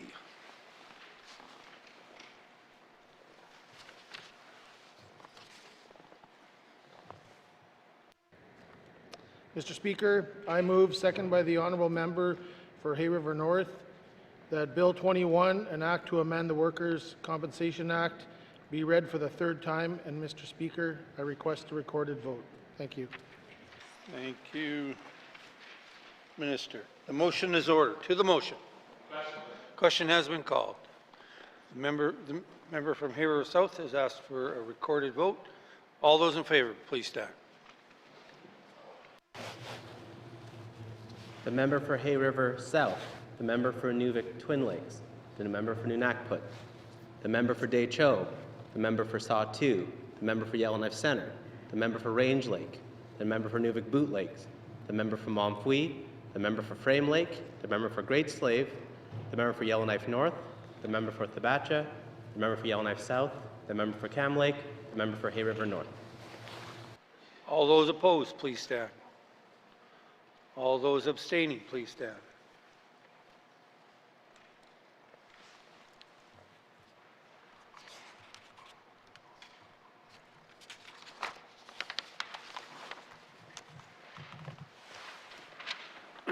Thank you. Colleagues, all in favor, 16, opposed, 0, abstention, 0. Motion is, Bill 21 has been passed.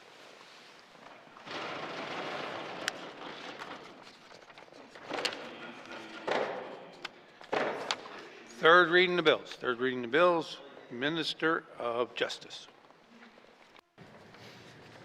Mr. Speaker, I move, seconded by the honourable member from Cam Lake, that Bill 22, Legislation Act, be read for the third time.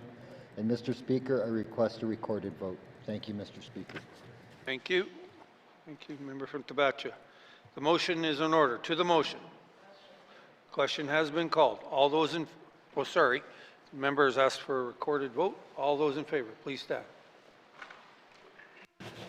The member for Tabacha, the member for Yellowknife South, the member for Cam Lake, the member for Hay River North, the member for Hay River South, the member for Nuvik Twin Lakes, the member for Nunakput, the member for Day Cho, the member for Saw-2, the member for Yellowknife Center, the member for Range Lake, the member for Nuvik Boot Lake, the member for Montfouille, the member for Frame Lake, the member for Great Slave, the member for Yellowknife North. All those opposed, please stand. All those abstaining, please stand.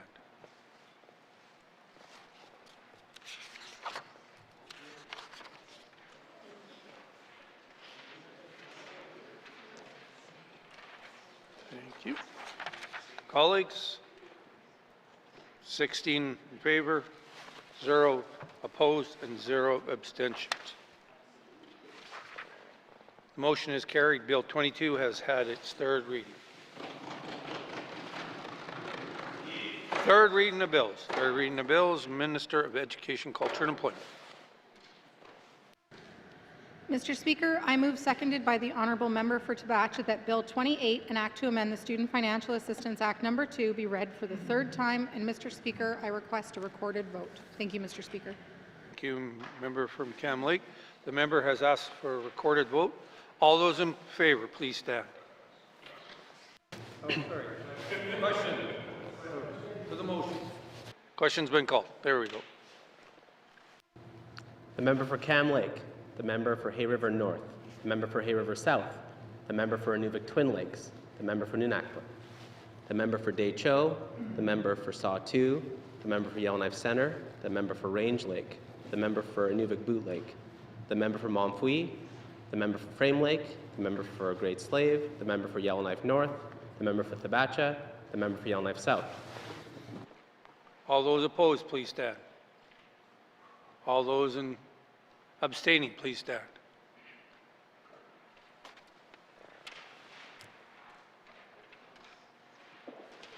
Thank you. Colleagues, 16 in favor, 0 opposed, and 0 abstentions. The motion is carried. Bill 28 has now had its third reading. Third reading of bills. Third reading of bills. Orders of the day, Mr. Clerk. Thank you, Mr. Speaker. Orders of the day for Wednesday, October 22nd, 2025 at 1:30 p.m. Prayer reflection, minister statements, member statements, returns to oral question, recognition of visitors in the gallery, acknowledgements, oral questions, returns to written questions, replies to the Commissioner's address, petitions, reports of committees on the review of bills, reports on standing and special committees, tabling of documents, notice of motions, notice of motion for first reading of bills, second reading of bills, consideration in committee of the whole of bills and other matters, table document 385-20(1), table document 386-20(1), table document 387-20(1), table document 388-20(1), report of committee of the whole, third reading of bills, orders of the day. Thank you, Mr. Clerk.